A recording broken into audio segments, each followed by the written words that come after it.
We are S.O.W. Stream of Wisdom. We are back for another Sabbath class, another week gone by, right? We got 4 schools, one in Houston, one in Virginia, one in Rochester, one in New York. Those that know. If you don't know, go ahead and hit us up.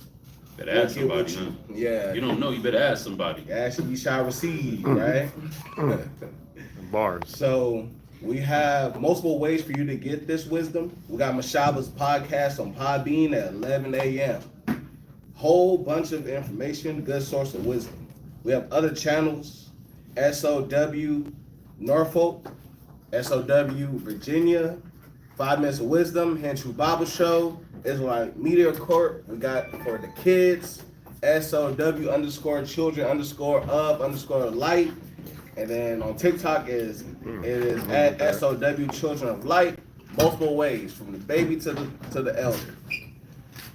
And kids class in Virginia is on Sundays, and here is Saturday. Here is Saturday.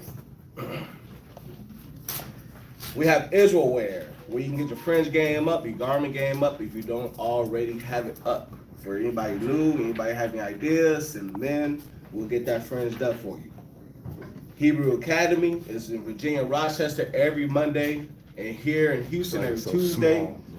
Is where we challenge brothers, grow brothers, show brothers how to street speak, show brothers how to carry the word in a more intimate setting, right? It's just us.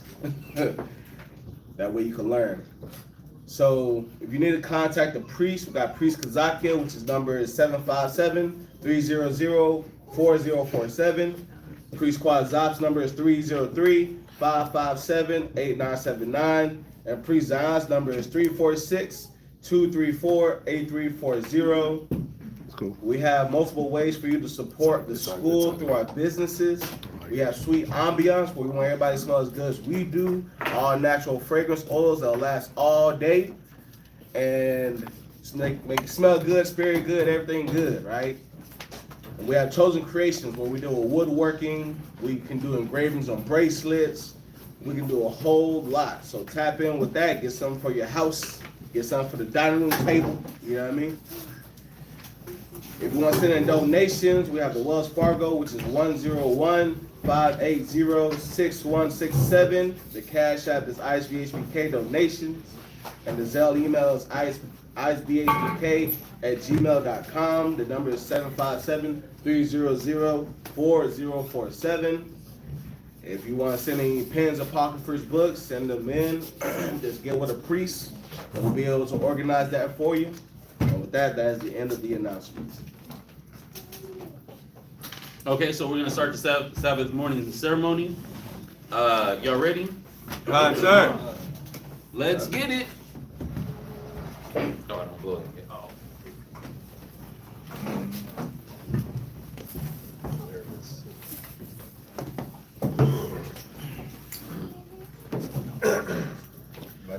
Barakatah Yahweh. Barakatah Yahweh. Ba'ashem Yahushua. Ba'ashem Yahushua. Hawa'ah. Hawa'ah. Lethalanawa. Lethalanawa. Awar. Awar. Zayawam. Zayawam. The water. The water. Aman. Aman. That's bless you, Yahweh, in the name of Yahweh Shai, the gifts to us like this day. Thanks, so be it. The light represents the wisdom, knowledge, and understanding we obtain through the scriptures from the Most High.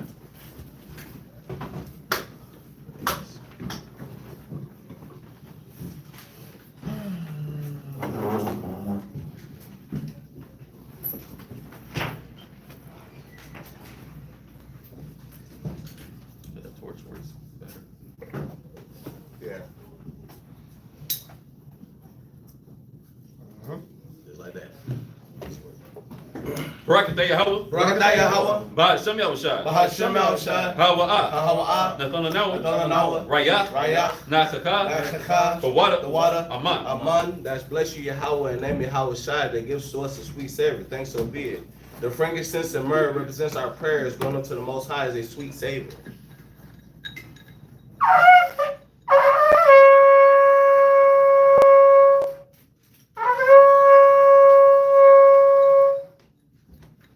Amadium Wapanyawa Yerushalayim. Let's rise and face Jerusalem.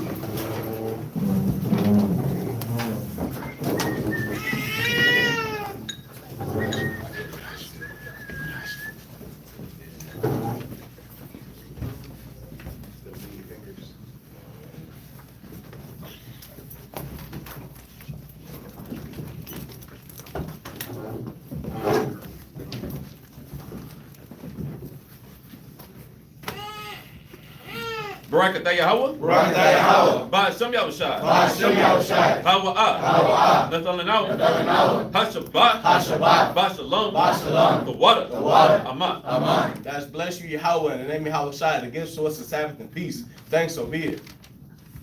Psalms 121 in Hebrew.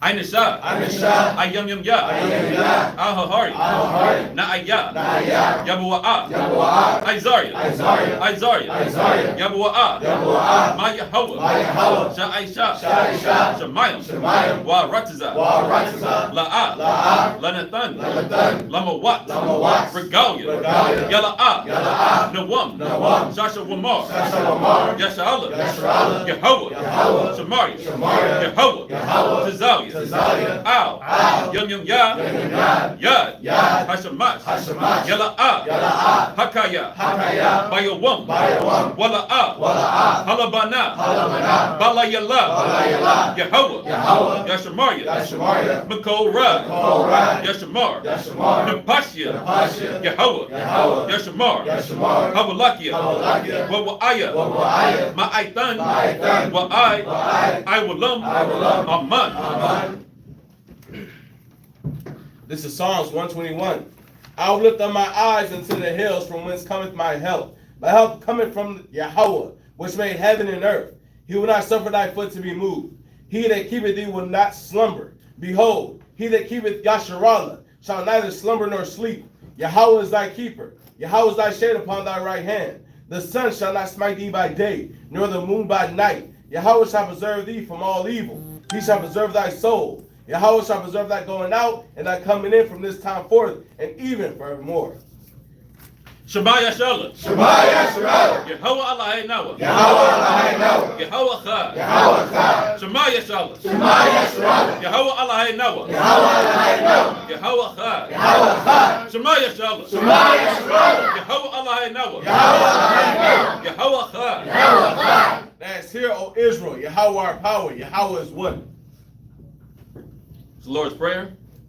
Abanawa. Abanawa. Shabbat Shemayim. Shabbat Shemayim. Wadash. Wadash. Ayah. Ayah. Shamka. Shamka. Yahweh. Yahweh. Malak Watka. Malak Watka. Taba'ah. Taba'ah. Ratazaka. Ratazaka. Ayah. Ayah. Aisha. Aisha. Ba'aratazah. Ba'aratazah. Kawah. Kawah. Ayah. Ayah. Bashamayim. Bashamayim. Latananaw. Latananaw. Acham. Acham. Kol. Kol. Yawam. Yawam. Wasalak Nawa. Wasalak Nawa. Kabawat Nawa. Kabawat Nawa. Kasalak Nawa. Kasalak Nawa. Kabawat Yinawa. Kabawat Yinawa. Wala'ah. Wala'ah. Tabyanawa. Tabyanawa. Benesai 1. Benesai 1. Abo. Abo. Hawashai Nawa. Hawashai Nawa. Mayan. Mayan. Rai. Rai. Kaya. Kaya. Laka. Laka. Amalakwa. Amalakwa. Waha'ala. Waha'ala. Watapara. Watapara. La'awalamya. La'awalamya. Aman. Aman.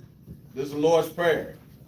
Our Father, which art in heaven, hallowed be thy name. Thy kingdom come, thy will be done in earth as it is in heaven. Give us this day our daily bread, and forgive us our debts as we forgive our debtors. And lead us not into temptation, but deliver us from evil. For thine is the kingdom, and the power, and the glory, forever. Amen. Amen.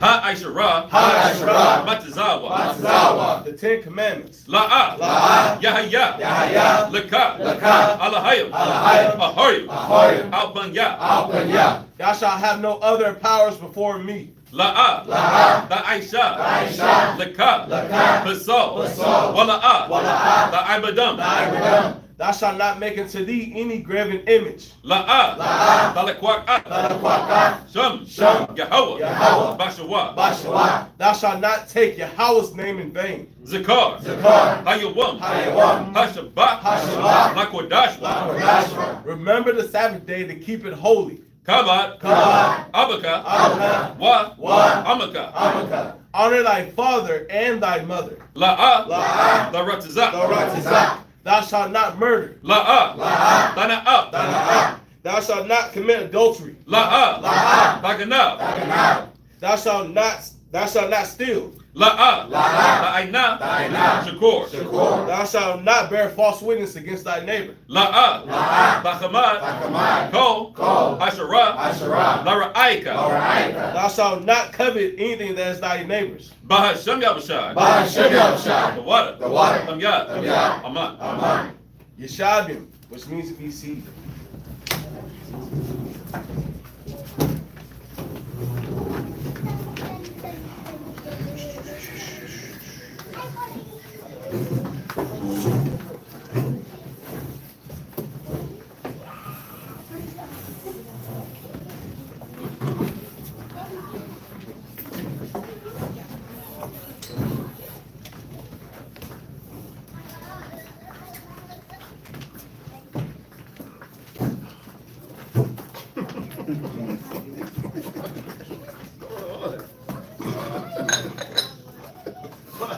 Don't look at me.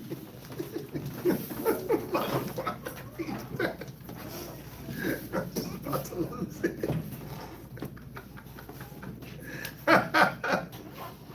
Oh, Lashamar peeped it. He peeped it. Oh man, brothers are hilarious. Anyhow, so we're at Psalms 120. So we're gonna take about 8 chapters in today, so we can be caught up with everybody else. So it's about to be what you have. The good thing is the chapters ain't long. Yeah, they're super short, so we ain't gonna be here all day. Unless, you know what I'm saying? We got one of them scoffers in the chat. I'm about it today. I just looked at my wrist. I got time today. Yeah, I got time today. I got time today. You know what I'm saying? I don't be having time every day. I got time today. What was he? Oh, Michael Smith. Jeremy or Oh, the other cat? Yeah. Patrick. Patrick? There it is. Patrick and Michael Smith. Michael Smith is one of them cats. He just come around during Easter. The fight about the resurrection. Yeah, that's all he do. And disappear till next year.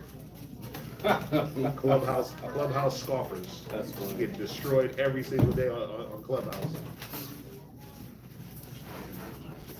But don't want to yield to no Bible. So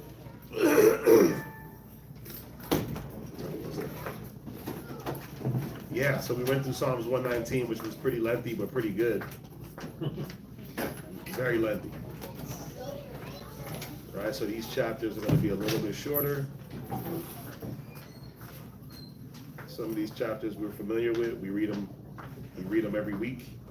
Something like Psalms 121. Right? We just read that, didn't we? Right, we just read Psalms 121, so we're going to read it again. Oh yeah, we did. What are you talking about now? Yeah, so first reader. I don't know why I said. Straight to it. Just got to the business. You get into it.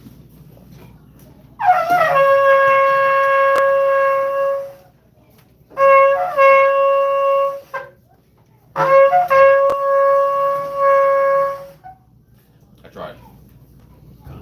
Amoan Azar Shabbat Yahawada Ban Yashwala.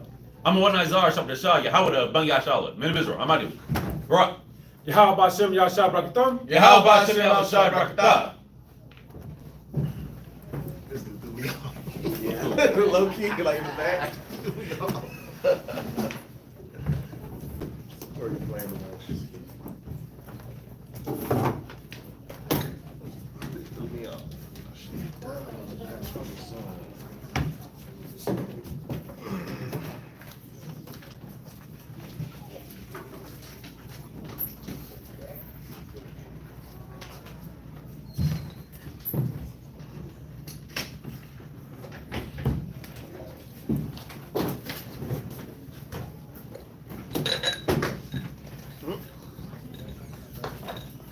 It is.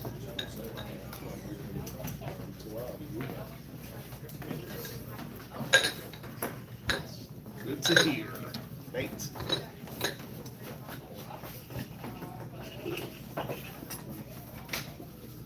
Yeah, 120. Couple back. On that desk. Okay. There should be some oil. It's right there. Oh, yes. Yeah, I'm ready. Psalms chapter 120 and verse 1. First and foremost, Shalom Israel. All right. Psalms 120 and verse 1. In my distress I cried unto the Lord, and he heard me. Deliver my soul, O Lord, from lying lips and from a deceitful tongue. Which shall be given unto thee? Or what shall or what shall be done unto thee? Read verse 3 again. Verse 3. Psalms 120 and verse 3. What shall be given unto thee? Or what shall be done unto thee, thou false tongue? Yeah, you know, what's one of the most destructive? What is one of the most destructive things on the face of this earth? Tongue. The what? The tongue. The tongue, right? The mouth. The mouth. Words. Go to James.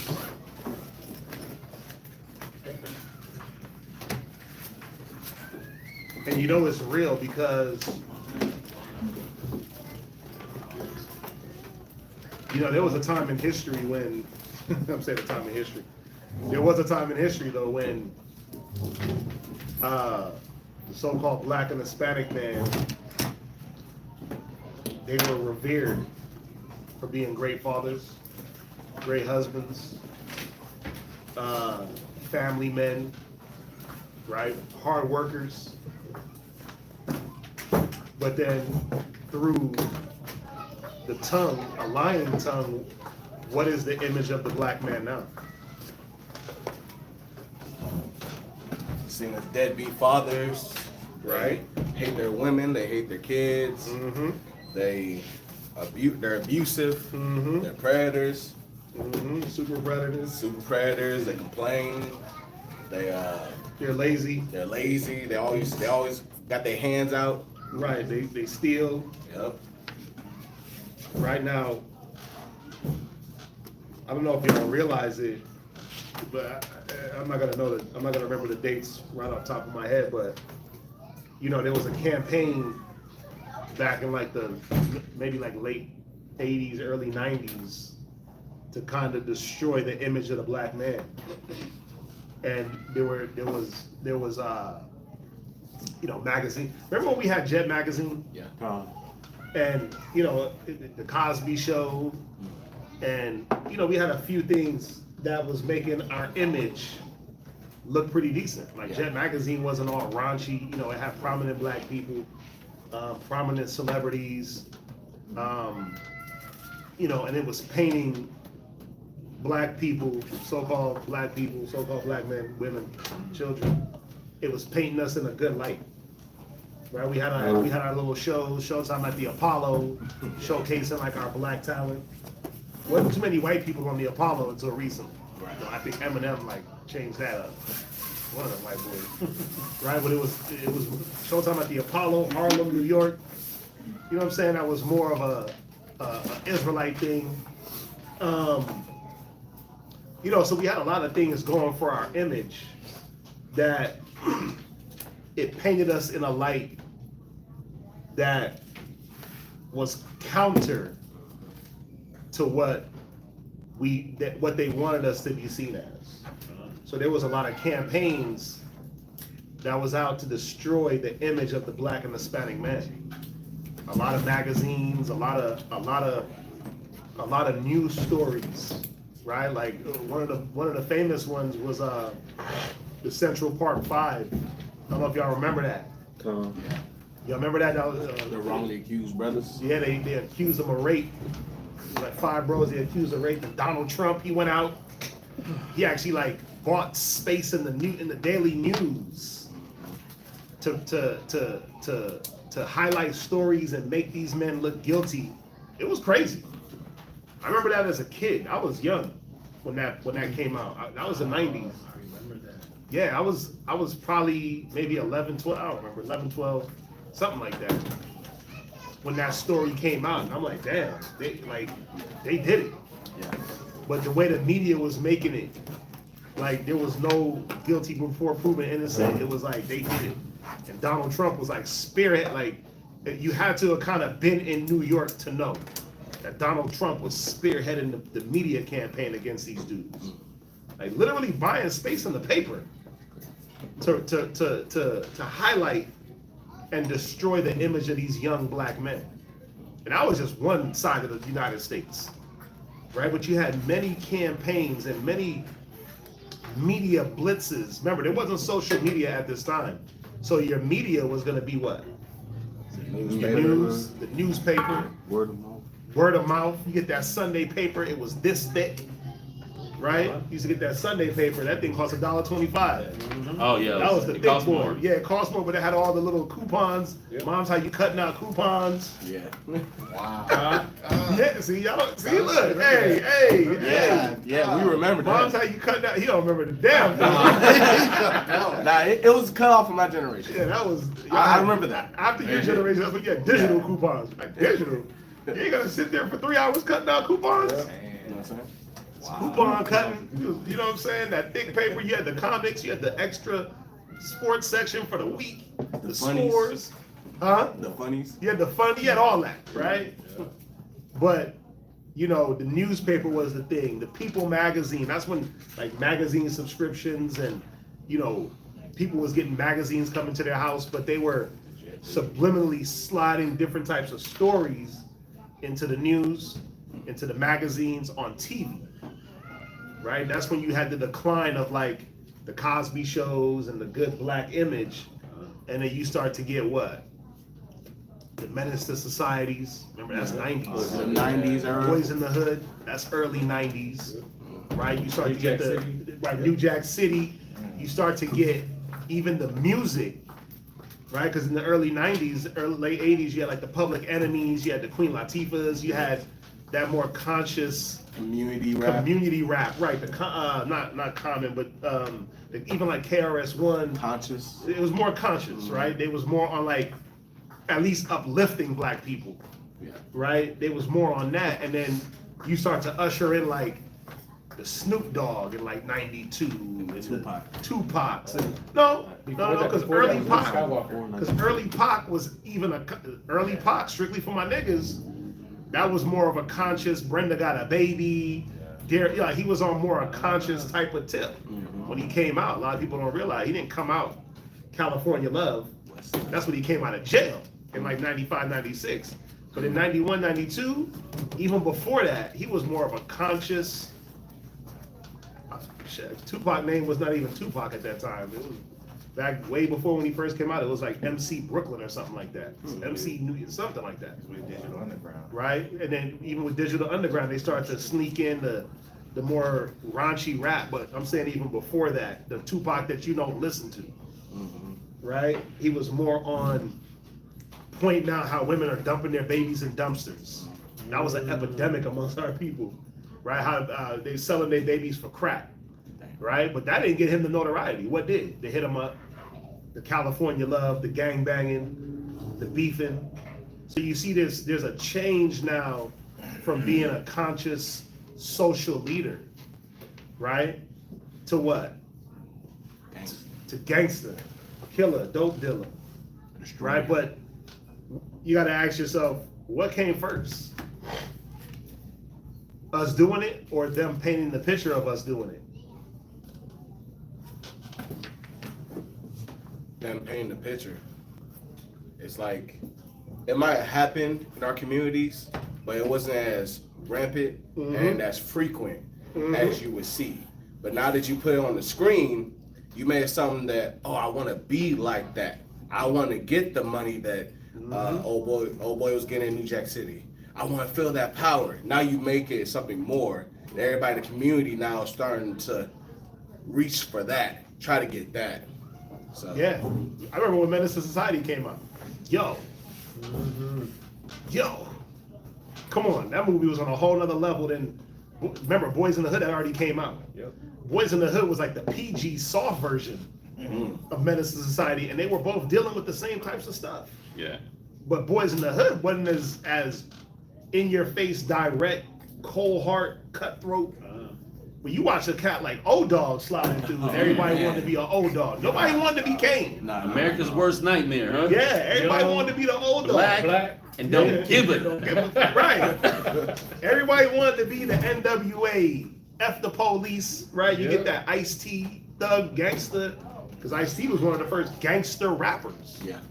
right? That gang culture rap started to usher.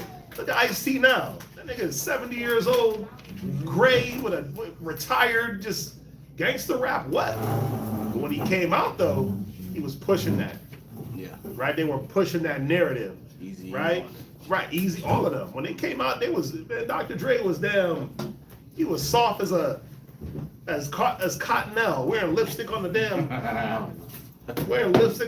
album covers and leotards. And then he comes out and all of a sudden they thugs and gangsters and killers, niggas with attitudes.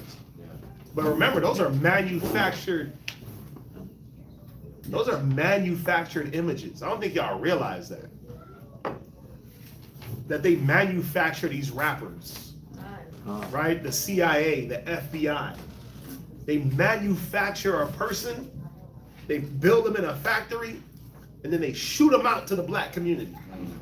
And then we do what? We produce. Love it. Yeah. We try to propagate our children into it. We actually try to act like it's actually real. Yeah. Right? You actually think it's real. Now, is some of them rappers and celebrities out there doing dumb stuff? Yeah, some of them really was like that. Some of them was really like that, right? But the majority of them wasn't like that. They were manufactured in a boardroom. Right? They tell you, a lot of people tell you Tupac wasn't really like that. Right. Yeah. He wasn't really like that. He was a manufactured character. And you could see it from his upbringing, the way he was moving, you know, not knocking him because he went to Juilliard and the acting school and all that. It had nothing to do with it, but his whole demeanor. It didn't say thug life in his demeanor when he was young. It's like that movie, They Clone Tyrone. Yeah. Yeah. So like in the movie They Clone Tyrone, they were like, in order to keep these people under this type of mentality, we have to have these key elements in their neighborhoods. Mm-hmm. The drugstore. I mean, not the liquor store. The liquor store. Mm-hmm. The bodegas. The bodegas. You gotta have a drug dealer. Mm-hmm. Pimp. You gotta have a pimp. Damn. And you. What else was there? You gotta have Those? a pawn shop? You gotta have the Damn. So it's like. That's true though. Because niggas gotta pawn things for drugs. Yeah. So, like, pawn you had to things to keep- get that dime sack. Oh, and it's always church. Oh, yeah, you gotta have a church. Gotta have a church. Gotta have a little ran down church. So you keep these elements in the neighborhood, then that keeps the people in subjection in a way like almost like the Matrix, right? So the machines kept the people under control by painting a life that they were comfortable with. Right. So in the neighborhood we have all these different elements. It's just when you cycle through your neighborhood, you're getting hit with all these different elements every time you cycle through your neighborhood. So that keeps you in the cycle. One place sends you to the next place, that sends you to the next place, that sends you to the next place. And then you wake up and do it all over again. Instead of venturing out and say, hey, this ain't really life. Yeah. If you ever get a chance to venture out, if you don't get swallowed up by the machine, Right. by the game, a lot of people don't get out of that spin cycle. But that's the part of it where, you know, in order to destroy something, you don't really have to do much but speak negative on it and then put out certain imagery about it. Somebody had their hand up with that. I was gonna say, when you're talking about those images, they have recently been talking about how that Tupac was actually a paid actor, and that's why they used him because of his background in Juilliard. He was just a paid actor to pretend to be a thug. Yo, would I put it past the devil? No. I would not put it past the devil. Right? He was he speaketh lies, right? So I will not put it past I mean, you just gotta look at who's running the music industry. Who runs the music industry? Is it us? Who runs the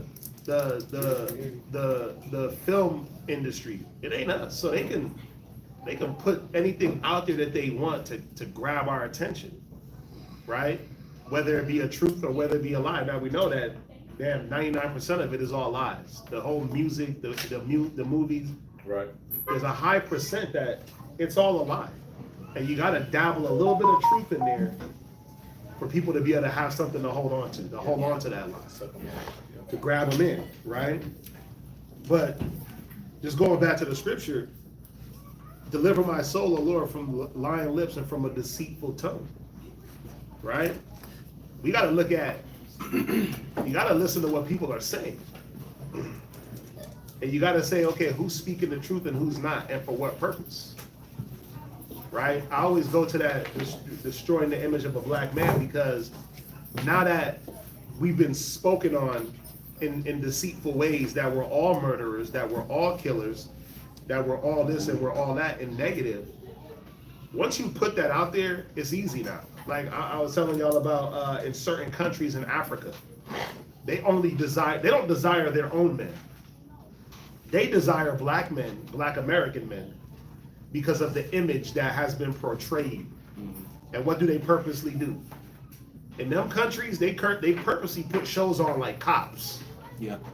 They purposely put shows on gangster movies like Menace to Society and those different shows that portray the so-called black man as a thug, as a killer.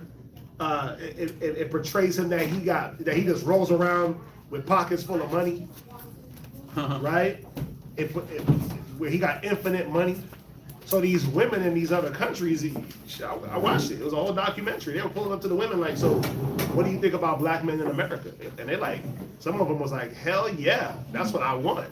And it's like, why? Because he's a thug. It's like, what? You want a thug? And then some of them was like, hell nah, I don't even want to come next to a nigga. Why? Because he's a thug. So some of them were staunchly against it because of that thug. And then some of them were staunchly with it because they were gravitated to that fake thug life, right? But that's the machine. That's the devil himself pumping out lies, right?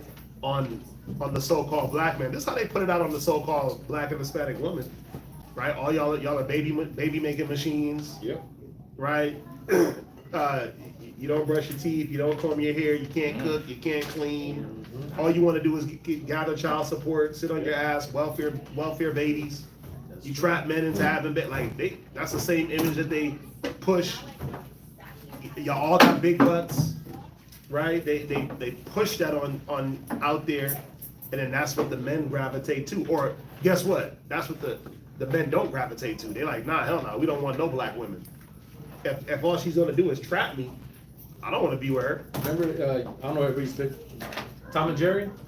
When remember the woman in there will always be a bigger woman, butt big walk. They never show her face, but the image of her, they show her walking around. Mhm. Yeah, You yeah. ever thought about that? No, I don't remember. Yeah, I don't remember seeing. Yeah. Okay. Yeah, when you look at Tom and Jerry, look at it. It's a black woman that's a thicker black woman. She has a big butt walking around, and she's the one doing all the maintenance, the work around the house. But they never show her face. You know, so yeah. Oh, they did that in the Powerpuff Girls. The lady who is the assistant to the mayor. They never show. She has a big fro and it covers her whole face. She was voluptuous, and then her whole hair, it was like reddish hair, but it covered her entire face, and you never saw her face. She had like a lusty, like, yes sir, yes ma'am. Wow. Yep. That's what they do to us. That's crazy. Yeah, they'll propagate lies real quick, and it's easy now because think about how falsely a narrative can be painted and thrown out on like Twitter or X. Throw something out on X, it's over. That thing's gonna gain steam no matter if it's real, no matter if it's fake. What's X? X is Twitter, Twitter. the app Twitter. And then once that thing makes it from Twitter to Facebook, good night. Good night. Right? So y'all gotta see, man, that this has been happening for the longest time, where they throw out little jokes like, in 100 years Michael Jordan will be white. Oh, In 100 years Tupac would be white. Are you speaking truth?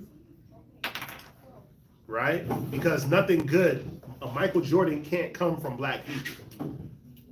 Right? The greatest basketball player to ever touch the rock can't come from a black culture.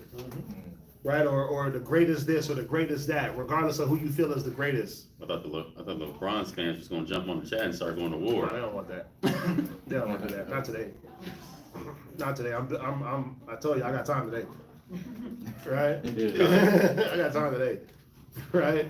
But the point is to destroy the image, because nothing great can come from black folk. Nothing great can come from Hispanic people. All y'all do is sit around, take siestas and fiestas, sit at Home Depot all day, drink a 6-pack from 5 o'clock to whatever, drink a 6-pack, get drunk all night, wake up, be lazy. Like, that's the image, right? Think about it. How are you a lazy people when you built a whole country? Right. How are you the laziest people on earth when you built a whole society? And the whole society literally is predicated off of your back-breaking work. Just think about it. Think about if every damn migrant and Hispanic said, you know what, we ain't working the siesta. We're gonna siesta for a week. There goes your whole produce. You niggas ain't getting no salads, no fruits and vegetables. Who you think's out there cutting that stuff down? In the hot sun, dying of heat stroke, dying of exhaustion, right? Making nickels and dimes. Right, nickel and diming it, trying to send money back home, and then trying to send money back home to the fam while trying to live in this expensive ass place in crazy conditions. Yep. But they're the problem. They're the issue, right? Have them stop working for a day and let's see what happens. That happened in Florida. What happened? Happened in Florida. They when they were saying that they're gonna anybody who doesn't have their papers, they getting deported, and they were seeking out these people, and they're like, all of 9.5 just started leaving Florida, and they were leaving half-built neighborhoods, and then so Esau and Judah was coming in and had to start doing all the building and stuff like that, and then the neighborhoods were getting built slower. They was complaining about they got to work too much and they working too hard, but it was the stuff that 9.5 was doing, but Esau and Judah wasn't doing the same thing. That's the point. But then come on, we can't act like Judah ain't got some of the lower grade jobs either, even though you got a few of us from all different tribes that have quote unquote good jobs or high paying jobs, but the majority of us, you making 40 grand a year. Not even that. Right? And you're in some job that society depends on, and if you stopped, like when they come to my neighborhood and pick up the trash, that whole crew is black and Hispanic. Ain't no white boy on that trash truck. You got an old man. I'd be feeling sorry for the old Judite that's on there. I saw it. Cause bro, like first of all, his body seems like it just been through it. And so, he's hobbling around trying to keep up, but he's keeping up. He puffing on his cigarette. You gotta sit there, take a long drag, contemplate his life, and then just get back to moving. And I'm like, damn, bro, I'm trying to make it easy, trying to make the trash light. Trying to make the trash light for him. I'm trying to fill it up too high, because I'm like, man, I feel bad for these bro. They be out there, rain, sleet. The only time they ain't not out there when it's a holiday. But they out there, it's a Hispanic driver, and it's usually this Judite cat and another young cat he got with him. And they just be on the back of that truck, man. Day in, day out, just all day sliding through neighborhoods. I've never seen an Edomite on the back of one of them trucks. Even in Colorado, when they was coming through and picking up the trash, there wasn't no Edomite on that truck driving it. And they don't even do trash like how they do it out here, where they on the back. Colorado, they got the arm that comes off the truck and lifts it. Grab the trash. But it's still a damn Issacharite for 9.5 on that truck, moving around and dealing with that stinky ass trash. Because Esau's in the damn office building doing what? Ordering them around, yelling and screaming at them. Why you missed your route? Why you missed this? How come you ain't on time? Right? But who's doing the hard work? But they'll paint you as lazy. Who got their hand on a gun? And let's say like it's not even like a servile work. It's a better career type. They put the black and Hispanic in jobs where they're the scapegoat. If something goes wrong, it's on them. Bring it up. You're the problem. So I can mess up over here. It can go through a cycle, but as soon as it gets to where the blacks and Hispanics is, that's where the problem started. Oh yeah. But that's the point, right?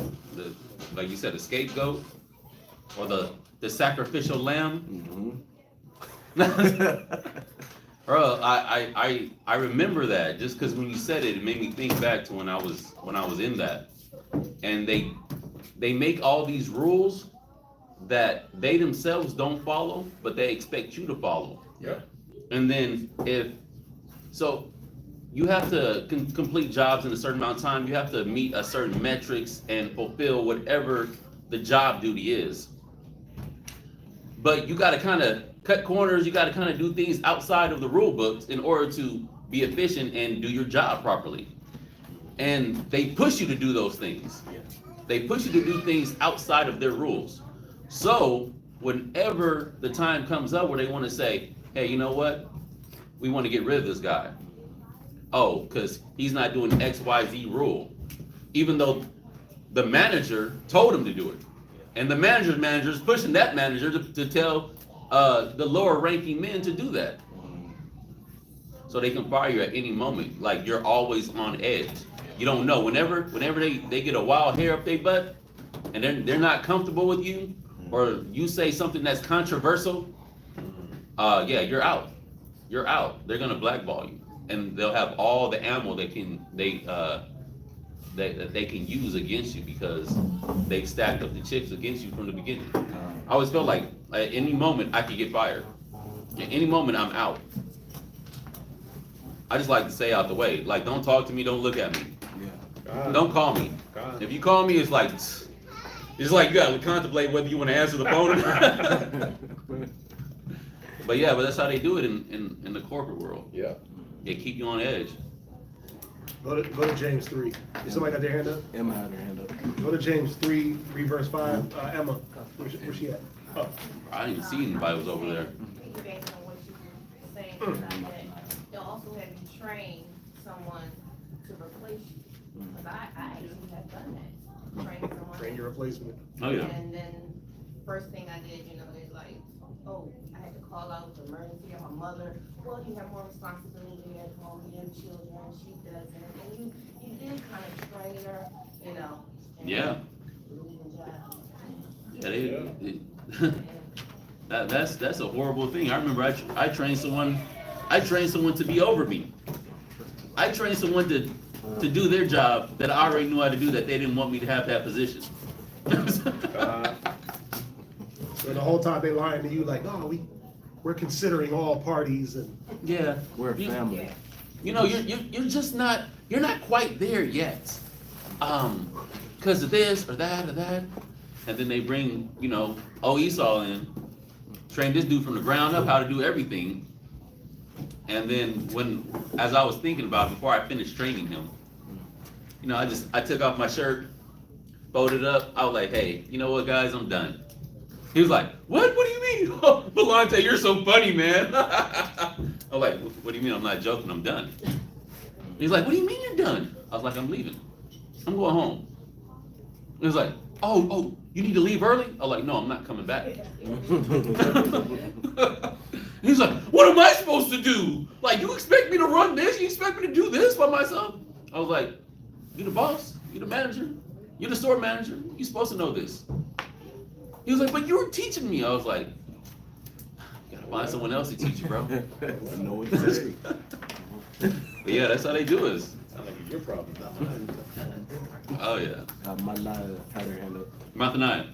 Dang. I was just thinking out what y'all said about the corporate world and how it is there. That's definitely true, because I know at my old job, it was like that as well. Like, they gave us, like the Israelites, the tedious, strenuous work, like, that no one wanted to do. It was like, dang, like, just give everything. It was called placement support, like, give everything to placement support. And it was like, it's not even in my job description, but it didn't matter. They just gave everything to us. And when you look at it, it was just nothing but Blacks and Hispanics that was in those roles, and everyone else had like the better positions in management and stuff. And I was like, dang, like, it was crazy. Like, hearing y'all say that, I'm like, it's definitely like that.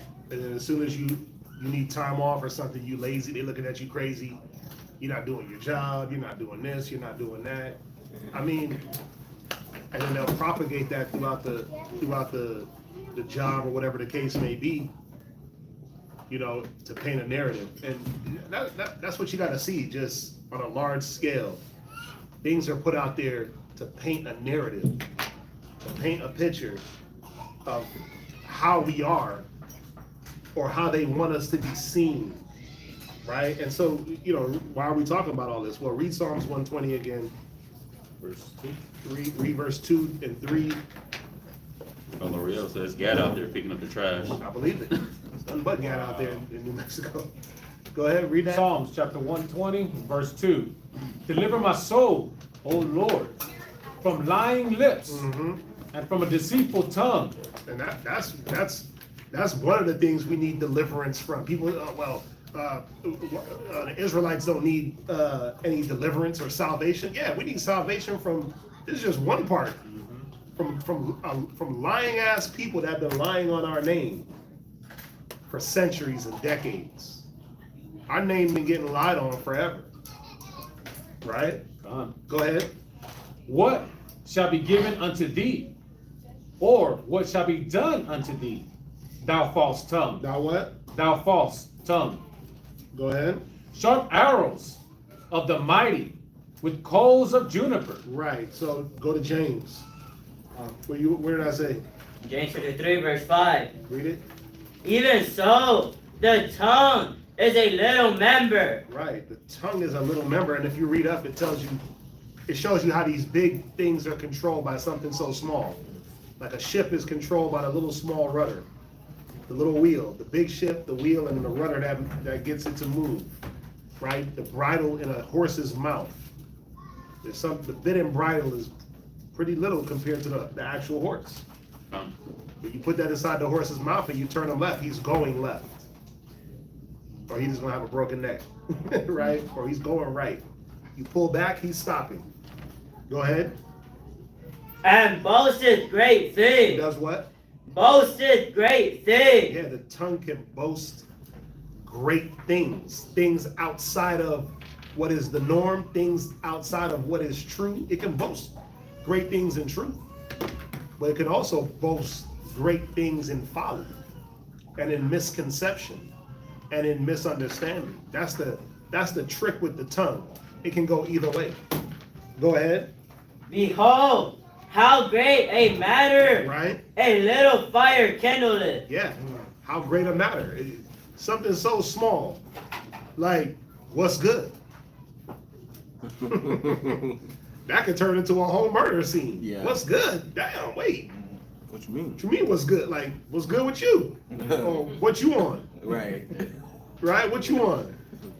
I feel like that almost happened to them all yesterday. Like, what you on? What type of time you on? What you mean what type of time I'm on? I'm on your time. Whatever time you on. Yeah, whatever time. And then all of a sudden now it's a damn shootout. Yeah, it's like escalated. I was just trying to say what's up?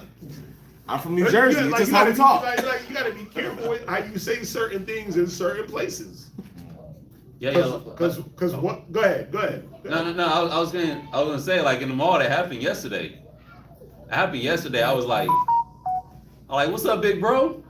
And he was like what? Like, what's up?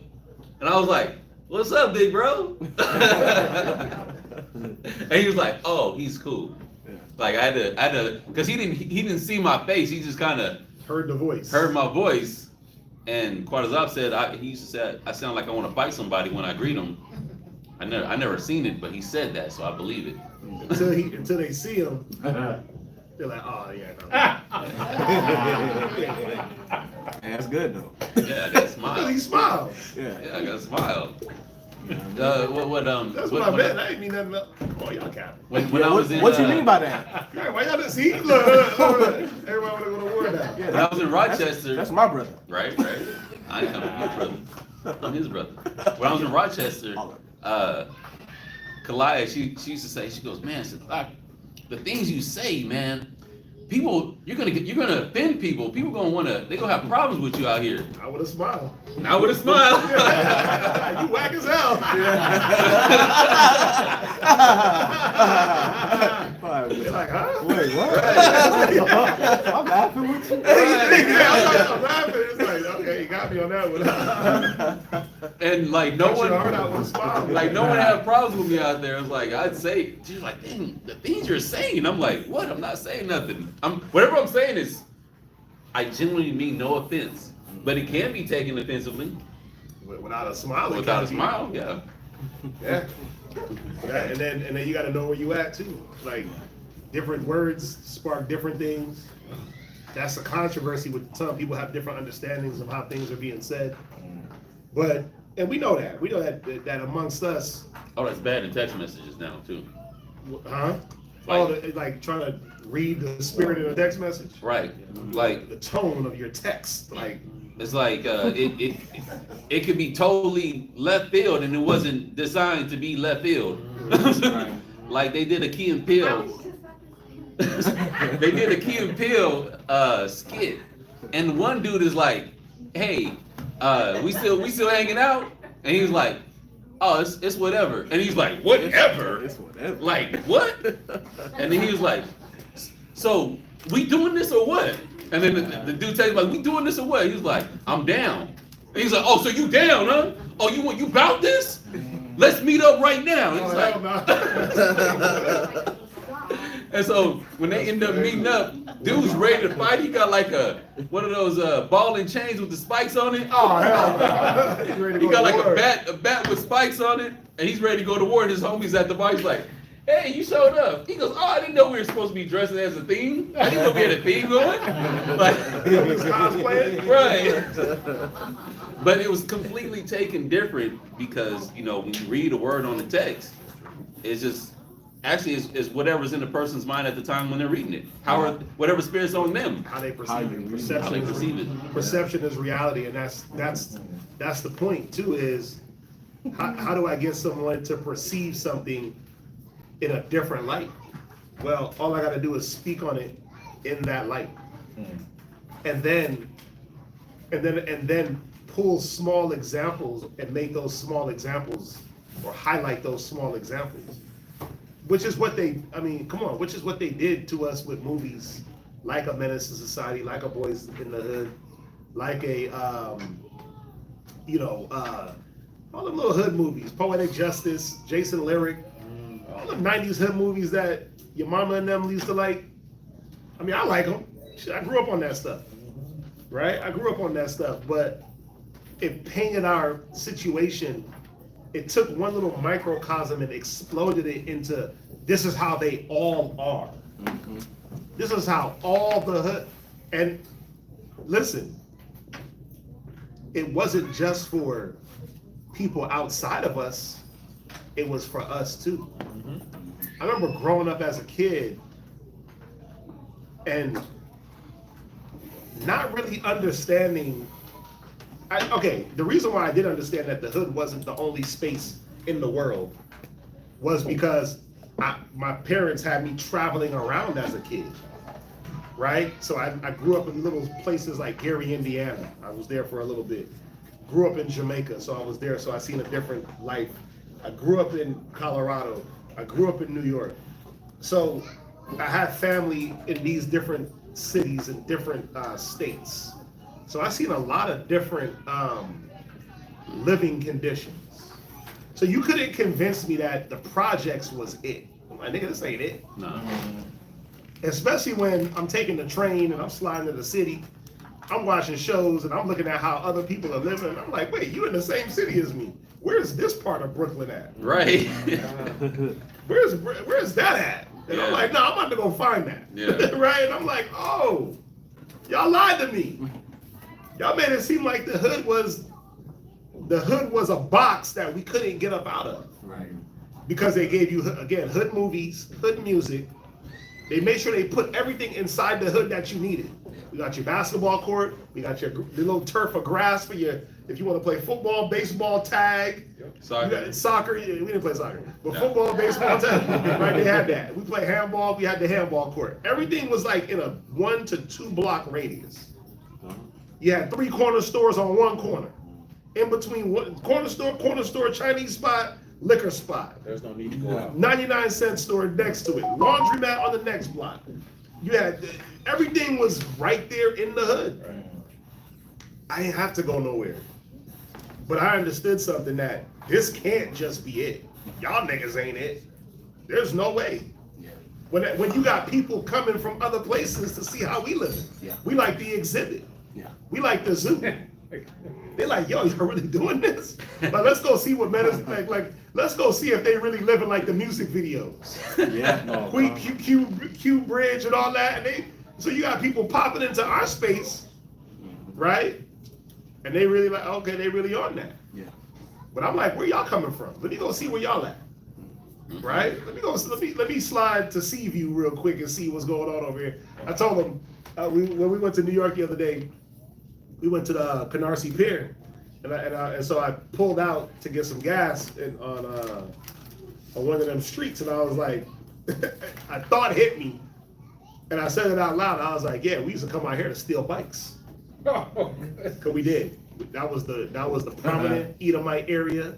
They had all the dope ass bikes. They had the dynos with the rotating handlebars, and they had Diamondbacks. They had all that, bro. All them yeah, bikes with the pegs and the mags, and it was those competition bikes. Yeah. And we used to catch them slipping. Them bikes was like $1,000 at that time. Yeah.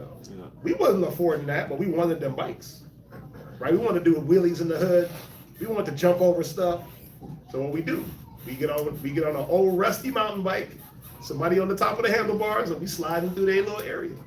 As soon as one of them cats go to the store and drop his bike in the front, that thing is gone. And we right back in the hood, celebrating. Niggas is lining up in the street, somebody jumping over them. Niggas is doing wheelies down the block. Yo, we used to actually be on some BMX tricks. We used to be, bro, it was crazy, right? But even, and obviously that was negative, right? Running around stealing bikes and all that, but it was kid stuff. It was kids, right? But even that, it showed me that 2-3 blocks away from the projects, there was actually people living good. But why they don't ever promote that? Why they never really promote their lifestyle? Because they didn't want you to get it. Why did they never promote that a black man lives in these areas? You'd only have to go there to see, like, oh, there's actually black people here too. Yeah. It's a bunch of white boys and things like that, but there is a black man nestled in the cut, hiding, trying to live amongst them, trying not to be really seen. Incognito. Yeah, he's living good in it, but they don't push that out there to you. They push out that, no, the projects is where you at. You eating Burger King and McDonald's, that's y'all. Yep. Right? Because that's what we had. We had Burger King. I remember, man, with a Big Mac. Come on. Remember when you get a double Whopper for $1? They was doing like a 2-for-1. Yeah. Oh, I remember that. Walk to the Burger King to get burgers and just Burger King all day. Basketball and Burger King, that was it. Right?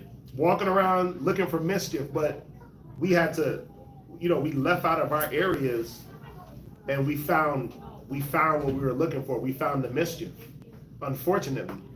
But I was able to see past, let's go steal this bike. And I'm like, Dad, there's actually nice restaurants out here. What's up with that? When can we eat there? Man, there's actually nice houses. Like everyone don't live in the projects? That's crazy. Okay, so everybody ain't got rats and roaches. Okay, so how do I get that? I didn't have rats. I didn't have that. Bro, it's New York. Everybody got a rat. Ooh. Everybody got some type of roach moving, right? Yeah, it's New York, man. Unfortunately, that's how that place is. I mean, when you just throw trash on the street on trash day with no dumpsters, just on the road, it's over. Yeah. Oh wow. Hey. Yeah, even in the best neighborhoods. But that's the point. The point is, they lie to you about how things really are, and it's up for you to do what? You got to get out and explore it. You got to get out and move around, right? I was joking with my little brother. I was reminding him that he only would shop, clothes shopping. He would only go like 2-3 blocks away from the house. That's it. White tees, Champion hoodies, and this is back in like 2005, right? And I remember I was like, bro, let's go to the city. And he was like, I ain't going to no city. I took him to the city, Manhattan, to go shopping. It changed his life. He thought he was in a whole nother world. That nigga was like a kid in a candy store. He couldn't believe what was going on. I'm like, because the hood mentality is to never stray away too far from the block. Because now you out your comfort zone, right? Now you can't move around, and then they even make that into we're gonna lie on you because you're only here to do something wrong. The only reason why a black man leave his neighborhood is to explore what he can destroy in someone else's neighborhood. You don't belong here. No, I'm just trying to see what's going on outside of these walls that you've built, outside of these project gates that you've built, right? So, read James. Talk about this all day. Read James. James 3 verse 6. Right? And the tongue is a fire, a world of iniquity. Hey, what? A world of iniquity. A tongue can be a world of iniquity, man. You can literally destroy a people group, which we've seen. Go ahead. So is the tongue among our members, Come on. that it defileth, It does what? it defileth Come on. the whole body, Read. and setteth on fire the course of nature. It does what? Setteth on fire the course of nature. Yeah, bro. It can set on fire the course of nature. Think about it. When a wildfire erupts, they had a wildfire in Jersey the other day. Wildfires ain't burning 2-3 acres. It's burning acreage. When these fires erupt, it's burning things down to the ground for miles and acres, right? And it's in the process of rebuilding takes years. It's the same thing. When people speak lies, when they degrade your image, they degrade your name. You know how long it's going to take? You know how long it's going to take for us to revamp our image? Till Christ comes, you're gonna be trying, and I'm gonna say this is not your job either. You don't have the burden, right? You don't have to be accepted by the other nations. Like, never think that your job is to be accepted by them. Screw them. Okay. Screw what they think. It don't matter what they think, right? We're supposed to be rebuilding our image for our kids, right? And showing them, well, what is the true image of a Black and Hispanic man, Native man, right? What is the image truly of a Black woman, of an Israelite woman, of an Israelite man? What is that true image, and what is that image built in, right? And the more that we come back to, let us make man in our image and our likeness, which is just coming back to wisdom, the more we'll repair our image. But it's still not about having the nations accept you, because you could be the most godliest, law-fearing, law-keeping man, and they'll find some way to do what? Tear you down, hate you. It ain't good enough. So you'll never please them. And that's not the point, to get them to like you. I don't give a damn if these nations like me or not. Right? Because when Christ comes, and when they see him, they ain't gonna like that. But guess what? They're gonna bow. They're gonna break. Right? So, and either way it goes, someone's gonna be in subjection to someone. Someone is gonna be in subjection. It don't matter who the Israelites are. Someone's gonna be in subjection to the Israelite when Christ comes.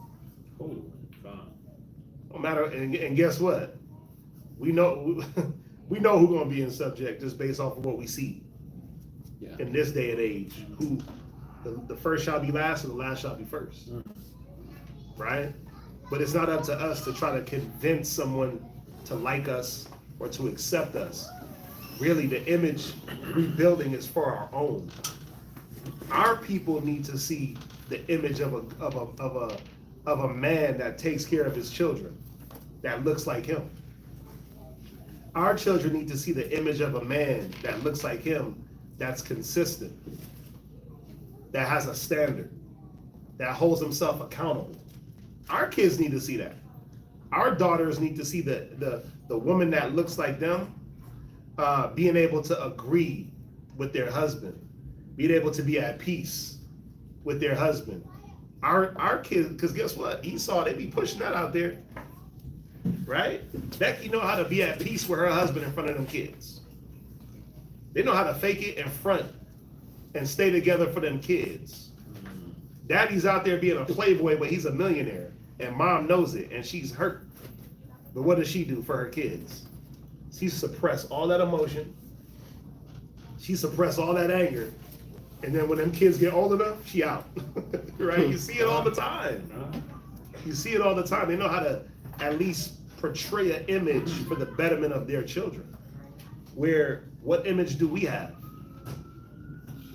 What image do we portray? We fight in front of our kids, we argue, right? Cops is getting called. Think about it. How many times? I don't ever remember seeing the cops called with my, pops or moms. I don't remember that. I didn't grow up in that type of household, but there was other things I saw, right? But imagine some of our kids, man, they've been through the whole cop calling, cops pulling up, police engagement. Yeah. That's a norm. They know the cops by first name. Yeah, it's crazy. Yeah. It's real. Think about like growing up in that type of household where the cops is like a norm at your house because of some type of domestic violence or because or visiting somebody in jail is the norm. Mm-hmm. Think about that as a child. That's the norm for you, visiting someone in jail. Yeah. I ain't never visited somebody in jail. I did. I ain't got no family members in jail. I ain't got no family members in jail. I know. I was thinking of visiting my pops when he was in jail. Yeah, but that's not good. Nah. That's the point. Like, that's a scarring event on a child's brain. Right? Them cold ass walls, right? But that's the image. Like, think about it. Who would allow their kid to go visit somebody in the damn cage like that has no, you got the 3-year-old baby visiting his dad locked up. What image does that put in inside of his brain? If he's there, I should be there too. Just think about it. It's easy. It's easy now. I want to be where he's at. If it's good for him, it's good for me. Your children hinge on every word and action that you do. That's the point. That's the point. It's funny. I didn't want to be in jail, but because it just didn't look like a good place. But guess what? It's not a good place. And think about how many niggas is like, oh, I can't even be outside of jail. Right. 3 hots in the cot. Like, obviously, I'm not speaking to one person. I'm speaking in general. Right. But you know what you're saying, like a child want to be like their parents or want to be like whoever they're seeing, and I remember like I would ask like, what is he doing? And I'm like, what are you doing in here? Like, what are you doing here? And he's like, oh, you make it sound like he's on vacation. He's like, oh, I'm just hanging out. I'm like, oh, but like, what do you do? Like, he's like, oh man, they feed me good, man, take care of me. Like, this is cool, man. Like, I'm all right. Like, he was like making it sound so good to be in jail. And I look at him and he's telling me all this and I'm like, this ain't it. Like, this ain't the spot I'd want to be. But he said he good. But when you 2 years old and 1 year old, you don't know no better. Yep. Right. When you're a little bit older, you can see the cap. Like, all right, nigga, you capping. You got scars. They beating you up. The guards is whooping on you.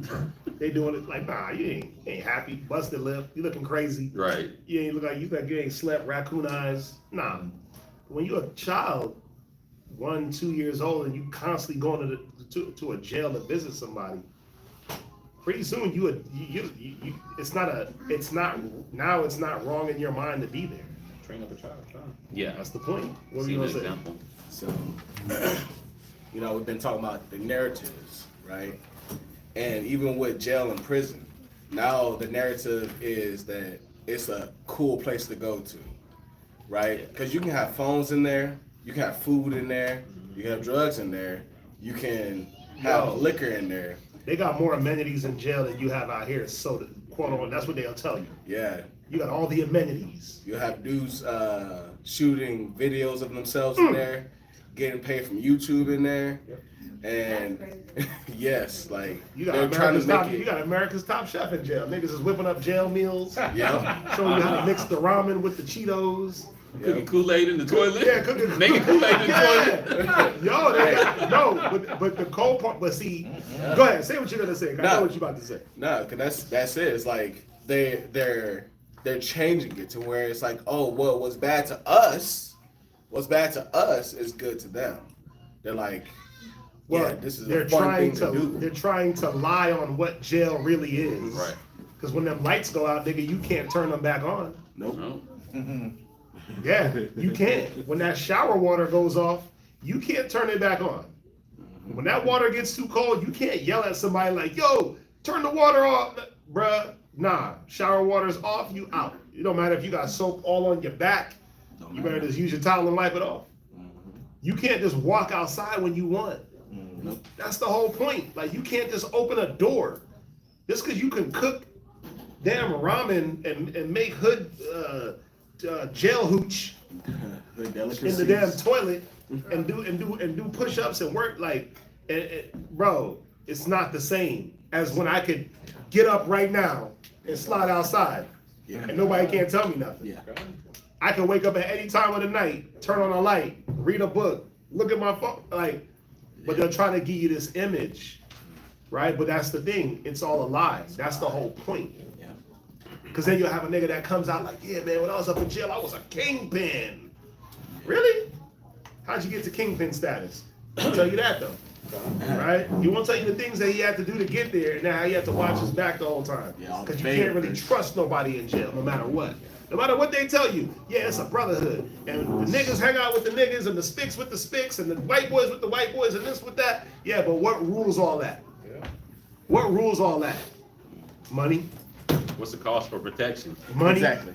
Money overrules race and jail, and drugs, and commissary, and commodities, and that cell phone that somebody wants. Nigga, I gotta call my kids. I don't care if you black or white or this. I need the phone. That overrides a man's need over. They don't teach you that though. That in jail, that's what that all that stuff is overridden. There's no code in jail, but they'll lie to you like because a nigga can cook. He can show you how to cook a hood pizza. That's crazy. That's crazy. Like y'all, they be right though. These niggas is on YouTube making dough. On YouTube showing you how to cook a jail meal. I don't want to know how to cook a jail meal. No. Why? Because I can slide to any restaurant, any corner store. Get some ingredients. I can get actual ingredients. Get some actual dough. Yeah, I don't need the packet of the ramen to be the seasoning. I don't have to break it up. Yeah, I don't need to crush up a bag of Cheetos and make that the crust of a pizza. And let it simmer in some boiled water. I ain't gotta do that. I'm doing that for like an experiment. I'm not doing that to actually have a meal that night. Yeah. Hey babe, what we eating tonight? If she ever say crushed up Cheetos, if she ever say crushed up Cheetos is pie crust, Like, we are fighting. I'm gonna end up in jail. I made some mac and cheese, the crushed Cheetos over the top. Yeah. Like, what's the cheese? Cheese puffs? Watered down with hot water? Yeah, exactly. Yeah. Nah. If she ever be on some Crushed up jailhouse burrito type, wrap it in plastic and spin it around and heat it up with the iron cord hooked to the light bulb. Right, yeah, keep it propped up by the light. Like how you make like I'm making a quesadilla with the iron. Yep. Hey, That's come on. Whoa, see, look, he said, hey, bro, I got a flat top stove. What are we doing? We're okay. We're not in prison no more. Yeah, we're good. You're not in prison anymore, David. Yeah. You're not in prison anymore, David. Right? But that's the point. But see, that's the point. Yeah. The point is, you can watch certain things and you'll see a nigga got a PlayStation in jail and you're like, oh. It's not so bad. Then he got 20. He got 2K. He got 25. Okay. It's not so That's bad. not. Okay. Oh, he turned the jail into his own little personal room. He got the family photos on one side. He got his little Playboy bunny on the other side. He got the TV hanging on the wall. Damn! They got TV mounts in jail? Okay. He put his sheet up for his privacy. They got the living room, the bedroom. He got 2 controllers. Oh. Damn, so they're in there playing 2-on-2s? They're chilling. Bruh. Yeah, but you don't know what they going to do to get that PlayStation. They ain't letting you know when the lights go out, something are screaming. Exactly. Oh no. That was a song. Yep. Oh, no. Yeah. And some men are dying. That's right. Yep. Yeah, they don't tell you that part because we're not going to give you we're not going to give you the bad image because we want you to fall into it. It's just like how they tell you they glorify drugs, selling drugs. Mm-hmm. They glorify the music game. They don't tell you about how the music game really is. I read one post. It said Bell did DeVoe. Uh-huh. They said they paid them like $500 in a VCR. Was their first contract or something crazy? Yo, but this is the thing though. Go back into some of them old contracts that some of the people signed. Who was it? Angie Stone, the woman that just died. She said she hadn't been paid a residual for not one piece of music she ever did. But guess what? It's in the contract. She signed a contract where she don't get residuals.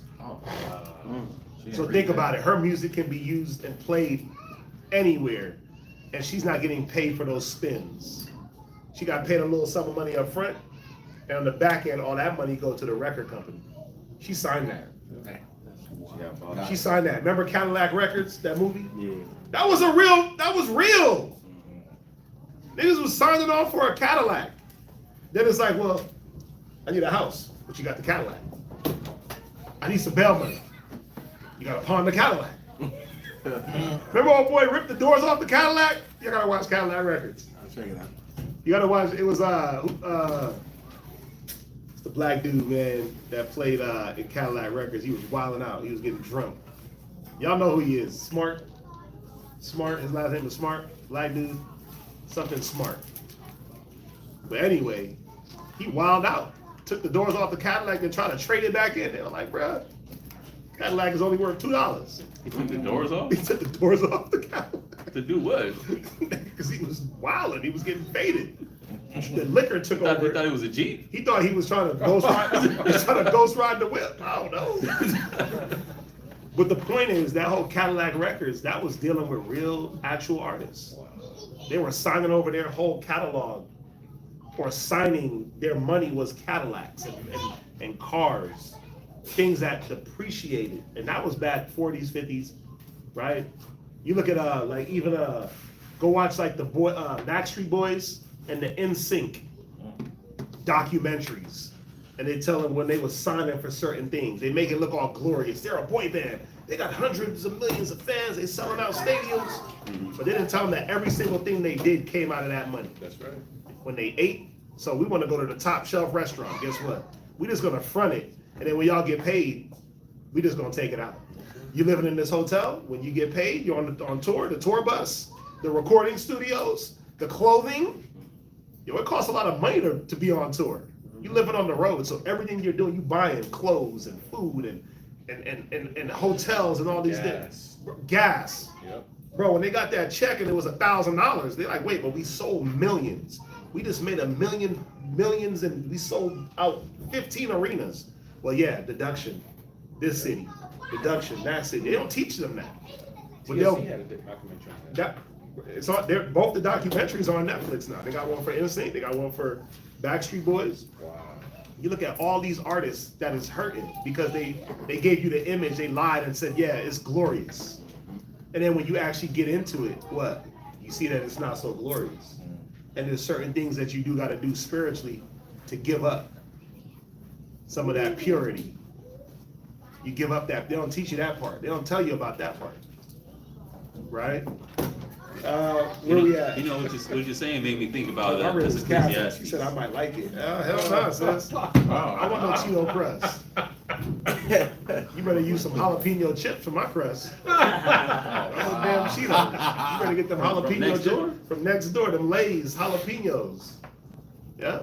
Oh yeah, that's the gourmet gel. That's my go-to, man. That's high class, right? Them there. chips are That's the high dope. class. They rip the whole top of your mouth Cheetos. apart. They're not too hot. They're not too salty. You said they ripped the whole top part of your mouth. Yeah, yeah. They're like You Captain hit They're one- hard. They're like Captain Crunches. You hit one bag and the whole roof is gone. But it's not so bad that where the next day you can't go back and get another bag. You just done for the rest of that day. You just done for the rest of that day. And then by the morning, you're like, okay, I'm good. If I have to go to the corner store the next day, you can get you a bag and you be in there. So no Cheetos for my crust, Pleasure and man. pain, huh? Pleasure and pain. No Cheetos, I need jalapenos. Anyway, let's read on. Y'all having too much fun. Psalm. Did you finish? No.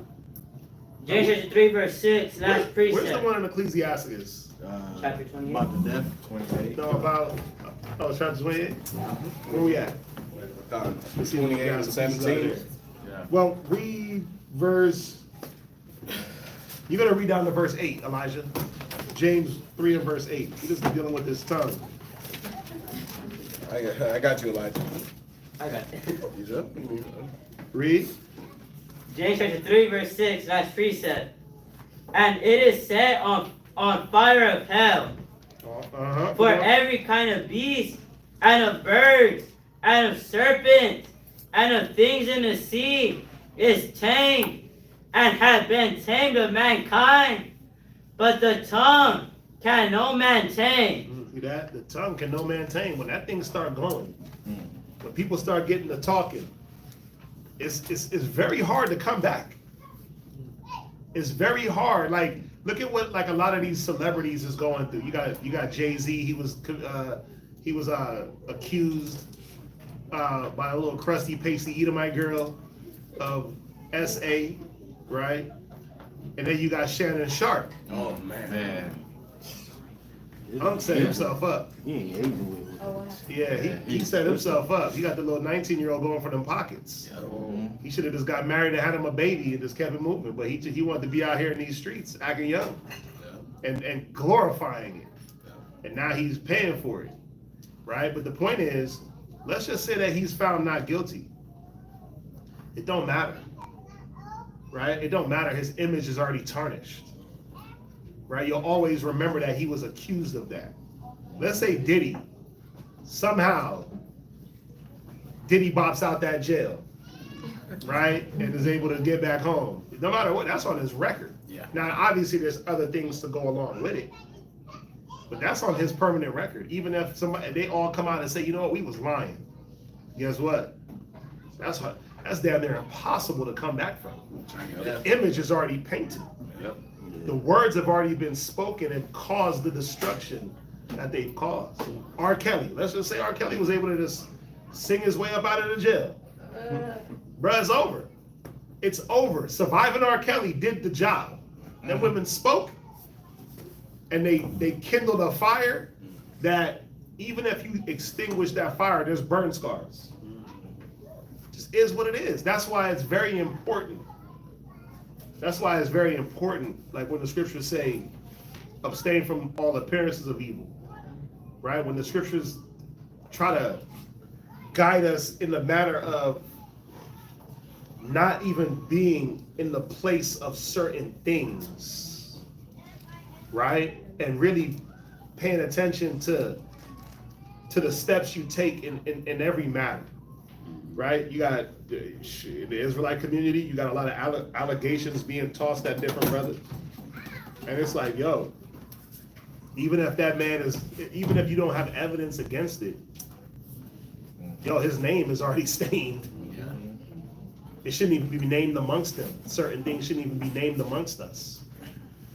You know what I mean? And so it's hard to now rebuild an image, and that's why you got to be careful how you talk about people, because you could be slandering the hell out of somebody. It's hard to come back from slander. That's why you got to speak in a way of, if you don't know the whole story, just shut the hell up. If you haven't heard both sides, shut up. And don't speak on a matter until you've heard it all the way through. And then even then, you got to tread lightly. Why you think we don't do video as soon as something come out, we doing the Israelite TMZ? Put out a video on, hell nah, you'll never see that from me, I'm sorry. You'll never see that from me. Why? Because the one thing I've seen and learned and understood is that you gotta let that other foot drop. You've heard that terminology.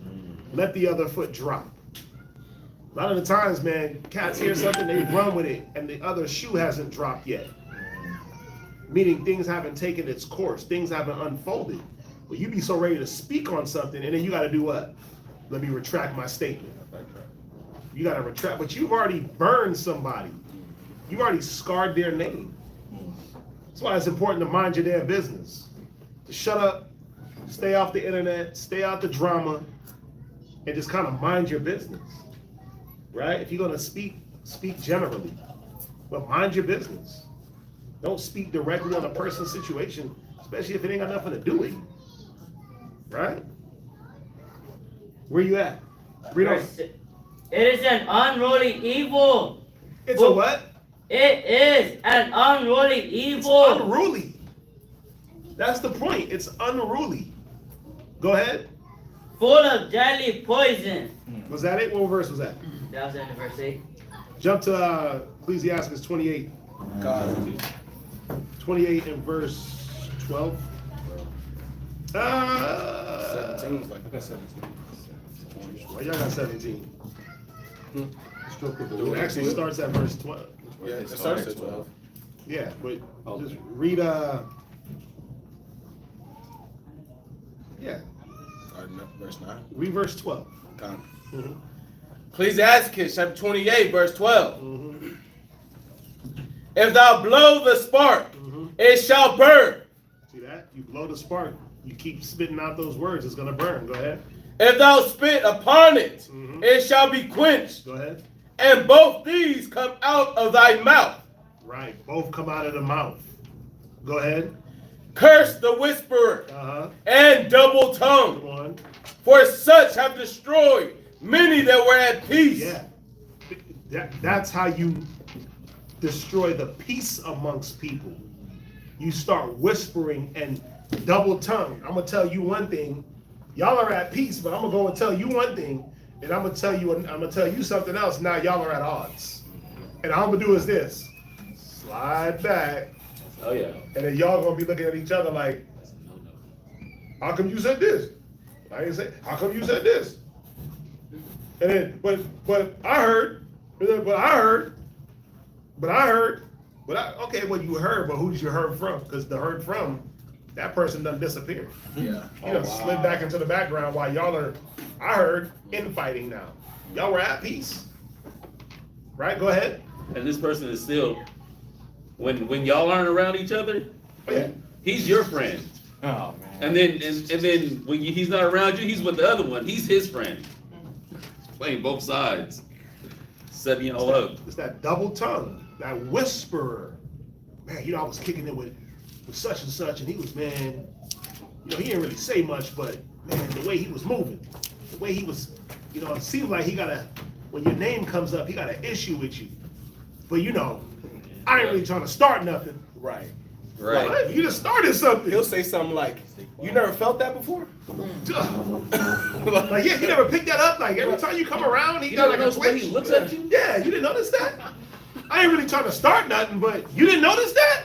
And then you sitting back, going back into your dumb mental Rolodex, like, Yeah. damn, you know what? I'm trying to find Brother it. got a point. It's- You know what? Because back in 2020, back in 2005, Yeah. when I had popped up to the club that one night, and he had looked at me funny, I was wondering where that look was coming from. So back in 2025? 2005. Oh, that's today. 2005. Showing that niggas will hold a grudge all the way for 20 years. Yeah. God. And then trying to recollect on some situation 20 years ago you have no memory on, and trying to piece it together and make it fit today. Yep. Well, who started that? Who started that? Those are called psychic suggestions, implanted thoughts. Mm. Like, these are thoughts that weren't conjured up by the person themselves, but it was someone else injected that thought into this person's mind, and then it found good soil and it grew. But that's what we dealing with. Who injected the image of a black man into society? The negative image. We didn't do it. It was injected. Yes, there was bad apples amongst us, just like any people group. But they made the whole totality of us killers, dope dealers, and just negative people. All of us are like that. That's why when you slide into certain neighborhoods, they'll cross the street on you. They'll clench their purses. They still do that. They'll look at you like, why are you here? You see it all over the internet, the Karens. The one that killed me was the black dude trying to deliver a package in the Amazon. And something was going on where he couldn't deliver the package, and the white woman ran into his truck and commandeered his truck. Dang. Wow. Then her husband came and started beating on the dude. Cops came, and who they put in cuffs? The brother. I mean, he had the shiesty on, right? But he had the Amazon vest, Yeah. and they was putting hands on him. It's on camera. All for delivery? That's same. Bruh, all for a delivery because he didn't, it was something going on where they got certain stipulations on how they deliver. Like, they're not gonna deliver if there's a dog, They don't have to put themselves under duress to deliver your whack ass package from Amazon. Your little cheap ass $5 shirt that you bought, right? And I'm not gonna risk my life if there's something that's hindering or blocking the doorway, whatever it is. So it was something to that manner where they wanted him to deliver in a situation where he didn't necessarily have to do it. If he wanted to go the extra mile and be nice, he could have. But then if he would have got hurt, it would have been on him. So he's like, nah. So he starts trying to slide back to the truck. Oh, girl outran him. Hopped up in the Amazon truck. Now tell me that ain't a federal offense. That is. Yep. Right. She in the truck, cops pull up, they put the damn delivery driver in cuffs. All because somebody said, he was da-da-da-da-da. And it's like, but he didn't do that. He didn't deliver. Right? The cop is talking to them, you know, Judah, he acting wild anyway. He losing it. So the cop tries to point out, well, look at how you're acting and look at how they're acting. So all of a sudden they tame, but her husband was beating on the brother, everything. You see that, you see it all the time, right? You see it all the time. So yeah. Read where we at. Verse 14. A backbiting tongue hath disquieted many, and driven them from nation to nation. Strong cities. Yeah. You said what? Strong cities have it pulled down. Have what? Have it pulled down. Strong cities have been pulled down. Off of what? Read. And overthrown the houses of great men. Come on. A backbiting tongue have cast out virtuous women. Come on. And deprived them of their labors. Come on. Whoso hearkeneth unto it shall never find rest. Read. And never dwell quietly. The stroke of the whip maketh marks in the flesh. Come on. But the stroke of the tongue breaketh the It bones. says it breaketh the bones. Think about it. You could break a man down with the words. Like they do the sticks and stones to break my bones, the word never hurt me. That's a lie. It says death and life are in the power of the tongue. And whatsoever you like, it shall be given unto you. And that's the point. They'll lie to you like words don't have damaging effect long term, and they do. They have the longest effect. Because think about it. A lot of us is still damaged off the words we've heard as children. That's true. The lack thereof, or the potent. You ain't never gonna be. Right? And you still feel like that. And then guess what? As soon as somebody says something, you triggered. Oh, all of a sudden you crashing out. Off of what? What people crash out off of? Words. What are people triggered off of? Words. They have a lasting effect. And again, I'm gonna keep hammering this point that words are some of the main things that have destroyed the image of our people, even in this country. At one point we were the middle class. I don't know if y'all remember, man. I mean, some of y'all weren't around, obviously. I don't think anybody in here was around at them times to really embrace what it was like to grow up in like a Detroit in the 50s and 60s, or a Gary, Indiana. You go to them places now, you like, ooh, let's just keep driving. Windows. That's the automotive. The whole Rust Belt. Listen, my grandpa, when he came to America, he moved to Gary, Indiana. Right? Because that's where you went when you had money. He had a good job. He hated this place. He never came back. But they was in Gary, Indiana. I remember the house. I remember some of it. Right? I was a kid. It's like, this is like mid 80s. This is mid 80s. I was born in 81, so this is like 85, 86.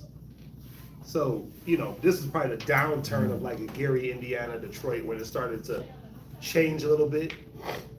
But at one point, that place was the place to be. Gary, Indiana? You tell a nigga you from Gary, Indiana now, he looking at you like, damn, there's still people that come from there. Y'all still alive? They got hospitals in Gary? Damn. I don't know if you ever been to, anybody ever been to Gary, Indiana? I ain't trying to talk bad about Gary, Indiana, but anybody ever actually been through Gary? You've been through there. I mean, I used to have to work through there, going to Chicago. In the daytime, you like, wait, I know I need gas. but not I was Gary. trying to stretch this thing out to the next city. No. Let's get to Indianapolis. Right? Yeah, no, It's like a daytime ghost town. it's a ghost. It's a Literally ghost. tumbleweeds. Yes. Like you drive, like you pull up in the city downtown and you like, yo, where's the cars at? No lie. Isn't that the same spot where Michael Jackson come from? Yeah, they came from Gary, Indiana. From the King of Pop. But remember, at that time in the 60s and 70s, that's when you had steel mills. And that's when they call that the Rust Belt. It's like Gary, Indianapolis. You take like I-80, I believe. If you drive I-80, yeah, if you drive I-80, I-80 will take you into all them cities, right? So I would purposely sometimes, I'd have to go through Gary because I had a homeboy that lived in Chicago. And so to hit I-80 from Colorado, slide I-80 up to like, what is that? That goes up to Chicago. 40. Forget which one it is. But 76 to 80 and then take it up. But I'll have to drive through there and I'd make sure I have gas to get through there. It just wasn't where you want to be at. It's one of the most, they giving away, put it like this, they giving stuff away out there. Okay, what do you mean? Like city blocks. They giving it away. Like there ain't nobody there. It was one of the most populated places. It's one of the least populated places in America. Just look it up. Just look it up. Gary, Indiana used to be bustling with black people. They all moved away because when they took away certain industries, they couldn't live. Then they start putting them in jail. Yeah, they start going to jail and this and that. Like, you can go get some city property in Gary for cheap as hell. But then it's like, why? What am I doing? Who am I gonna sell stuff to? How am I having business out there? You're just gonna have some land. Yeah. Just look into it. When you get a chance, look up just Gary, Indiana, its history. It had a very nice history, right? But you don't want to do that. Where we at? Verse 18. Mm-hmm. Many have fallen by the edge of the sword, but not so many as have fallen by the tongue.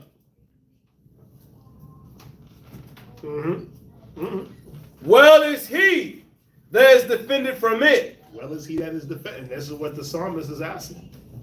Deliver my soul, O Lord, from lying lips and from deceitful tongues. Right? Go ahead. And have not passed through the venom thereof. It's venomous, man. It's like that snake that be spitting the venom at your eyes. Who does that? The cobra? Cobra. Spitting cobra. Slow down there, Twifty. It's like get it right. Slow down there. Get it right. Slow down there, champ. You got it. Spitting cobra. Okay, you got that. Your answer yesterday was terrible. Oh, wow. I'm glad you answered this one right. That was a good job, Max. Go ahead. Who have not drawn the yoke thereof, nor have been bound in her bands. Yeah, who has not had to deal with that who hasn't dealt with that type of situation, that venomous tongue, that person speaking against you wrongly, backbiting, murmuring. We've all dealt with that in some levels. Right? Go ahead.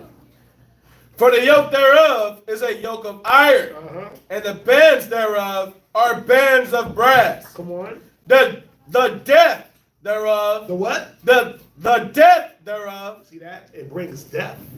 Come on. Is an evil death. Come on. The grave were better than it. Read.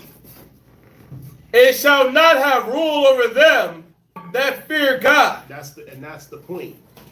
It's not gonna rule those that fear God. Like, at the end of the day, me as an individual, y'all as individuals, you shouldn't really care what slander someone has to say about you.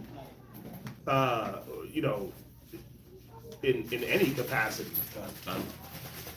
Right? Somebody can hop on Facebook right now and start talking crazy. And I'm just like, no response. No response. You already threw it out there. Now I gotta let the defense of the Lord come. Because me trying to defend myself look crazy, like Shannon Sharp. Yeah. Nigga went online and tried to defend himself. Like, we're gonna, like, BuzzFeed. Because it's just crazy, bro. He should have just shut the hell up and let his lawyers handle it, right? Yes. When he started trying to speak on his own behalf, and when you start to do that, you start to make yourself look crazy, Yes.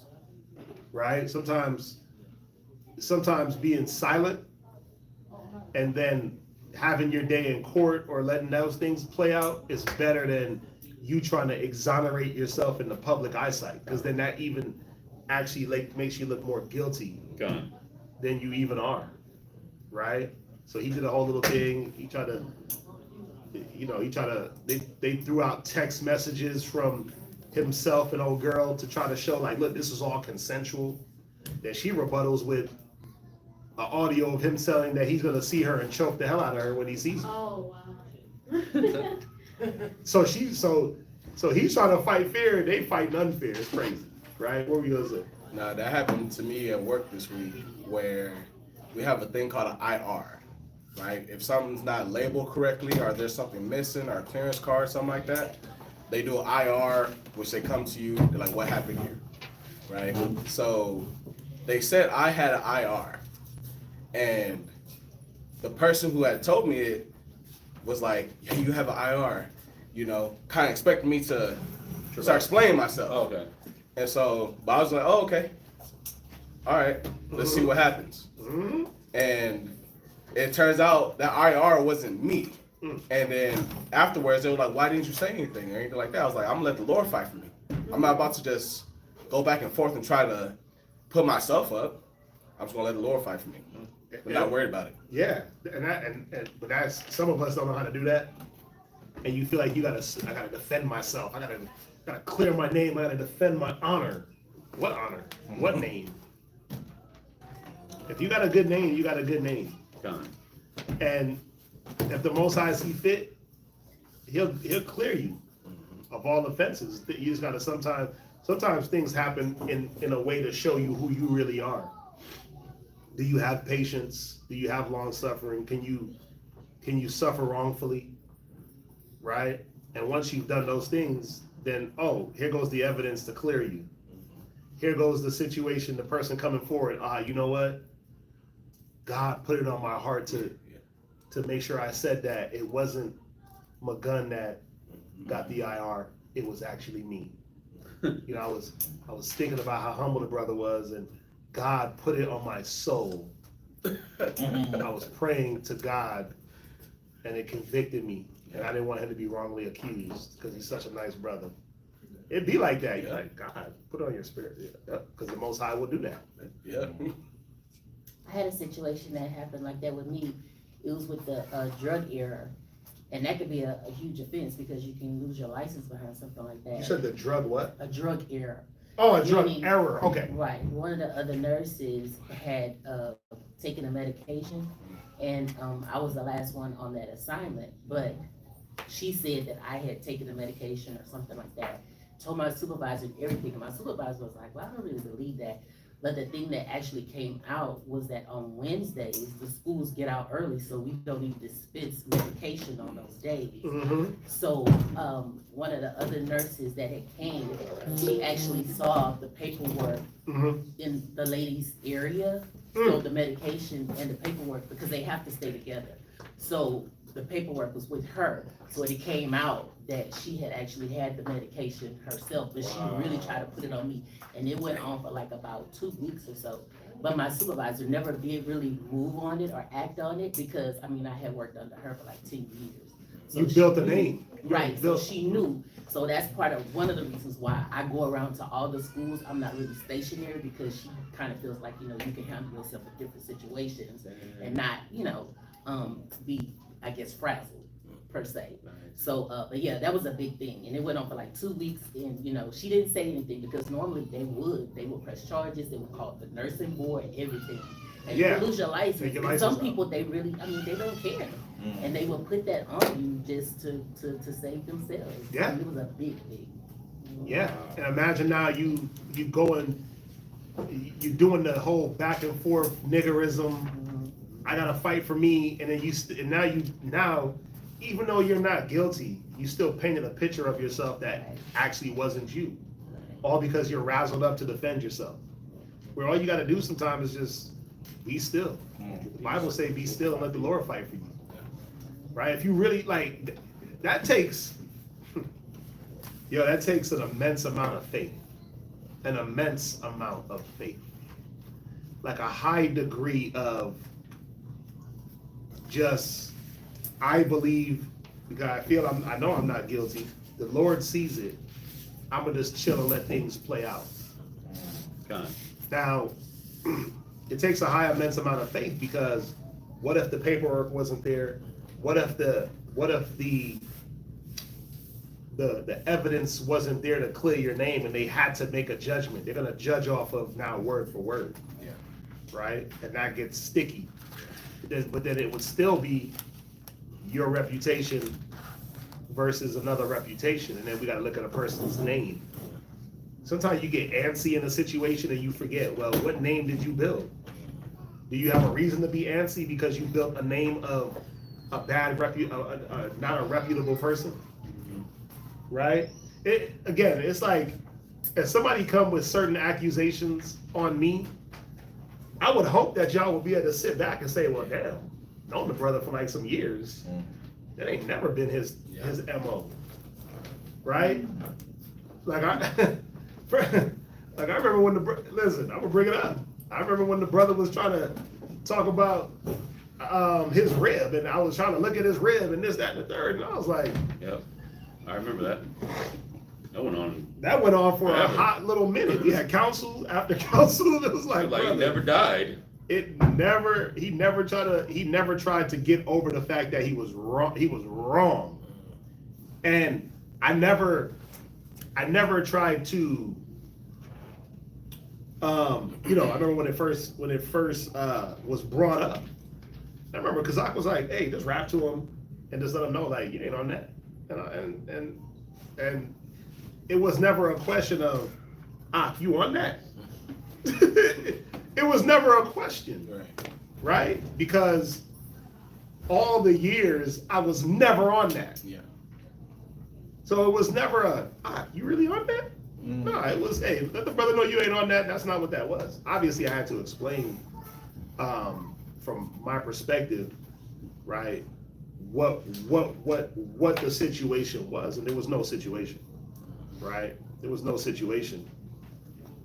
But the brother was not accepting that. He wasn't accepting the character weaknesses. He wasn't accepting none. Character witnesses. There was character witnesses on my behalf. We had a whole council, and brothers had a whole powwow, and each brother spoke like, he ain't on that. Brother, he ain't on that. Sisters, he ain't on that. Like, he ain't never, right? And brother did not accept it. It was seared in his mind. Yeah, but it was seared in his mind because that's the shit that he was on. That's the point. Yeah. That's what he was on. He had them spirits on him. I didn't. That's the point. Sometimes people will project, but what could I have done? What's going on? What could I have done but just sat quiet, let brothers speak on my behalf, and then keep it moving? And then what happens is, as things start to unfold, you get to see who was really on what they were on. Yeah. Because a whole nother cat was looking at his rib. Dang. Wow. You looking at me, but you forgot to look at him. Look at your shoes. And I just get to sit back like, I get to sit back when I see him. Hey, shalom, man. Yeah, but you working out. Salute. Hey. Uh-huh. And then the other brother, hey, shalom, man. How you doing? Oh man, this is I'm And the dying, sister, y'all. shalom, sister. Mhm. Yeah, and guess I what? remember it. I get to fade all the way back. And now they got to deal with each other. Or not. But righteously. Right? But I didn't have to go to war with nobody. I wasn't gonna go to war.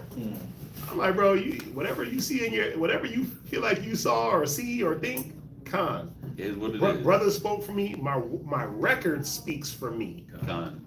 My works speak for me. Right? And the trust that brothers have entrusted speaks for me. I could pull to his house with his rib there, ain't nothing. I could pull to Locker Rob's house with his rib there, him not there. Brothers ain't like, hey, why did you go to my house? My rib was there. And how come you said shalom to her like that? Like, huh? Come on, right? Sisters have come to my house. Like, It's not a thing. it's not that type of party. We ain't on that, right? The same way though. Guess what though? Watch this. I can send my rib to a brother's house while it's just him. Cause guess what? That's not in my mind. Like, you know what? I'll send my rib over there, and the brother's there by himself. They're gonna get into an entanglement. Like, I'm not thinking about that. It's wild, crazy to think like that, though. It's crazy to think that I'm gonna put that on a brother. But then I gotta think about, well, what's in me? Right. Ain't no brother ever. The wild part is the ones that did try to make moves on my rib, they ain't here. Oh, gun.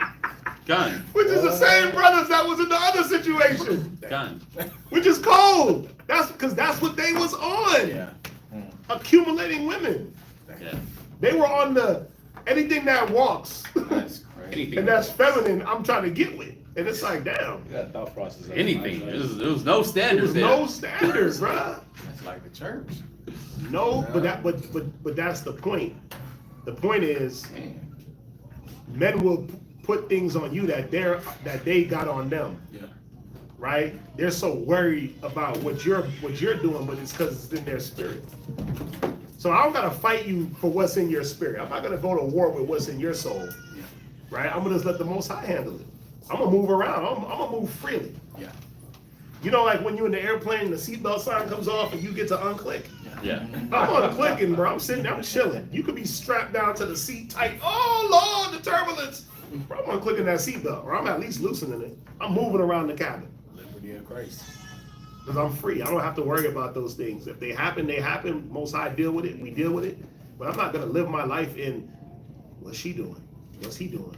What is he on that? I'm not living like that. That's crazy. There's no peace, man. That's the point. God dang. That's the whole point. I'm not living my life in this person's talking bad about me. Keep talking.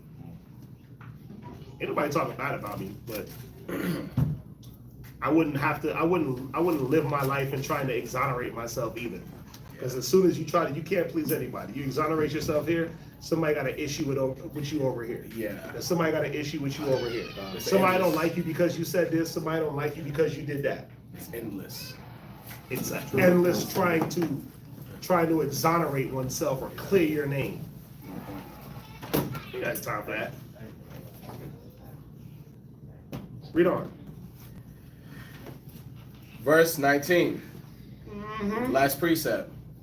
Oh, actually, verse 20. You're at the depth thereof, 21. verse 21, verse 22. 21. Read verse 22. 22.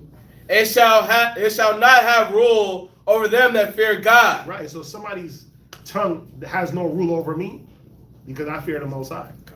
Go ahead. Neither shall they be burned with the flame thereof. Yeah, unbothered. I can care less what you got to say. God. Right? Especially when it ain't true. Yeah. Go ahead. Such as forsake the Lord shall fall into it. Those are the ones that they always gotta show that they're again, they gotta prove their innocence. I gotta prove that I gotta clear my name. Bruh, you're gonna be clearing your name for generations and for ages. Come on. Yeah. Go ahead. And it shall burn in them and not be See, quenched. you're gonna be constantly trying to clear your name. Go ahead. It shall be sent upon them as a lion. It shall what? Be sent upon them. Wait, that fiery tongue was what? A lion. That serpent tongue was what? A lion. It says it was sent. That's the key. Why is the Most High allowing these things to be sent on you? It's because of what you're doing. Yes. It's what you're doing and what you're not doing. Shall no harm come to him that, what does it say? Psalm 1. No, not Psalms. Ecclesiastes. Do no evil. No, Ecclesiastes 7 and 1. Do no evil, shall no harm come unto thee. Yep. Right. Ecclesiastes 7 and 1. Do no evil and no harm shall come. It says that tongue, that backbiter, that whisper is sent like a roaring lion. So you got to ask yourself, why is that being sent on me?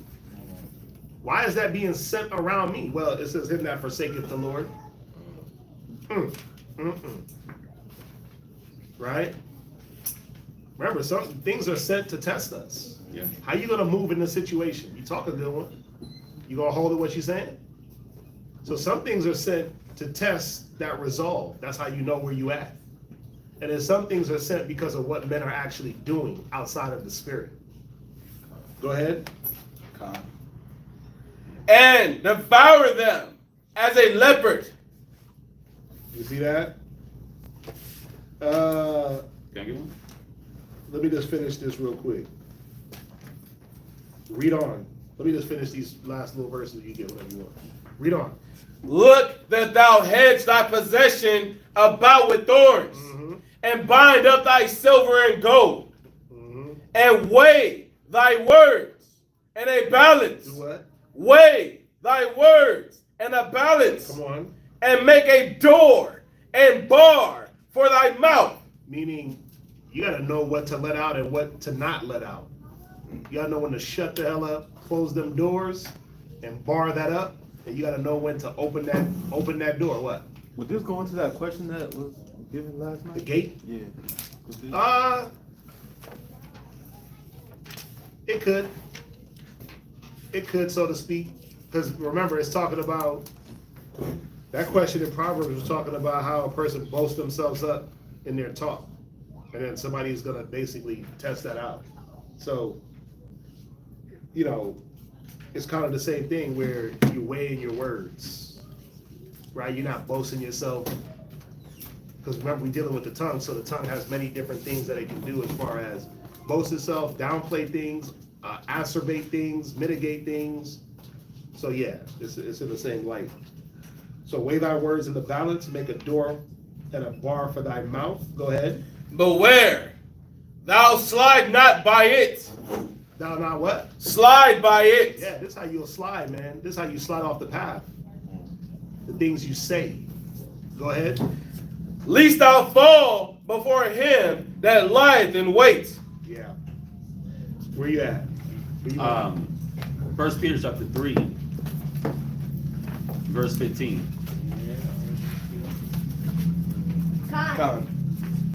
Look at it.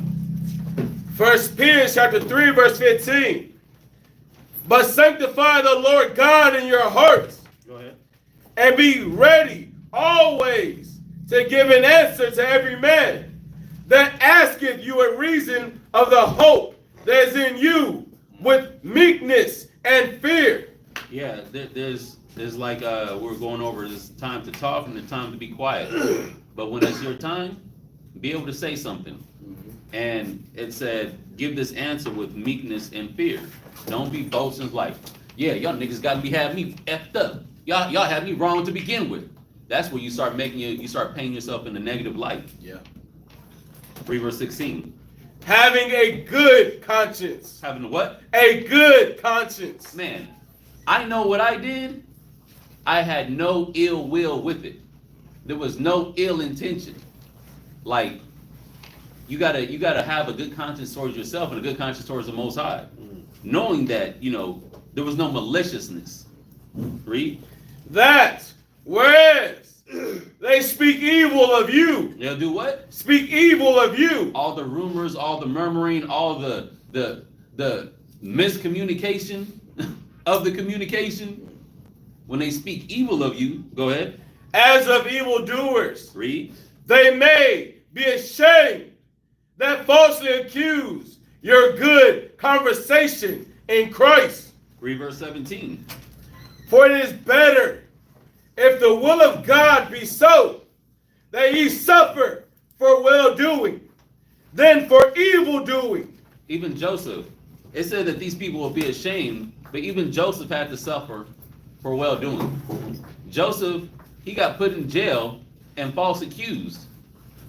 Now, when we're talking about how this slander or this evil speaking or rumors about a person can go around, or these lies, well, you sit back and be quiet.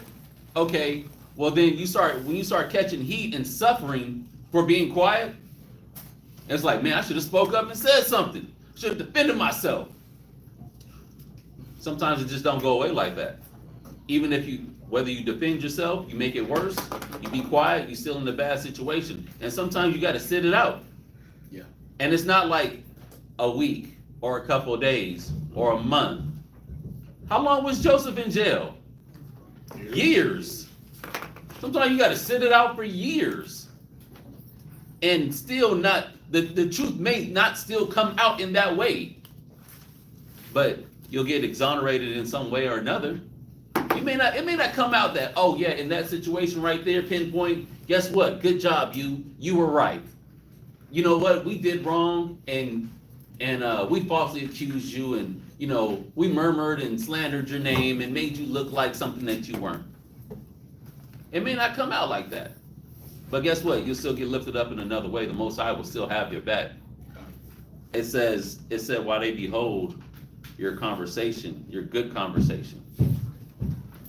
So, and then verse 17, like it said, it's better to suffer for well-doing than for evil. It's better to suffer as having good intentions and doing the right thing versus you really did something wrong and you really out here in them streets, in them lanes, tricking off.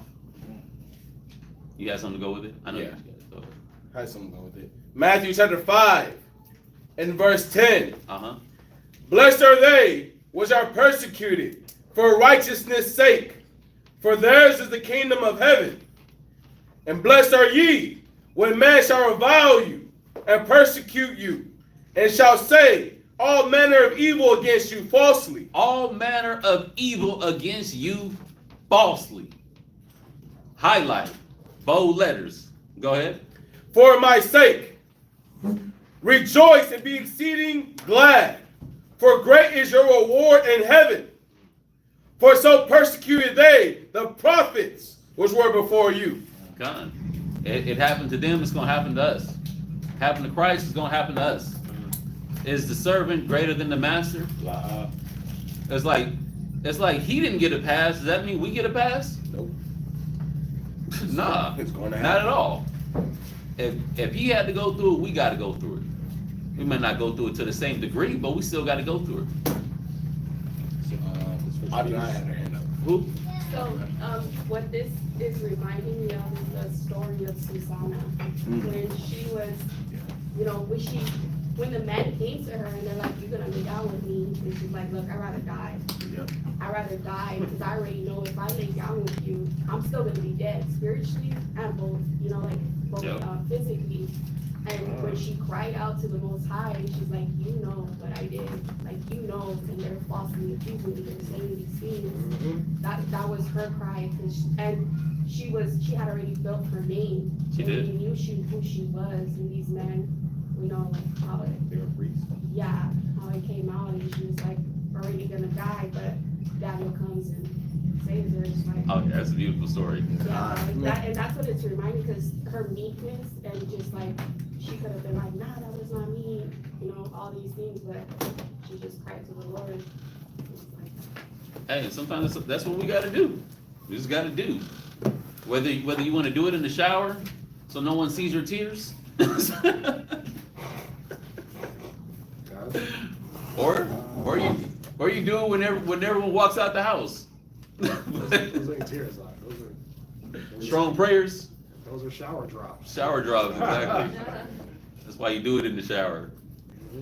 So when someone walks in, it's like when you walk out, someone's, why are your eyes so red? The water got in my eyes. It's too hot. It's too hot. God. Let's jump back to Psalms. We got 8 chapters. Yeah, it's 12 o'clock.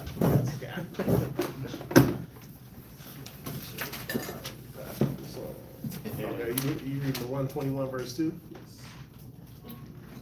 It ain't a lot. No. Watch this. Psalm. Read. Psalms 120 and verse 5. Right. Woe is me, that I sojourn in Meshech, that I dwell in the tents of Kedar. Who's Meshech? What people? Shem, Ham, Japheth. Which one?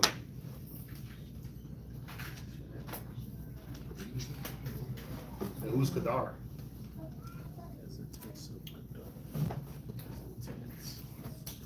Tents of Kedar is what? Who? They come from who? Wasn't Kedar Ishmael? Kedar is Ishmael. Come from Ishmael. Where does Meshech come from? They would be Japhites. Japheth. Right?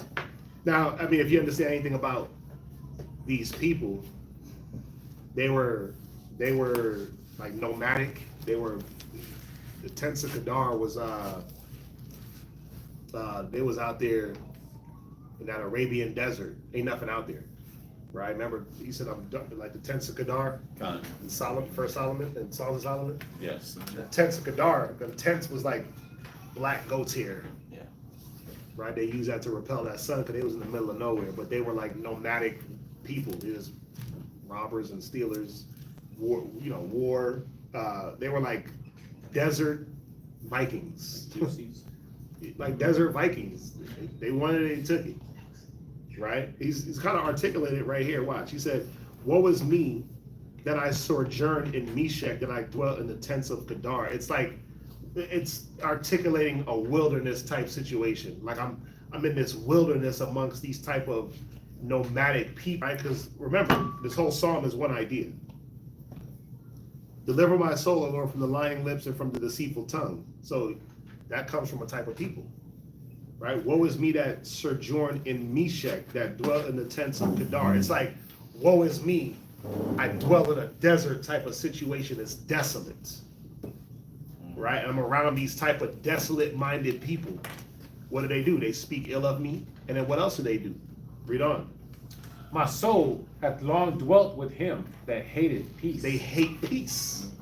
How do they sow or take away the peace? Through their words of discourse. Yeah. Discord, excuse me. Right? Ecclesiastes 28 and verse 9. A sinful man disquieted friends and maketh debate among them that be at peace. You see that? As a matter of the fire is, so it burneth. And as a man's strength is, so is his wrath. And according to his riches and anger riseth. And the stronger they are which contend, the more they will be inflamed. And hasty contention kindleth fire, and hasty fighting sheddeth blood. This is what he's articulating, that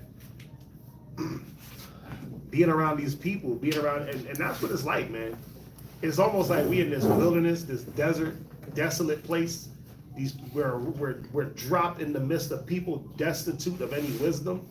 It's dry. What does a desert represent? Shadow of death. Well, dry, arid, no life. Right? Which all represents no life and death. Right? So just imagine him using this to articulate the state of the people around him. The state of the situation is dry, it's arid, it's hot, right? There's no life. The people ain't got no wisdom. Remember, the opposite of this would be what?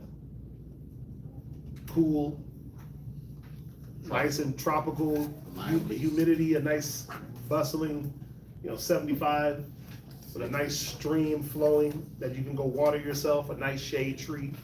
Ain't no damn trees in the tents of Kedar. It was all desert. In that Arabian Peninsula, if you understand, there's nothing out there. It's lifeless.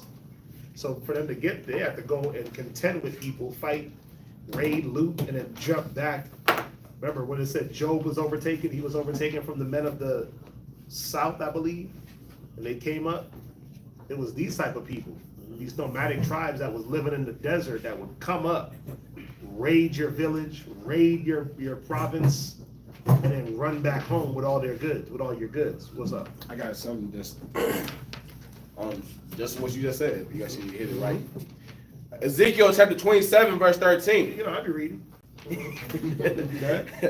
Javan, Tubal, and Meshech is all who? What tribes? Or what people groups? Japhet. It's all Japhites. Go ahead. They were thy merchants. Mm-hmm. They traded the persons of men. See that? It was running up and just stealing niggas. People stealers. Go ahead. And vessels of brass in thy market. Yeah. So they like all you gotta do is watch certain shows and you'll see like they were like land Vikings. Right? And they would just fight wars and just fight with you and shed blood for no reason. Right? They didn't have any reason to just kill you because they wanted to take what you had. They were called raiders. Right? They were raiders, and a raider ain't going in there in peace. He's going to raid. Rape women, kill people, take goods. Take slaves, right? So where we at in Psalm? So he said, my soul had long dwelt with him that hateth peace. These people hate peace. Go ahead. Verse 7. I am for peace, but when I speak, they are for war. Yeah, I'm for peace. I'm saying peace, but when they speak, it's about war. So he's articulating the type of peoples that he's in the midst of. That's all. Right where we at? Psalms chapter 121, verse 1. I will lift up my eyes unto the hills, for whence cometh my help. My help cometh from the Lord, which made heaven and earth. Right. Any questions? So it kind of sounds like it's going all into one because they're lying about him. He said they're in for peace, and then he said, I'm gonna give myself basically to the Lord. I'm gonna lift up my eyes unto the Lord. Basically, it's all one. Right? Yeah, it can be. It's kind of going into. It can be. I mean, I don't know if these are ordered in like a specific order as far as like 120 on, but I mean, I can see what you're saying. I can see where he's articulating how they lie, how people lie and put a bad name on you that puts you in a bad situation, and then you gotta look for the Most High for help. Right. Yeah. Yeah. Next reader.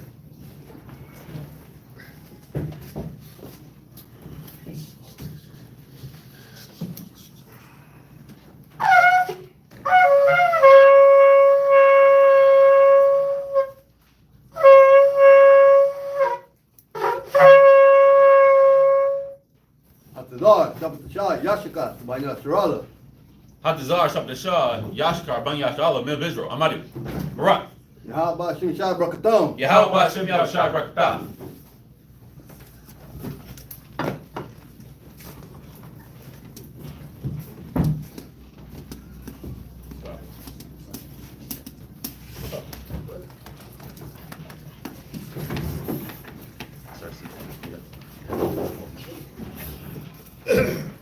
Rush for that one situation. Switch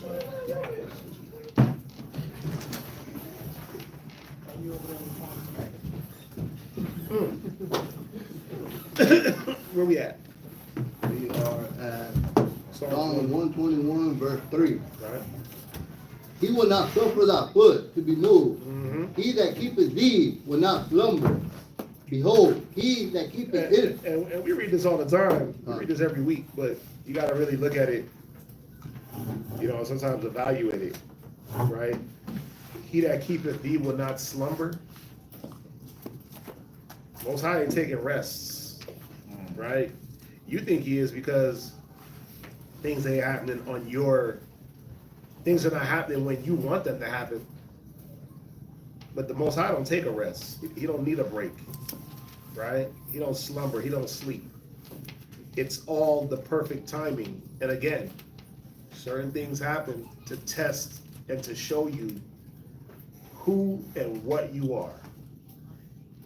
Because you can't sit there and say you're patient and never go through a situation of patience. And then when you do, you get impatient. How patient are you really? You can't say you're faithful and then lack faith the first chance you get to have faith. And then be like, I'm faithful.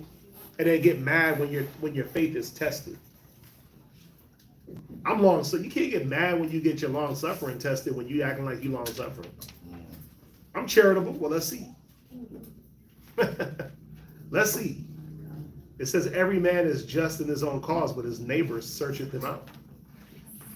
Right? So you can sit there and boast yourself or tell yourself that you're something, but let's see. I got the best defense in the world. Okay, well, let's put that to the test. Prove it. Prove it. Prove yourself. No, you're not your own self. You can't get mad when you get proved. And a lot of times, that's where a lot of our anger comes from. You're upset that your mouth got you in a situation that now you got to prove who you are. You're upset, but you can't be upset because the Most High is proving you. Right? Be glad that at least now you get to truly categorize yourself for what you really are. So you might not have the greatest whatever in the world, but it might be just good. It might just be mediocre at best, but at least now you know that you're either just good, you might even be great at what you're boasting. But how would somebody know unless we test it? Got the greatest jerk chicken in the world. Damn, you didn't put a lot of salt on that. How is it the greatest? You forgot to put salt. Well, how would you know if you tested it? How would y'all know? From the aesthetic, it looked like the greatest. The way it was looking, damn. Right? I did put salt, by the way. I'm gonna say that. This wasn't the normal salt that I'm used to putting. Right? Some cats I gotta look out for brothers' cholesterol. Blood pressure. Brothers' blood pressure.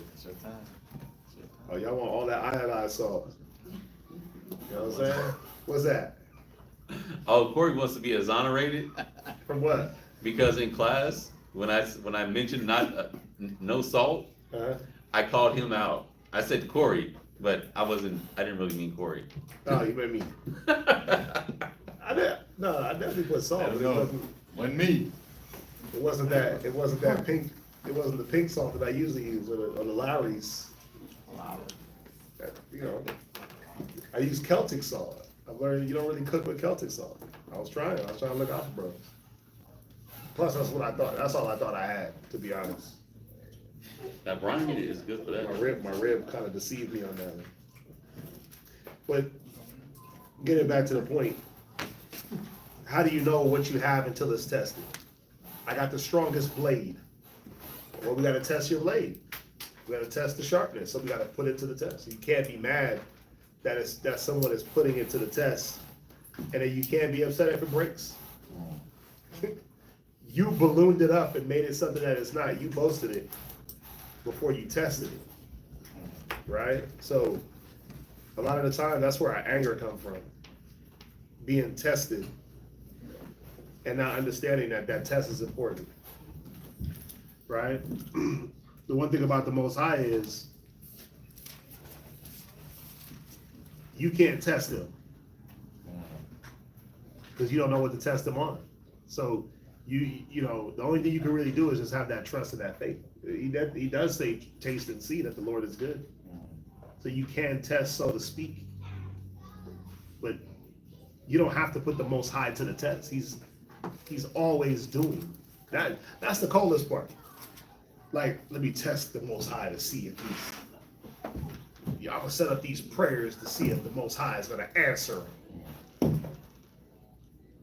You should be happy that you have the ability to even know to set up prayers. Just having the ability to know that I should set prayers up and face the east, you should be like, damn, you know what? This is a losing battle here. I'm gonna have to test the Lord. He's given me the ability to communicate with him. And even when I didn't know to pray to the east, guess what? Still was giving me that ability. Yeah. So how can you test the Lord when he's always giving you the ability to excel and to do more and to do great?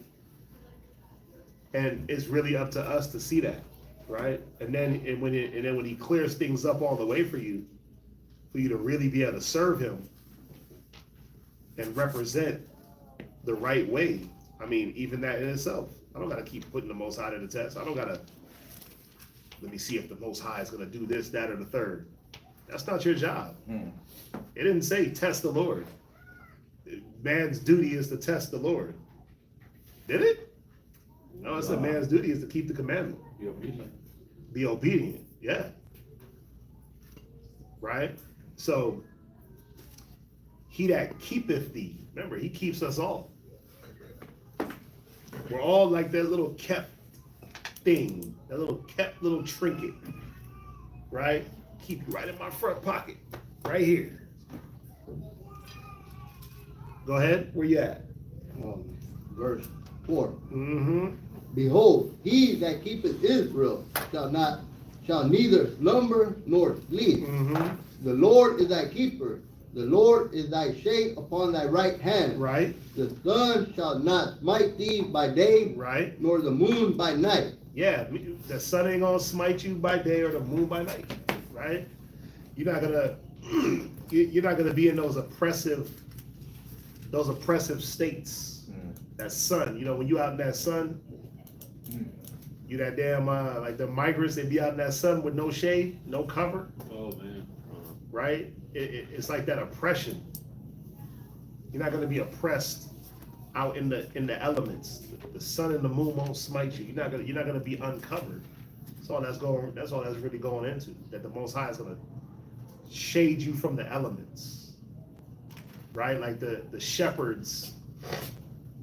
Right? Anyway, go ahead. Verse 7. Mm-hmm. The Lord shall preserve thee from all evil. Right, and that's all it's really going into. He's going to preserve you from all evil. Go ahead.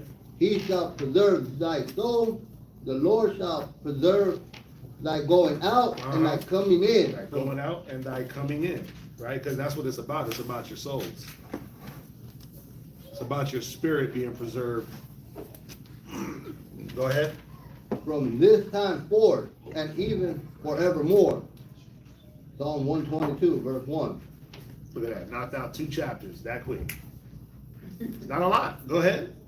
I was glad when they said unto me, let us go into the house of the Lord. Mm-hmm. Our feet shall stand within thy gate, O Jerusalem. Jerusalem is builded as a city that is compact together. Mm-hmm. Right. I was glad when they said to me, let us go into the house of the Lord. Right. Jerusalem, we know Jerusalem, that's where the Most High put his name. Right. It says, our feet shall stand within thy gates, O Jerusalem. Jerusalem is built as a city that is compacted together. Any questions?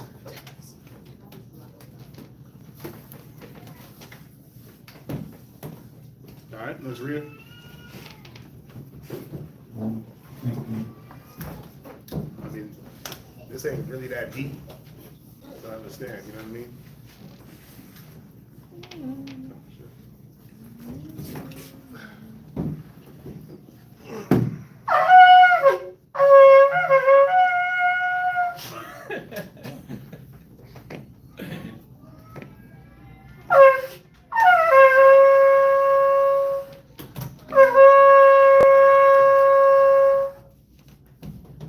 Elijah Shabbat Yashikar Banyashala. Elijah Shabbat Yashkar, Banyashala, Ms. Ritual, Amadi, Barak. Yahweh Hashem Yahshabrak Thumb. Yahweh Hashem Shabbat Thumb. That was bad. My bad, I'm not. I was like, I hate that. Hate that my gun. No. I don't do that no more. You do that no more? That's not named amongst me. You like, you got the new band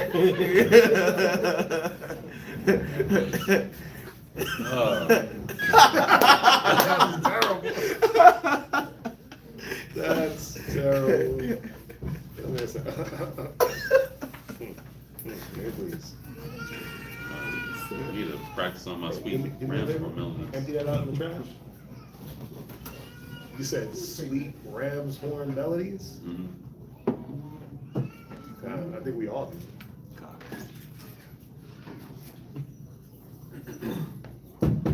Where you at? Psalm chapter 122 and verse 4. Whether the tribes go up, the tribes of the Lord, unto the testimony of Israel, to give thanks unto the name of the Lord.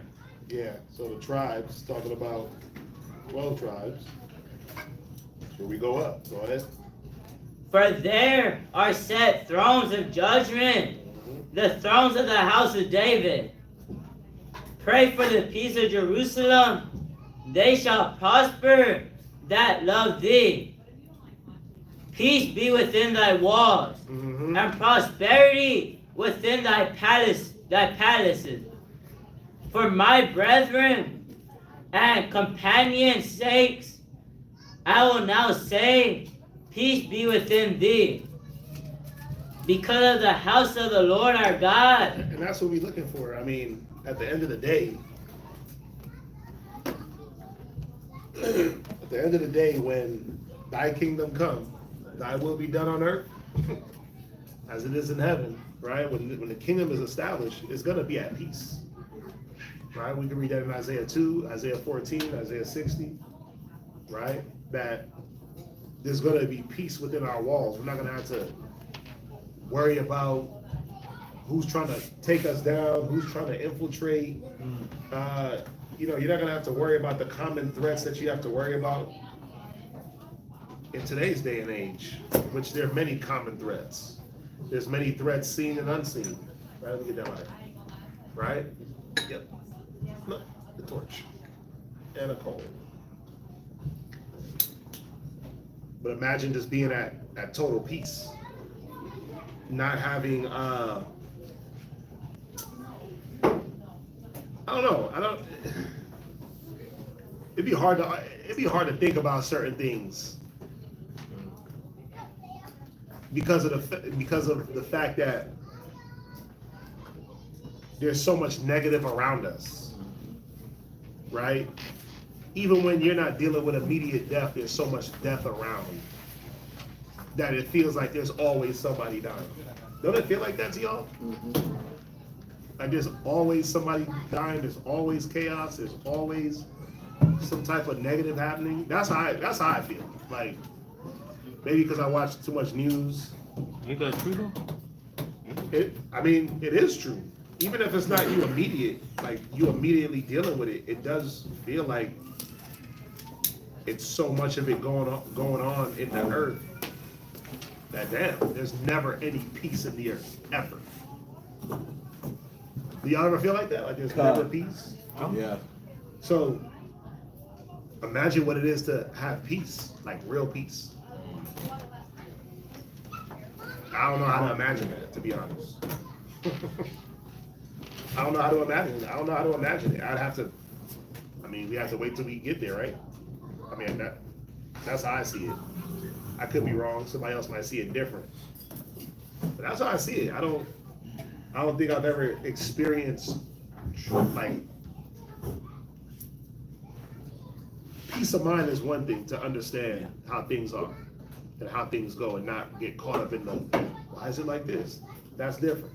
But like true peace from just even the thoughts of when I wake up, I'm gonna have to hear about this person murdered this person did a mass shooting, this school got shot up.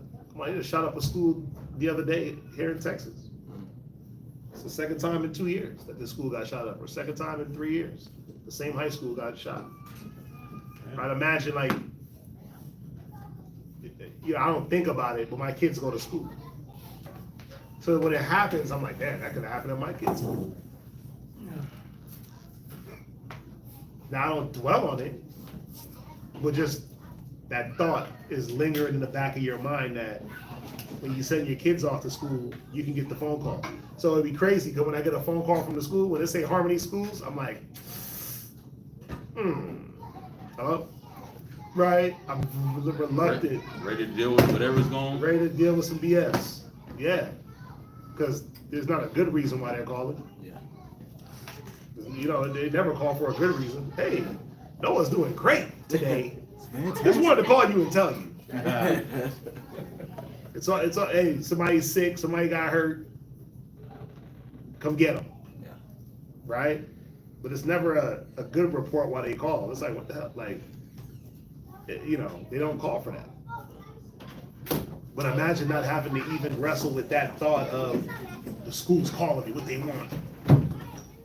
I don't gotta send my kids to go deal with that. Imagine that.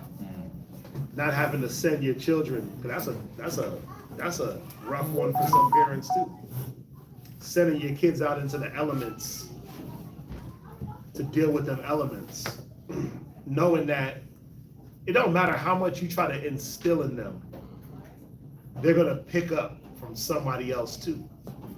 That's just the nature of the business. As many good habits and good things you try to put into them, somebody's there trying to instill something in them too, and maybe not on purpose, like I'm gonna purposely teach you how to be off. But I'm off, and I'm doing off things in front of you, and then a child's nature is to what? Mimic, accept, sponge up. Yeah. And then it's also in their nature to reject the things that they just don't like. I don't like that because I don't like discipline. Or I don't like that. And the discipline comes from the parents, so they reject the parents and they'll take on the friend. Well, Billy said, hear what Billy said, Billy ain't your mama. Right? You gotta have those talks with him. Where you learn that from? You know, such and such at school. Well, such and such at school ain't your parent. And they ain't got your best interest at hand. But imagine not having to wrestle with those. There's gonna be a time, and maybe not in this lifetime, there's gonna be a time when you ain't gotta wake up and have in the back of your mind mass shootings, mass killings, something's gonna happen with your children, something's gonna happen with somebody else's kid, right? Because it's gonna be peace. Nobody's ever experienced that. No. This world that we live in, I don't think nobody's ever experienced that because somebody could get got at any moment. Come on. We chilling after class and some dummy just slides through the parking lot 1,000,000 miles an hour and almost hit one of the kids. Imagine that. We leave class and then we got to deal with that. That's wild, right? So there's always like this thing in the back of your brain that it really only activates once something happens. That's like how it is for me. I don't dwell on the negative, but it activates once some negative happens. I'm like, oh damn, kids, to this, to that, right? But imagine that never activating in your mind as that. We ain't never had that. We ain't never had that life. That's what we're trying to get to. Right? That's what we're trying to get to. I'm always on defense mode. And it's a sad thing to always be on defense. Yeah. And when I say sad, I just mean like, man, how can we really even enjoy life? Yeah. But remember, this ain't where we're supposed to be enjoying life anyway. Yeah, that's why I was. Yeah, this ain't where we're supposed to be enjoying. I mean, what is there to enjoy in this place? Right? What is there to enjoy? Even when you build something up, have a business, have this, have that, there's still something there to try to topple it, break it down, or to take advantage of it. So there's really no true peace until the kingdom. Micah chapter 2, verse 10. Arise ye and depart, for this is not your rest. Because it is polluted, it shall destroy you, even with a sore destruction. Yeah, and that's what our people face on a daily. We face the fact that at any moment, sore destruction can come upon you. And that little bit of peace that you thought you had, that's disrupted because somebody else is not at peace. You know, so just some things to think about. Just some things to think about it, right?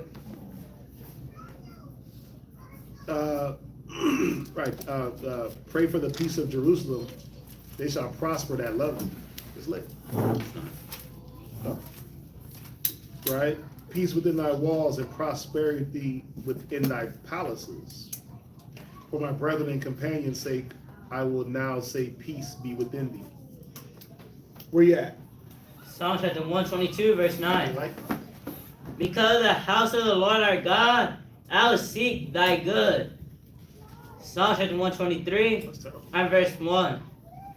Unto thee lift I up mine eyes, O thou that dwellest in the heavens. so ask yourself, what are you looking at? Where are your eyes fixated on? Obviously, you can't look into the heavens and see the Most High. It's a figure of speech. Right? But where he's showing you where is his eyes fixated on. Sometimes our eyes be fixated on the wrong thing. You look at man, you look at the circumstance, you look at what you don't have, you look at what you do have. Instead of looking at the Most High that set the whole thing up and saying, you know what, whatever which way this goes, the Most High got me. That's true.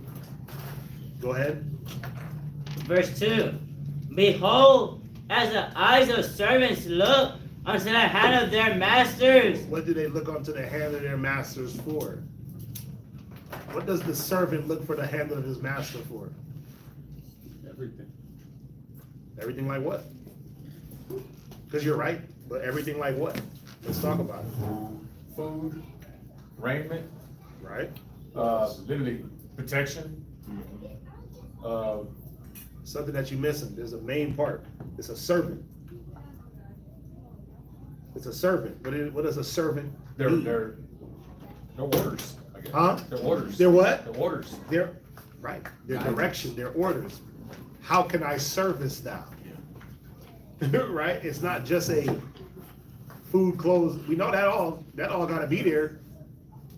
But the main thing is the direction in which the servant goes. How does this servant serve? Right? So read it again. Behold, as the eyes of a servant look unto the hand of their masters, and as the eyes of a maiden unto the hand of her mistress. Yeah, what does a maiden do for her mistress? She's looking to see how can she serve her. How can she be a good handmaiden? What do you need? Oh, you need your hair combed? Got you. Combing your hair. Oh, what do you? Oh, you need water poured into the tub, hot water. I'm gonna pour the hot water. Like I'm going back into the ancient days, right? But what did a handmaiden do? She was at service of the maid. What did a servant do? A servant was at service for that king or that prince or that master. So they were looking to see how could they serve. Go ahead. So our eyes wait upon the Lord our God, right? Until that he have mercy upon us. Right. So until then, we gotta see how can we serve the Most High that we can attain the mercy. It's the same concept.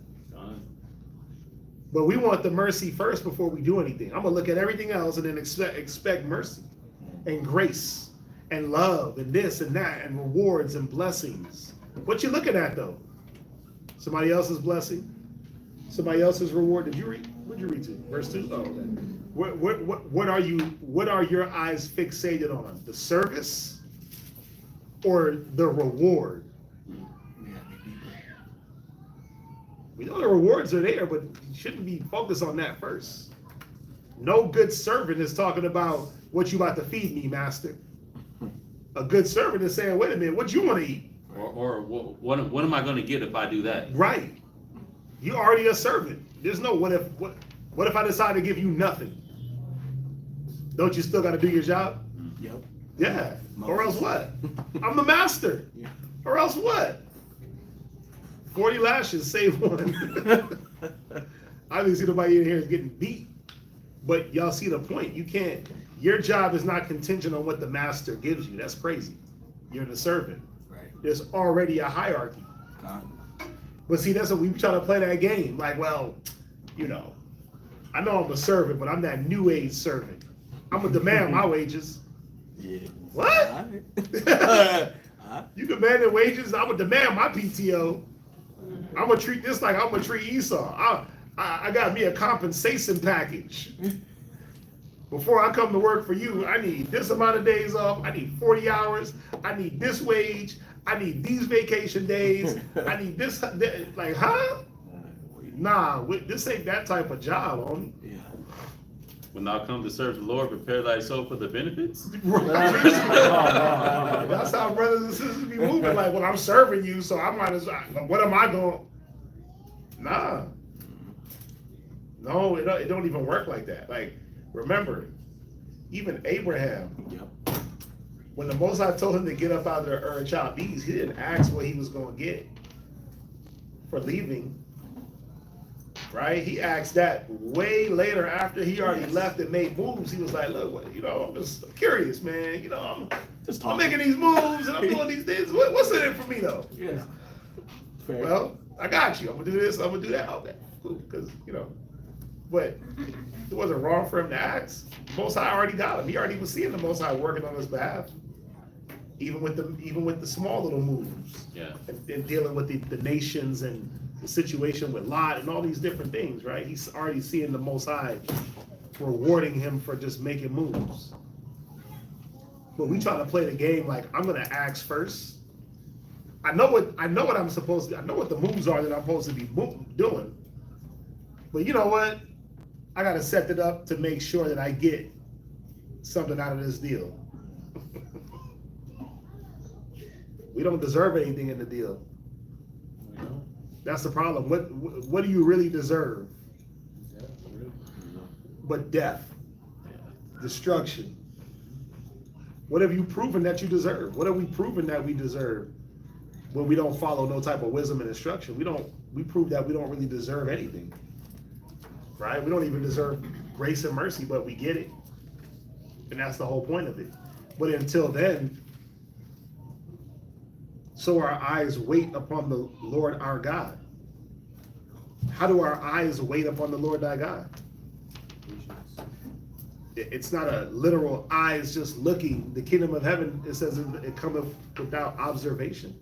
You're not looking at the heavens like the men in Acts. He said, you men of Athens, why gaze ye up in heaven? You're not just staring into the heavens like, I'm waiting on the Lord. I'm waiting on the Lord. No, you're actually doing something. You're actually putting yourself to use. You're staying fixated, like the scriptures talk about the law being the frontlets on your eyes. Deuteronomy 6, right? Shows you how the law is like frontlets, and your eyes should be fixated on those things. And while you do that, the Most High is doing his thing, which is what? Here's a little grace. Here's a little mercy. Here's a little, here's a little cut off the price tag. I know you wanted that. Here's a little, here, you know what I'm saying? Here's a little, make it easy for you to get this or eat. I know you've been working hard. So you can't get things the same way everybody else get it. So I'm gonna make it a little bit easier for you. I've experienced that. I think we all have, right? Come on, the amount of money that was spent during Passover, I ain't gonna lie, the Most High gave me a lot of breaks. Yo, when I pulled up to pay my toll, when I pulled up to pay the garage toll at the airport, I dropped my car off on a Thursday, picked it up on a Wednesday. That woman looked at the bill, she was like, oh my God. I said, don't even tell me what it is, just run the card. She said, don't tell nobody I did this. And when I looked, she charged me $75. All praises. I was like, ooh, I can take out.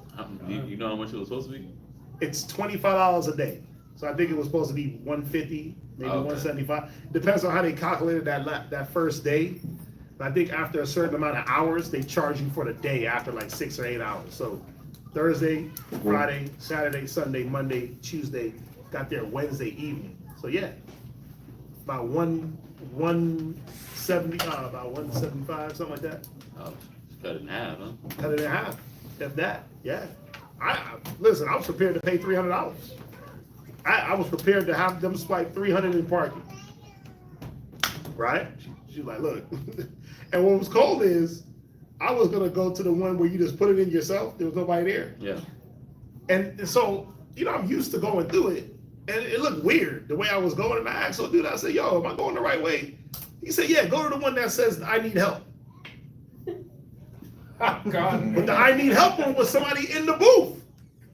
So it's funny, when I pulled up, I'm trying to put it in the machine. She's like, no, come to me. I'm like, oh, that's what's up. Okay, cool. And so when I handed it to her, that's how you know it'd be the spirit though, because I could have just went to one of the automatic ones, threw my card in, got hit for $300 and then drove off and just been short. Just, took that hit.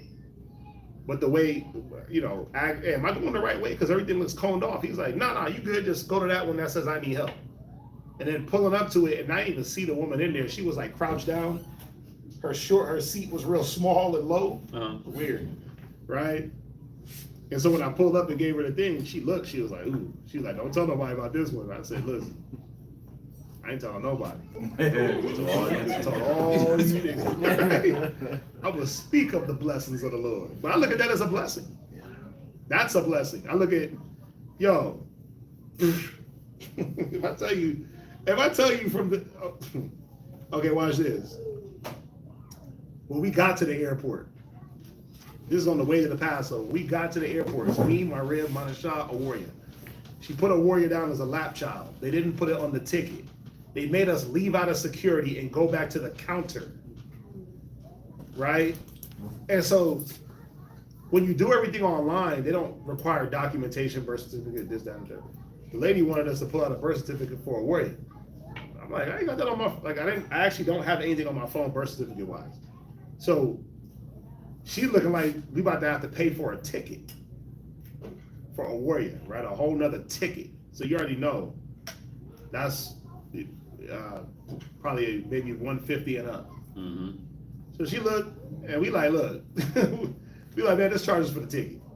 And then she looked around, she did one of these, and she just started typing. And then she handed us a boarding pass, and it was like lap child. And I looked, I was like, that could have been a whole ticket I had to pay for, right? It was a lot of different things that was trash that happened that I know why they were happening. There was things that were trying to test, there were things that were testing my patience on the highest level of patience testing that I could ever be on, right? But then there were certain things that was like, okay, you didn't let that get to you, so I'm gonna look out for you over here. Yeah, you let that get to you, so guess what? Now you're gonna have to go through that again, right? I can recognize that. I can look at the whole trip. I can look at even before the trip started. I can look at the whole month before. Yo, my patience was at a thin string spider web. My patience overall with just everything. I ain't lying to y'all, right? Everything was trying to test my patience, and some things literally pissed me off to a high degree. And some things I had to sit back, and everything you sit back and you're like, man, I know what this is. And then some things you overtake it.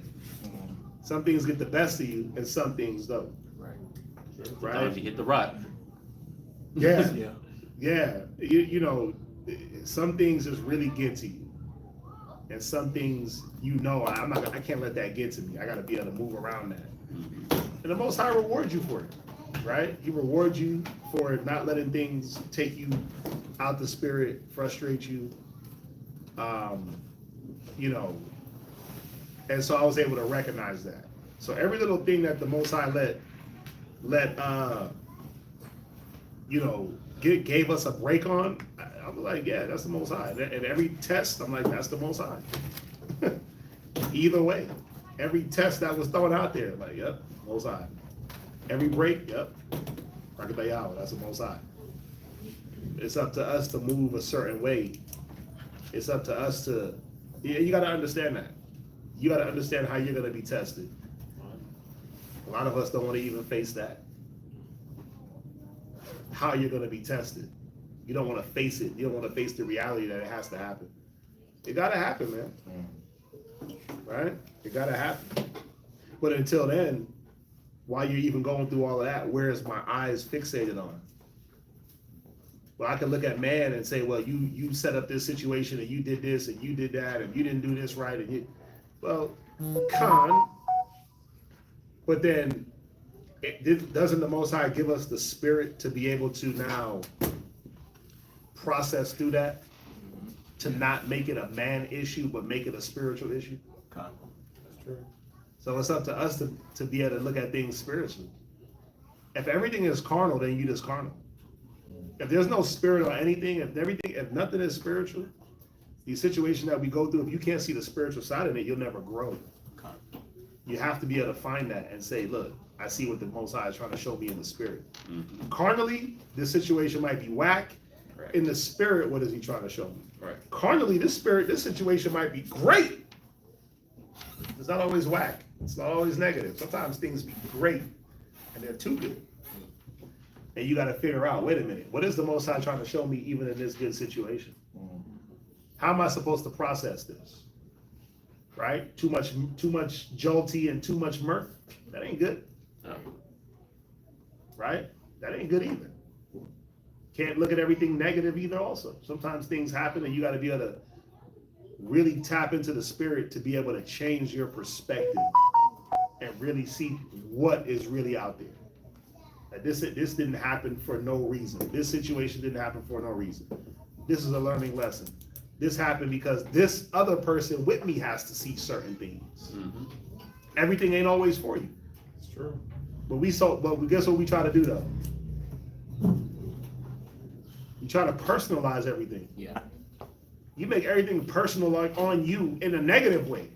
See, I'm personally being attacked. The Lord is attacked. Like, nah, that lesson ain't even for you. Now you taking it up on you and you losing. Yeah. You took somebody else's lesson and you damn failed. You showed them how to fail the lesson. Stop personalizing everything. Step back and look at the situation and say, damn, who else is supposed to learn from this? And I'm not sitting in front of y'all saying that I'm like an expert at this. Because I'm still having to go through these things and learn too. It's just, it takes a lot to really get on my nerves. I can deal with a lot. It takes a lot to really get me really pissed off. Right? I know it might not seem like that. Like he's just always pissed off. Like, no, it takes a lot to really get on my nerves. Like I can really deal with a lot of distraction. I can deal with a lot of this. Open steel, right there. I could deal with this. I could just sit there and do it. Like my kids do that to me all day. All day, my little kids come to me, Dad, and they'll try to tell me something. I'm like, huh? And I'll be in the middle of doing stuff. They're like, Dad, the sky is blue. And I'm like, oh, cool, daughter. And then I'll give her a hug. And because I engaged her, now it's on. Now it's on. Now she's like, oh, he opened the door. I'm gonna be on his helmet all day. And it's Dad. And then Manasha tags in. Daddy. Like I'm like, I got two Stewies. Daddy. And they just come with random facts. Random facts. My dump truck is wet. I'm like, because it was outside, son. He's like, oh, okay. Can I dry it off so it doesn't wet my blocks? And I'm like, just dry it off if you want. Get the rag.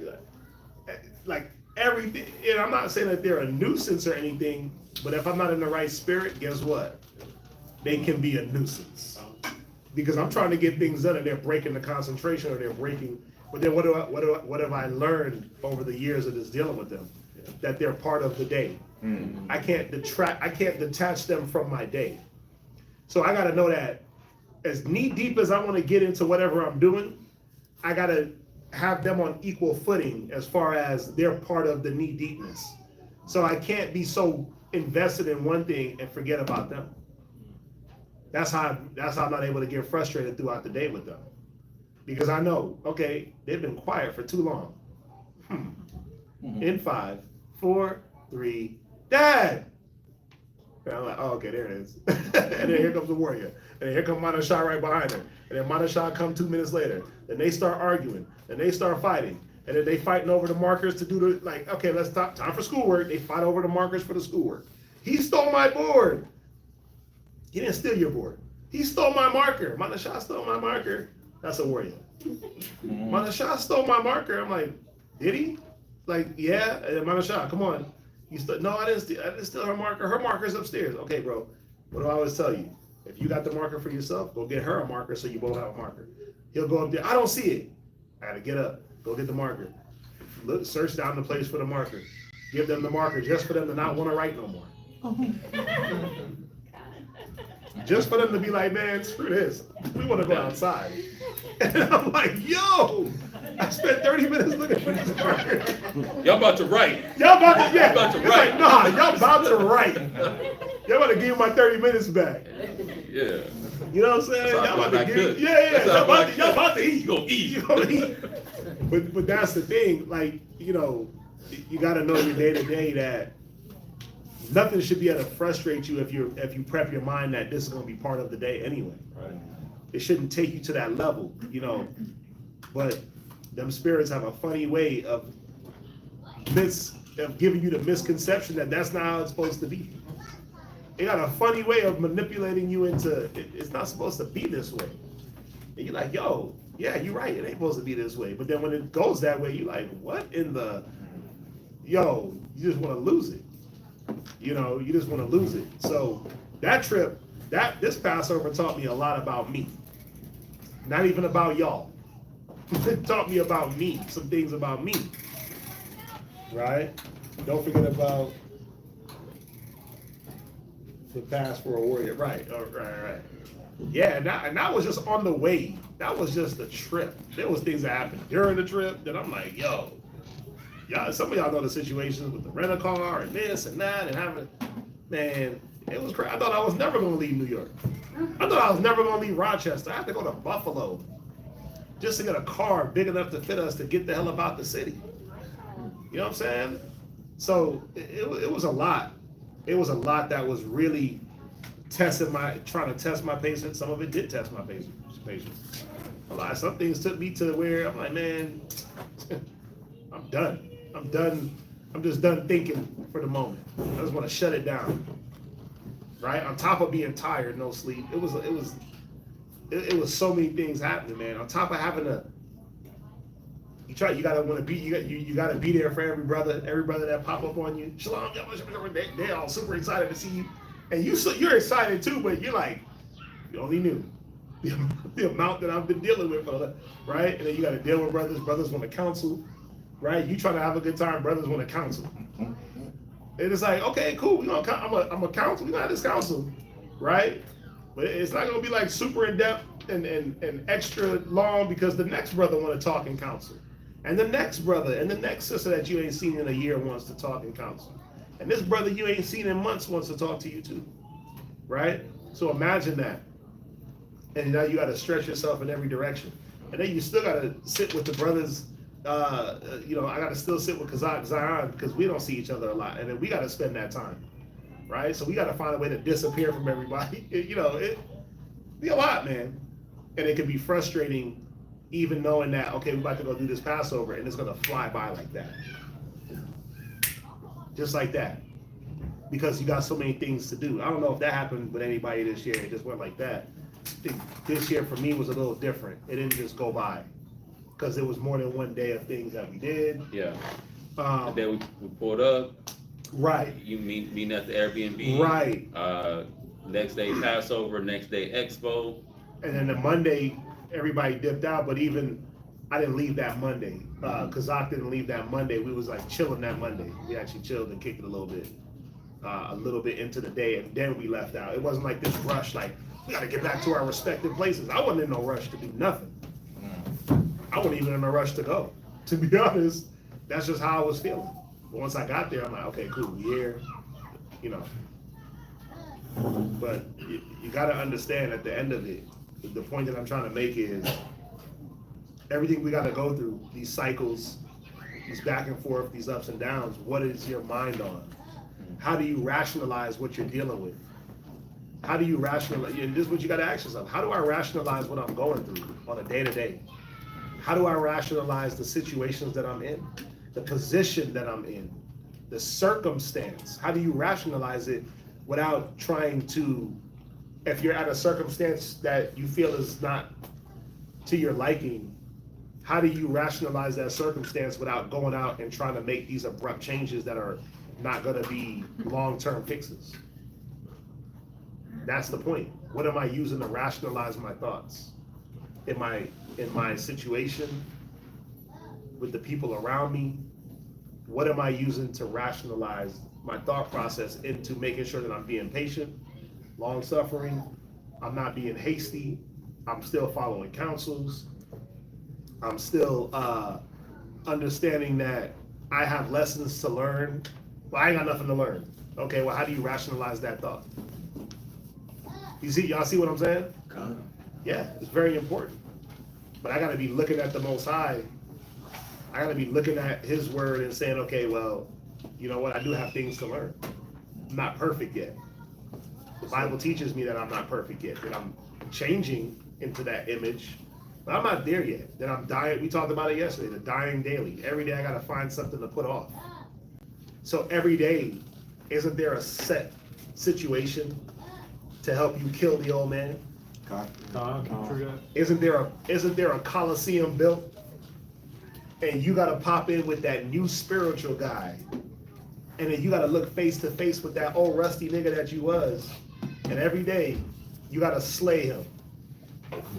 Yeah, that's how life is. Yeah. That's how a spiritual man's life is. Every day, he gotta pop into the Coliseum.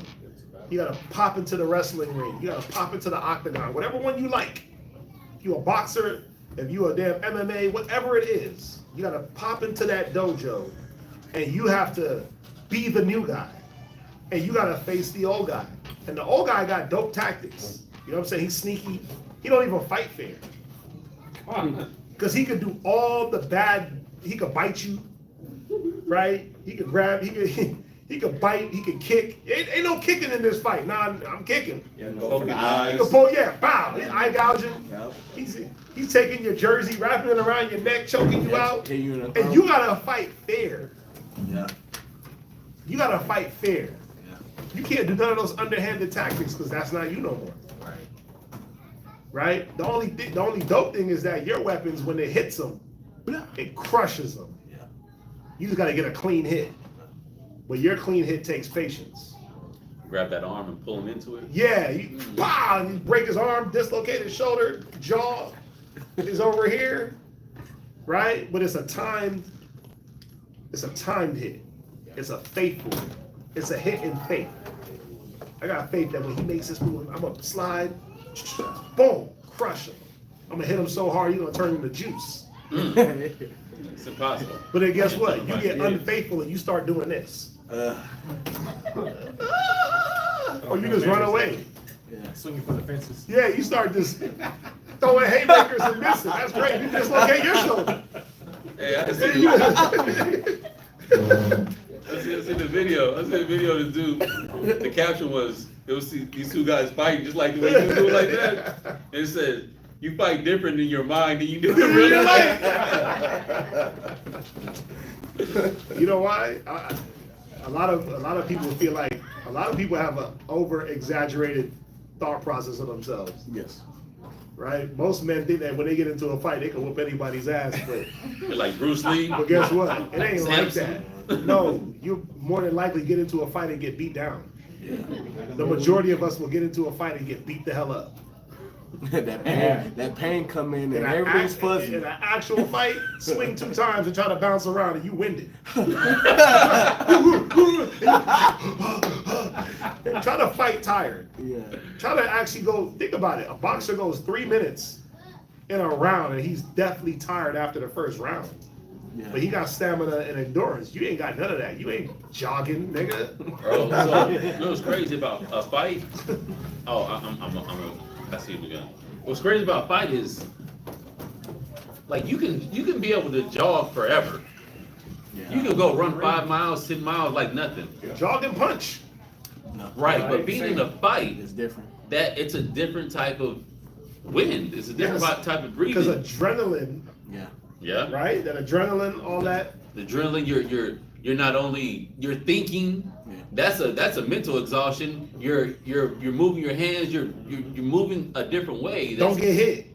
Yeah, you're causing your body to go through something different than a pace. Yeah. Because jogging is a pace. You jog at a pace. But when you're a fight, it's not like you're fighting at a pace. It's at the pace of a fight. Yeah. Mhm. It's a different pace. So somebody's like, and you're like, God. So I remember like I used to be able to jog. I jogged for a long time, and I'm like, man, why am I still getting winded in my fights? So then I incorporated not just jogging. So I would go jog 5 miles, and then I would jump. I would go in the pool and I swim 20 laps like immediately after that to work on my wind, because when you're swimming, it's a whole body. Yes. It's a whole body, just like when you're fighting. It's more whole body versus just jogging. the point is you can never simulate the real thing. No, you got to until be in you it. Because when somebody punch you in your damn gut and knock all that wind out of you, it didn't matter how much you swim. Yeah. And you still gotta defend. Yeah. Unless you know what it felt like to get hit in the gut. Yep. Yeah, well, yeah. I've dealt with this before. Yeah, I've been there, but it just, yo, you gotta be in it, You right? gotta be in it. Gotta be in it. So, where we at? Oh, McGunn, you had something? Let's talk about getting beat up all the damn time. Well, nah, just on what we was talking about. It's like a lot of times people romanticize fighting. They don't have the reality of being in it. When it's like you're tired now, and you can't keep your arms up no more, and you try to talk to this person like, "Hey, let's stop fighting now." It's like, no, that's not the reality of the situation. You know, that's why I avoid fights at all costs because, bro, I'm not gonna let it. I don't want it to ever even get to that level of I'm tired and you trying to beat me down. I'm gonna bite your throat. I'm gonna bite your throat. So I'm not trying to fight. That's like the difference. It's like right? if you're ready to get extra violent, don't fight. Yeah. It's like that's the difference. People be fighting just to say I fought you. I beat you in a fight. It's like Yeah, these people, niggas be fighting. They'll knock you out and then knock you out more. I'm not trying to get. yeah, they don't stop on you, bro. That's like the most scariest thing. You already Yeah. knocked out and the dude hovers over you. You like- and steps on your head. Yep. They like Yeah. it's still getting stomped off. So I'm like, nah, I'm avoiding that at all costs. I'm not fighting. It's a reality. But if I'm but imagine being pushed into that. I'm gonna have to let all the avoid fighting. Be at peace. At all costs. Yeah. I'm always trying to. I mean, I've been in my fair share. Shit. I learned something. Do not wait. Yeah. Do not let people get close to you. Yeah. And pull that trigger. That hand trigger if you have to. Look, Corey, wake up. You feel it. I'm up. You feel that spirit on it, you better start swinging. Turn off the AC. It's real. Turn it down. Turn the AC off. Turn that AC down. You don't be up. For real. No, I'm up. Okay. We fight. I was talking about you. No. Where we at? Let's read on. You're done? All right, next reader. Told you I was up, just waiting. You was fighting, I ain't been in no fight. Look. I'm shooting, I ain't fighting.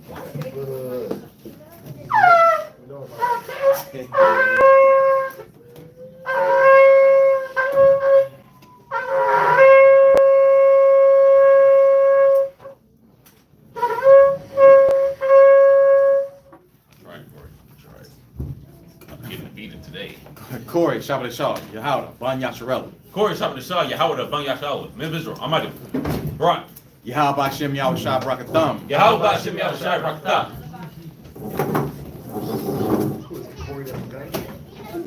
Yes, sir. Yo, let's run through this. Come on. Let's knock it out. Knock it out.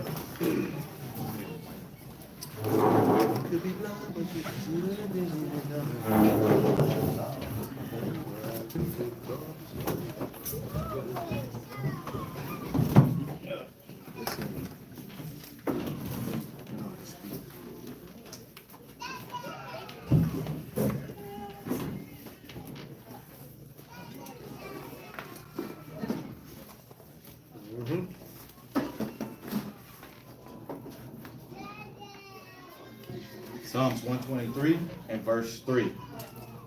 Have mercy upon us, O Lord. Have mercy upon us, for we are exceedingly filled with contempt. Our soul is exceedingly filled with the scorning of those that are at ease. Yep.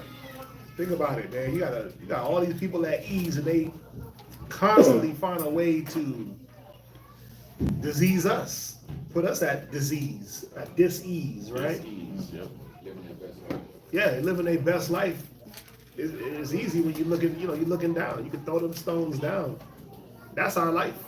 It's contempt, and the contempt is coming from the top. And a lot of it. No, I don't. No, lie. A lot of that is coming from the top. Man, everybody sending me stuff. They gotta just text in the chat. Right? Read on. and with the contempt of the proud. See that? It's from the proud. Where you at? About to start Psalms 124. All right. And our soul is exceedingly filled with the scorning of those that are at ease and with the contempt of the proud. That's usually what it is. It's that pride, right? They lift themselves up, look down on others. We know. I mean, if y'all don't know by now, we know that the nations, they're definitely on that. Some of our own people be on that. They look down on their own people in pride. You know, they'll tell you, one of the talking points is always, or one of the talking points was, pick yourself up by your bootstraps. But what if I ain't got no boots though? You took my boots. You took everything. I got no straps. Yeah, you took the straps off. You rigged the game. Like, that's the point. And then it's like, well, again, like Black Americans, they're lazy because you'll have other demographics that come to America and succeed more than them. Well, it's easy when you make a bunch of different provisions for those people that come, Yeah. right? You'll give them scholarships, you'll give them funding, right? You'll give them grants and loans, you'll give them all these different things. You'll start them off better, right? They're not scarred from the things you did to their ancestries. You didn't go and pluck them out their land for them to get here, then lie about it. So there's a lot of things that didn't happen but that's what some of them Nigerians be on. Like, they'll call Black Americans lazy because they can come here and become doctors and lawyers and they have the same opportunities. No, you don't. Not at all. You don't have the same opportunities, right? Black lives matter. People think like that really has something to do with like the average black man. Black Lives Matter was for the black homosexuals and the black transgenders to succeed and have something. The civil rights movement, more people benefited off the civil rights movement than black people did. Right? All the other demographic of people benefited off that movement. We didn't benefit from the civil rights movement. It actually took us further into the hole. Yeah. But they'll say, well, you have the civil rights movement, but it didn't benefit us. Show me the benefit. Show me where the civil rights movement actually moved the needle for black people. It moved the needle for damn Jews. Yeah. Jewish people. Right? It moved the needle for women. For white women, for feminists. Right? But where did it actually do something for black people in America? What? You had your hand up. Yes, sir.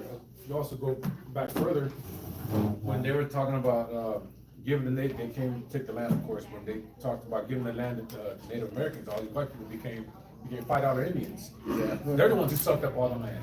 They're the ones who got everything, while our people were still suffering. So There's a movie that talks about that. Something Under the Flower Moon. What is that movie? Something Under the Flower Moon. Talks about how the natives were like, how the white boys was marrying into the native tribes, taking all the land, taking the land. Something Under the Flower Moon. I was looking it up the other day. It kills him whenever Esau is like in the mall talking about because they Killers wear of the Flower Moon. what are those stones? It's like a turquoise colored stone. Oh right, you see the natives rocking it a lot. Yeah. I know what you're talking about. Anytime Esau like wearing that, he's like, yeah, I'm actually Native American. Cause you rock a turquoise stone on it, like, bruh. But that's the point. Them $5 Indians marrying into the tribes and then claiming that. A lot of them only claim that so they can build casinos and stuff like that on the land. Yeah, to benefit. But we know that they ain't really natives. Right, Killers of the Flower Moon. When you get a chance. That's a dope Killers of the title. Flower Moon. What's that on? Killers of the Flower Moon. Who's the main actor in that? That sounds dope. It goes into and it shows you how they went and married the natives to take the land. This came out in 2023. Leonardo DiCaprio. Oh, you know it's a good one. You know he don't depict the white man all the way to his entirety of folly. That's why I like. They got his little Gadite rib on the cover. He did his thing on Django. He did his thing on Django. Yeah, Robert De Niro, DiCaprio. I mean, come on. Oh, Martin Scorsese. So you know it's about to be good. What is it called? Killers of the Flower Moon. I haven't watched it, but I kind of know what it's about. Oh, But that's so a score. That's a Scorsese film. You know he. Okay. He be Come on. killing it. Him, De Niro, and DiCaprio make good ass movies. Uh-huh. Right? Martin Scorsese, his movies are good. You know what I mean? They be lying, but I like Scorsese. He makes DiCaprio look like a real good actor. He does. Martin Scorsese got look, watch this. If you look at Martin Scorsese's little catalog, let me see. What's his filmography looking like? There was one movie that was real good. What was the movie that he did that had DiCaprio in it? Watch. He did. Was that Scorsese? I don't think that was Scorsese. So The Irishman was good. The Wolf of Wall Street was good. The Departed was real good. That's a good movie too. Gangs of New York was good. Goodfellas, Good movie. right? You got a couple of. I mean, Scorsese's been making films since the '60s, right? Cape Fear was good. I mean, there was some movies. Gangs of New York, Good movie. Casino. That's Robert De Niro. Yeah, so he does a lot of films with De Niro and DiCaprio. Yeah. So anyway, that's a good one to watch. That's a good one to watch. To depict that, right? How those natives were being taken advantage of. Right? Where we at? We brought that up. Why? Oh, the contempt of the proud. Right? And then, think about it. How many treaties did Esau break with the natives? Every single. How many were there? It's like 100 and something. No, it was more than that. It was like 400. It was about like 412. It was 400 plus. But yes, they broke every treaty they made. Then think about it. I'm gonna make a treaty with you, break it, kill you, wipe down your numbers, throw you into a corner, and then degrade you because I was able to do that. Talk bad about you because I was able to do that. Look down on you because I broke the treaty because I said, hey, we at peace. But I crept up from behind and killed you while you weren't looking. And then in my pride, I get to mock, degrade, berate you. That's what happened. I stole you from a land, plucked you out of a land, beat you all the way down, subjugated your men to homosexuality, butt broke the men, emasculized the women, destroyed the image of you in front of your kids, made your boys weak as hell, right? Put you in these plantations, and then when you try to free yourself, hang you, cut off your testicle. Like, yo, it's wild. That needs to be a YouTube short, bro. It's wild. I need to put that out. It's wild. Think about it.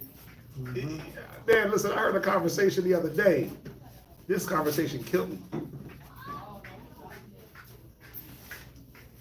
Is a slave wrong? Would a slave have been wrong for killing anybody in a slave house that stood in his way of his freedom? No. Go ask a white Christian that. He'll say no. He'll say, yeah, he would have been wrong for killing anyone in his way. It's like, wait, so the slave is wrong for trying to attain his freedom? The slave is wrong? I'm wiping out the house. I'm wiping out man, woman, and child. Everybody. Because you're all complicit in this. I don't know who's my friend. Right. It's like you drop a bag of snakes on the floor. 100 snakes is on the floor. I'm supposed to sit there and figure out which one is poisonous? I think I'm running. I'm not gonna sit here. Yeah, right. He did say that, right? He actually did say that. Yeah, he did. He was like, yeah, if there's 100 snakes, if there's 1,000 snakes, but there's a few good ones in there. You think I'm gonna try to Figure out? Yeah, figure out which one's the good ones. No, you're all snakes. Who said that? Muhammad Ali. Okay. He did say that. He was on a talk show. They were asking about white people. He was like, look, yeah, there might be some good white people, but I'm not gonna sit around a bunch of snakes and decipher which snake is good and which one is poisonous or not. Y'all all snakes. Yeah. And that's the point. Yeah. What do you tell the natives? Sitting back today, knowing what we know today, what do you tell the Native Indian? If you could sit there and tell the Native Indian something, what do you tell them when them ships pull up to the shores? Kill on sight. Kill on sight. Don't let them get landed. I heard a white man say he would tell them to run because they wouldn't win anyway. Oh, stop. Them people is terrifying. But think about it. That's a white man's thought process. That we have the preeminence. That we have the eminent domain. Manifest destiny. That's what they moving on. Yeah. Right? We're gonna tell our brothers and sisters, don't let them off the ships. Yeah. Kill them. As soon as they hop off them boats, wipe their ass out. Let them get to the shores. Darts, right? Everything. Yeah. Unleash wrath on them. Yeah. But the white man is like, no. Person that comes back, Tell them to run. So we can hunt. So we can hunt their ass out. Come on, bro. No.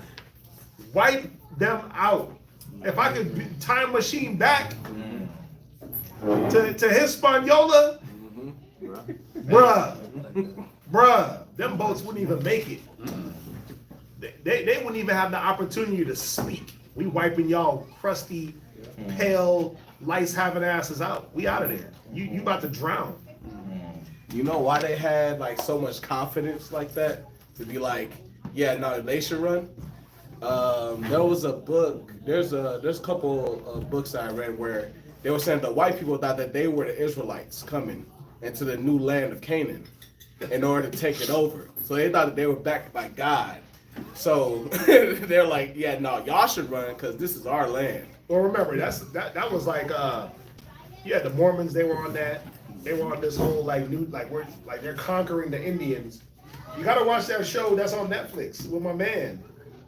What's the Indian cat? Red Feather. Oh yeah. You gotta watch that. It's called what's that Netflix show that was on with the natives and they were fighting against the American army and the Mormons? Man, Primeval America. Primeval, yeah. That's a good show because you'll see what the white man was thinking. He's thinking he's moving into the kingdom. Yeah. They saw Utah and was like, this is heaven. Yeah. We need it. Sanctuary, temple, and we wiping out anybody out the land. Canaan. Right. So they thinking that they moving one way, but they're not. Right? And that's another point. Because we're dealing with what do you tell the slave? I know what I'm telling the slave. Burn the house down. Everybody's sleeping in it. If you get free, burn it and run. Yeah. Burn down the whole burn down the whole damn thing. If you got the opportunity. Wipe out every man, woman, and child that don't look like you. Right on camera, I said it. Yep. So Nat Turner wasn't wrong what he said. What he did. Hell no, he wasn't wrong. He was not. How could he have been wrong? Because who's wrong first? Why was he a slave? That's true. Right? That's the point. Nobody wants to deal with the fact that, wait, we talking about a slave and a slave master. A person that was taken unjustly. It wasn't like biblical slavery. We wasn't at war with these people. And they took us. And even their servitude, their slavery wasn't biblical. They manipulated it. And that's why they gave you certain parts of the Bible, the slave Bible, right? To keep you in that mind of this is what the Bible says. They took 80 books and gave you 13 chapters. Think about that. 80 books and you get 13 chapters? So your Bible went from this to a damn Jehovah's Witness pamphlet. You know that Jehovah's Witness pamphlet? That's what you got. You got the Watchtower. You went from this, 80 books, to a Jehovah's Witness pamphlet, the Watchtower, and that's our guide. So hell yeah, Nat Turner was right when he got his hands on this and he read this. Oh yeah, he was right. And you didn't more Nat Turners at that time.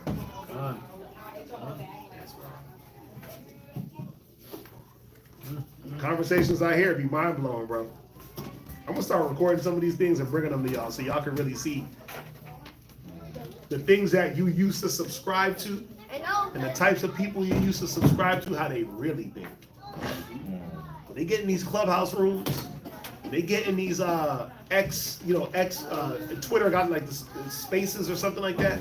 They get in these spaces rooms and they get on these talk apps and they start talking and they start letting out how they really when you start asking them hard questions, and they tell you how they really feel, when they tell you how they really feel about slavery, when you say, well, what about the Tuskegee? You had white people that put black people in an experiment and injected them with their biochemicals and put different diseases in their body to see how they can communicate diseases. And they say, well, some white people did that. That's it. Well, some of them did that. Then you say, oh, well, what about this situation? Well, some did that. And then you say, well, what about this? Oh, some did that. That's their answer. Yeah. Some white people did it. Well, if you take some here, some here, some here, and some here, and add it together, ain't that all? It's the majority now. A couple of sums add up. Yeah. Some did that, some did this, some did this, and some did this. The lump sum then? But then, guess what? If I start summing y'all together, it starts to show what the mind is towards a people. Yes. Correct. Yep. Right? That is correct. Some did that, some did this. Yeah, some did the Tuskegee Air Project because they all weren't there. Some did the damn sugarcane fields because they all weren't there. Not all white people are in the damn government to control legislation. Yeah. So some think on this, but guess what? They all consent to it because some didn't stop it. Yes. Some didn't But what about the thousands of men that died in the revolution with the South and the North? Nigga, y'all wasn't fighting for slaves. Y'all were fighting because you didn't want the North to control the South and the South to control the North. Yeah. Because they're trying to come with that. Well, we fought for the revolution. We fought in the revolution you didn't fight to free slaves. You fought because you didn't want one to take over the other. It was a civil war. You didn't want to be. Huh? They didn't want to be no slaves. That's the point. They didn't want to be slaves. So they was fighting. He wasn't fighting for our freedom. It's crazy. But they'll give you those whack ass talking points and then if you slow as hell, and if you simple, which they think you are. They think you are, right? I was sitting in the clubhouse room the other day. Christians, white people, the chat was insane. Monkeys, niggas is putting monkey memes. Yeah, these are Christian white boys and women. Monkey memes, y'all are calling us apes. Yeah, y'all, it got derogatory in there. Right? It got very derogatory there. I'm just sitting here like, yo, you know how many niggas go to their church? Yeah. A lot. A lot. And the coldest part, the black Christians in the room was on mute. They had nada to say. They got all the smoke for Israelites. Yes, all. Wow. But when these white boys was talking about apes and go do this with this and monkey noises and baboon and crickets. And I'm like, yeah. When you got niggas like Garfield who be going against Israelites all day, the Israelite movement is dead. He in the room 3 hours. Crickets. Got nothing to say. Nothing to say but all the smoke for Israelites. It's crazy. Our own people will sit back and watch other people degrade us and beat us down. And then they'll help. They'll help. That's the crazy part. They'll help. They'll add to it. Come off mic. I was trying to figure out what y'all talking about. Nigga, you've been here 2 hours. You know what's going on. You see the chat. You see what people's talking about. But all of a sudden, you just trying to figure it out. All of a sudden, you want to be politically correct. Right? That's why I like. That's the only one good thing about social media. Niggas could hide behind a picture, not show their face, and talk crazy. But then you know who he associates with, and you say, "Oh, I get it. I know who you with. I see who you run with. I see what type of people you with." Right? The whole time talking about Jesus loves, but calling you a monkey, justifying slavery. Because that's what that conversation was about. It was about slavery. Them white boys was getting cooked. Yeah, and the niggas in the chat, the coons on the stage was getting cooked too, because they couldn't speak when them points was coming out. Bro, it was bad. It was real bad for Christianity that day. It's a couple of days ago, right? It was a couple of days ago I was listening to it. But it was real bad because Christianity don't have the answer, right? They don't have the answer for what do you tell a slave that's going through what he's going through? What scripture you got for him? Right? What you tell him? You tell him to sit there and just continue to be a good old slave? The Bible. Hey, look. Look. He don't sit there and be a good slave. Is he wrong for trying to get away? Nope. Right? Is he now wrong for trying to emancipate or free himself? For Christianity would have you think, yeah, he's wrong for trying to get away, and he should just continue to be the best slave he can be. Because there's good slave owners. They said that too. There's good slave owners. There was good slave owners during chattel slavery. Good slave owners is crazy. That's crazy. And one of the worst slaveries ever. Those some good ones. You had the sub-Saharan slave trade, and you had the Atlantic, transatlantic slave trade. Those are two of the worst slave trades ever. The Atlantic slave trade was terrible because of the way that went down, and then the things that happened afterwards, and then even now, the lasting effect now, 400 years later, where we're still slaves, but we're like fake slaves. We're like fake. Mm-hmm. You got that imaginary, it's a real chain, but it's like a spiritual chain on you. A spiritual yoke. So they ain't gotta yoke you up no more. Right? They got you chained in a spiritual way, which is even worse. Chains and whips. Right? But I dare one of y'all, go to y'all Christian family member and ask them about slavery and just have the conversation. And who would be wrong and right in the situation? Who's wrong? The slave owner or the slave for trying to break out? What does a slave do? What would you do? You a slave in the South. Your family is on another plantation and you heard through the grapevine. They got your family and them over there, and you know where it's at. It's 10 miles to the north. And you need to see your family. You trying to get what you do. What would you do? Ask one of them Christians what they would do, what they would tell you. I'll wait on the Lord. Bruh. That's when they want to wait on the Lord. Yeah. That's what they want to know about. That's when they want to try to slide in the songs. Bruh, it's a trip, man. It's a trip of things that's out there, but it be those proud ass people that stole everything you got. And they literally, it's like that catch-22, right? It's like, I'm gonna hold a knife to your throat. Get up, but if you get up, I'm gonna stab you. Hey, but you got a knife to my throat. What I'm supposed to do? Get up, but if you get up, you die. Stay down, you're gonna die. You stay down, you're gonna die. But if you get up, you're gonna die. But I control the narrative either way. Yeah. And then I'm gonna talk crap. See, nigga, that's why you can't get up. See, nigga, get up. Get up and see what I do to you. Yeah. Don't you get up. Yeah. And you just, you like, damn, like I can't.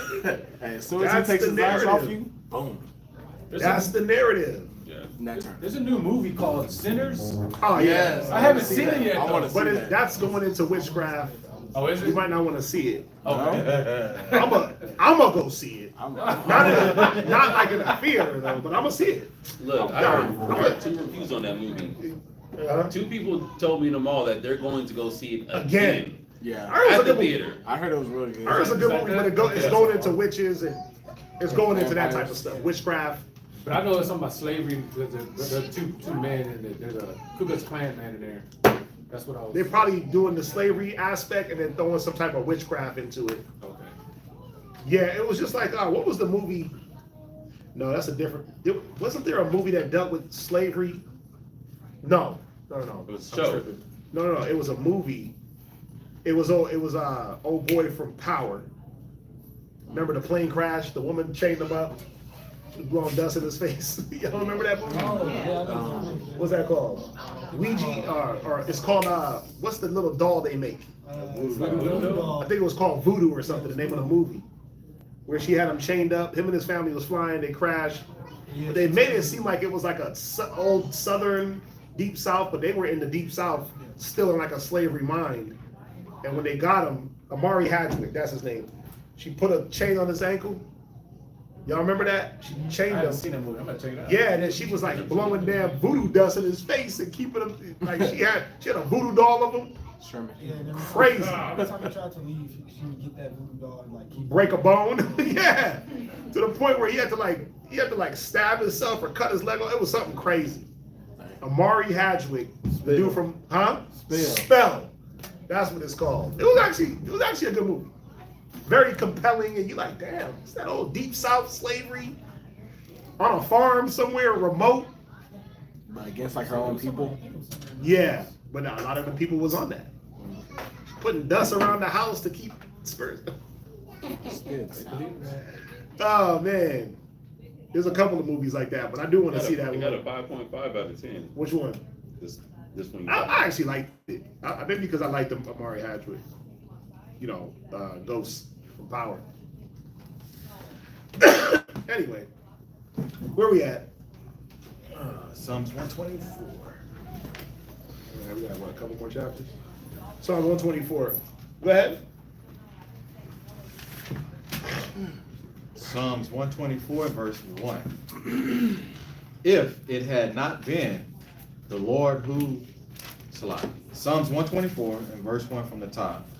If it had not been the Lord who was on our side, now may Israel say, if it had not been the Lord who was on our side, when men rose up against us, then they had swallowed us up quick, when their wrath was kindled against us. Verse 4. Then the waters had overwhelmed us.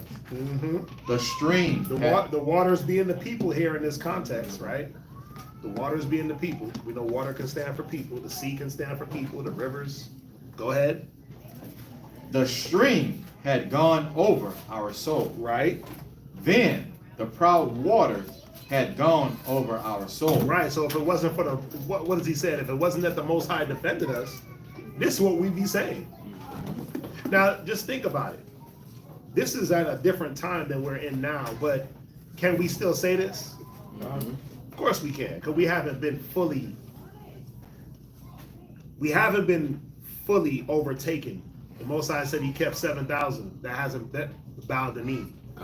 We're at this point where we're slowly coming back to who we are, right? Amongst all obstacles and against all odds, the truth of the matter, right? It's slowly unraveling like this onion. The layers are being peeled back, right? The lies are being exposed, the truth is being exposed, and people have to make these decisions, right? Either you stick with the lies, the deceit, the falsehoods, or you look at things for what they really are and just accept what it is, right? So we can still sit here and say that the proud waters haven't taken us, they haven't completely drowned us. We're treading. We dog paddling. You know what I'm saying? We ain't backstroking and breaststroking. We doggy paddling. We tired. Feet going, right? You treading water. We can say that. We're actually treading the water, right? What do we see afar off? We see the land. We see land. We see shores where we're gonna be able to get up out this water and look and get to a dry place, right? But right now, the water is here though. Yeah. When a dog paddles, that water is like here, up to the ears, and we're doggy paddling. We ain't swimming. We ain't good swimmers yet. We ain't Michael Phelps in it. Down a little bit, that water right here. Yeah. Water go down, snap. You get tired, yeah. You know what I'm saying? Lungs is hurting, everything. Yeah. Right? We're not fully submerged as far as overtaken because we're coming up from out of them waters. What's that? Got a scripture to go with that? Yeah, what you got? It's Isaiah chapter 59, verse 19. It says, So shall they fear the name of the Lord from the west, and his glory from the rising of the sun. When the enemy shall come in like a flood, the Spirit of the Lord shall lift up a standard against him. Nice, I like that. Yeah, and that's what's happening. The Spirit of the Lord, he's making an intercession. Right? It's nothing that we can do but just be faithful. Remember, we talked about it yesterday.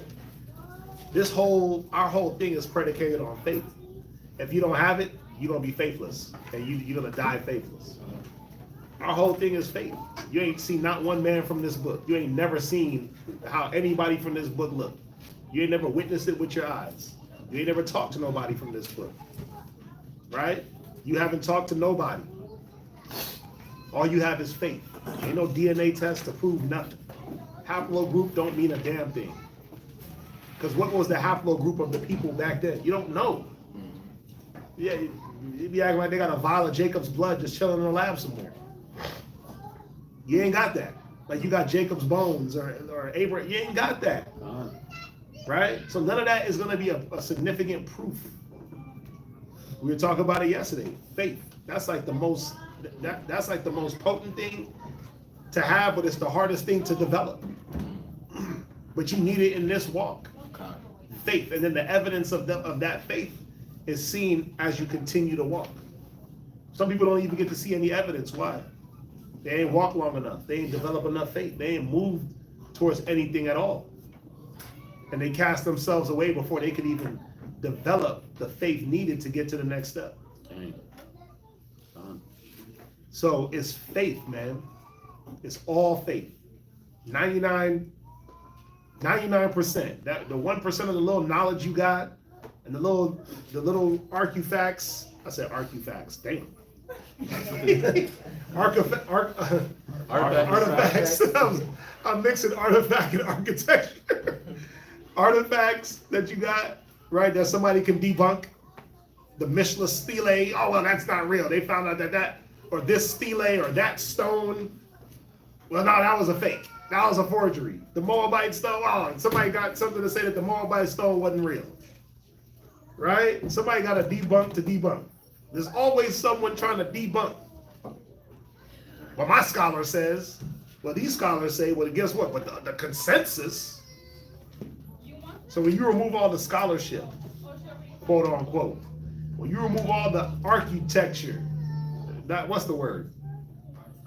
Artifacts and architecture. Artifacts, right? That sounds like a dope website for like history I coined and all it. that. I said it first. Nobody steal it. Said it in my folly. But when you remove all that, when somebody debunks your source, what you gotta still have? Yeah, you gotta have faith. You gotta have faith, man. At the end of the day, you gotta have faith. You gotta know that the word of the Most High, that these words that they're true words, and that they do work.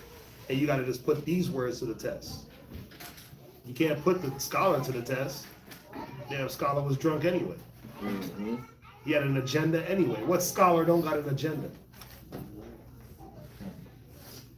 Right? What cat out there trying to dig up artifacts and got an agenda? He's trying to be famous.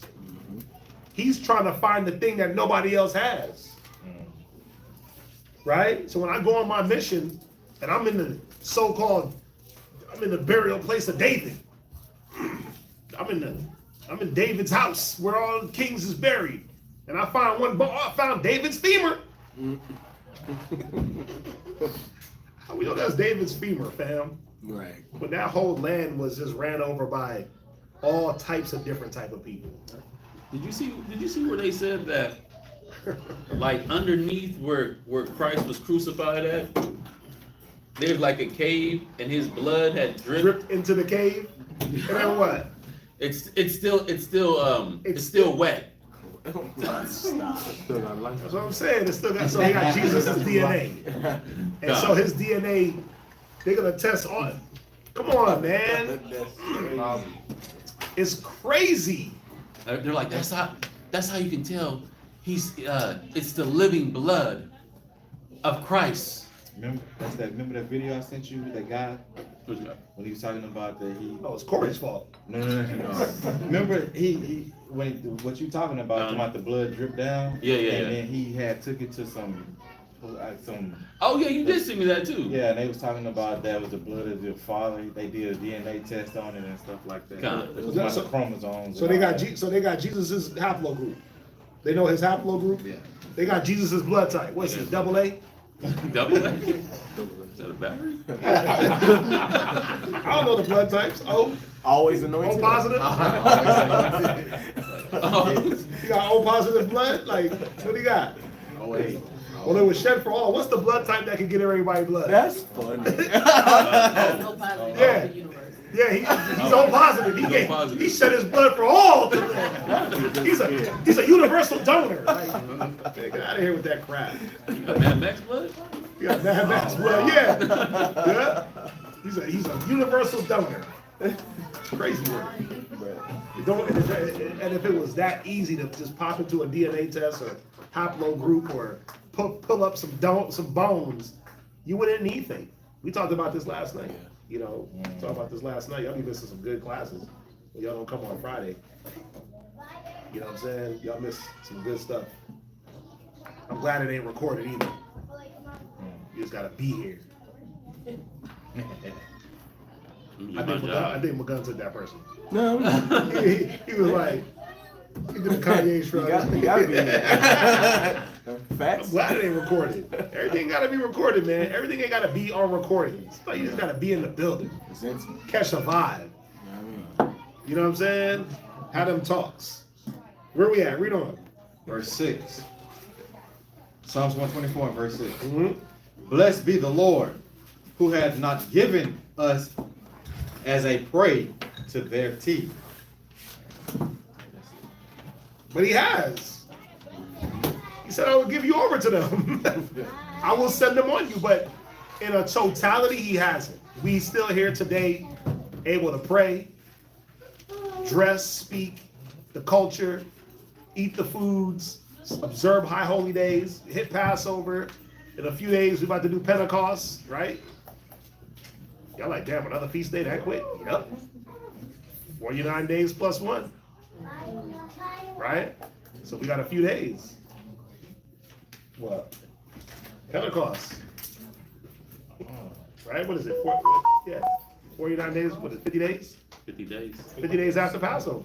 It's not that long. It's only like a month and a half. Yeah, it's only like a month and a half. I don't know why 50 days sound like longer than a month and a half. Yeah, it does sound long. It sounds long, but it's not. It's 7 Sabbaths. It's 7 weeks. Wow. 7 weeks plus 1. Plus 1 day, right? It's 7 weeks. Time short. Yeah, it's quick. 7 weeks is, come on. 7 weeks fly by.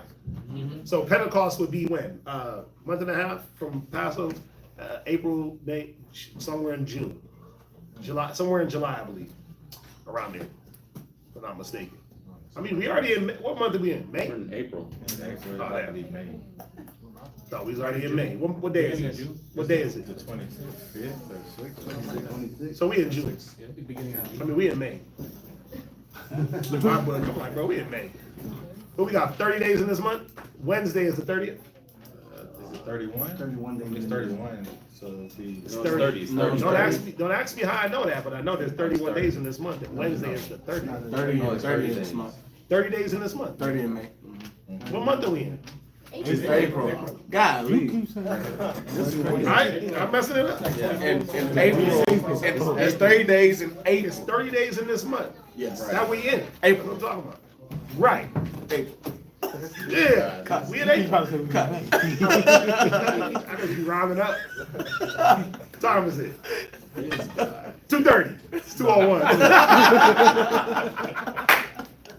It's 2 o'clock. You rounded 2:01, huh? Nah, it's 1:45. You rounded up the milliseconds? Yeah, it's 1. Man, it's already 2. Oh my God. Come on. Y'all taking too long with this reading. Yes, sir. Talking about all this slavery and all this killing.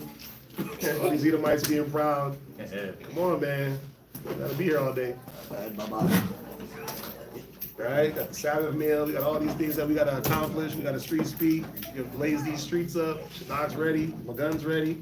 Corey, you say he getting up there today? Why does that look? I'm gonna get up there and read. Read. So you done? Fine, sir. My gun. Gun on my hip. Yep. Gun on my hip. Gun on my hip. Gun on my hip. He needs a shirt. We all need a shirt, but gun on my hip.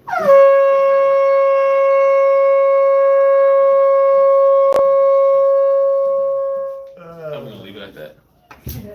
Can we get some airflow? One time. Do you mind? Go ahead. Magana War, Shabbat Shalom, Yahawada, Banya Sharala. Magana War, Shabbat Shah, Yahweh, Bang Yashala, Memvisra, Amadi. Right. Yahweh Shem Out Shai Brakatham. Yahweh Shem Yahweh Shai Barakatah.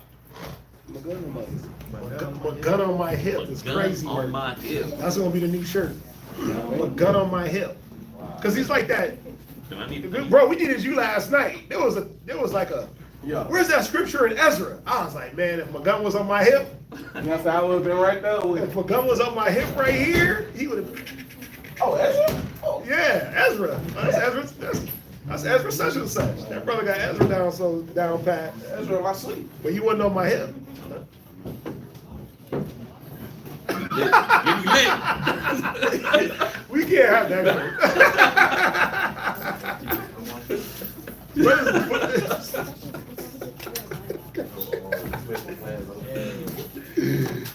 Oh.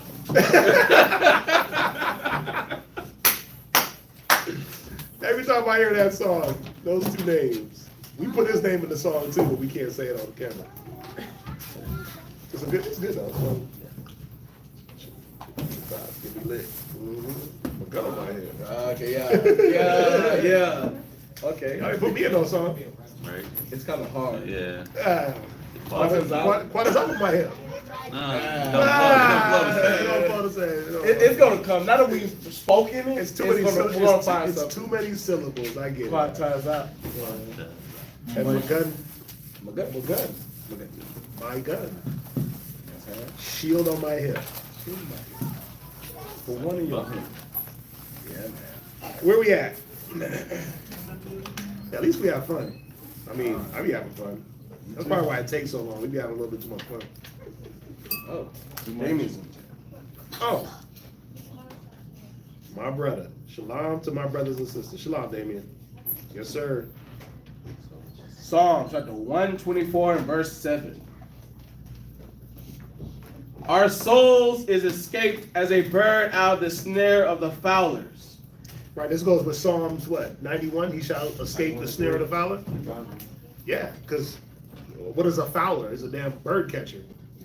Right? A fowler, right? We're trying to not get caught up. Remember, it says that Babylon is the cage of every hateful and deceitful bird. So this place is caging up all the unclean, and you don't want to be caged up with them. You don't want to be caught by this fowler. Go ahead. The snare is broken, and we are escaped. How are the snares broken? Well, we understand. You shall know the truth, and the truth shall make you free. The snares, the tricks of the trick. It says we are not ignorant of Satan's devices. Those that know. We get it now. We can literally sit back and watch people be ensnared in certain things of this life, and what do? How'd you get caught up in that? But remember, you were once caught up in that. But now that you're wiser and smarter, and your eyes have been opened, you know how to avoid certain pitfalls. You don't fall for the pit with the grass leaves over the pit. Right. You ain't doing the Wile E. Coyote. Right? You ain't falling for now you road runner. Right? And everybody else is Wile E. Coyote. You know, the Tom and Jerry. Right? All those little cat and mouse games. You're not even the mouse. You're not even the cat. You're the one standing back watching the cat and mouse games now. You watching the cat chase the mouse and the mouse outsmart the cat, and you're saying, how the hell is this going on? Now you're just an observer. Why? Because that's what wisdom does. It removes you from all that folly. Both is folly. The foul and the fowler. Come on, you're getting caught up in the trap, right? But now you're able to stand back and you get to see the things develop. You get to know. It's like when you watch certain movies, you're like, don't open the door. Yeah. Nigga, just run. Go the opposite way. And then you're like, why'd you do that? Right? You get, that was me. Golly, this nigga's stupid. Should have just turned the car on. Why'd you get out don't get out the car. No, stay in the car. What the? You watching it, right? You get to observe. You know how this movie ends. Right? It's like those Scream movies. Those movies was cheesy as hell. And you knew exactly what was going to happen in that Scream movie. Like, why the hell you answering why you answering the phone? Why you going to your Why you glass go? door? Yeah, why you going to your glass door out? to look? Yeah, like. Then the doorbell rings. Why you answering that? And then it's the pizza man. You're like, oh. Right? You know how it goes. That's the thing. You get to observe it now. You don't have to be a part of the ups and downs, the rigmarole. That's the freedom. You don't have to be the cat or the mouse. That's the freedom. I don't have to play in the game at all. I could play a whole different game. You think Christ was worried about what the Romans was doing when they was occupying? He was on his own game.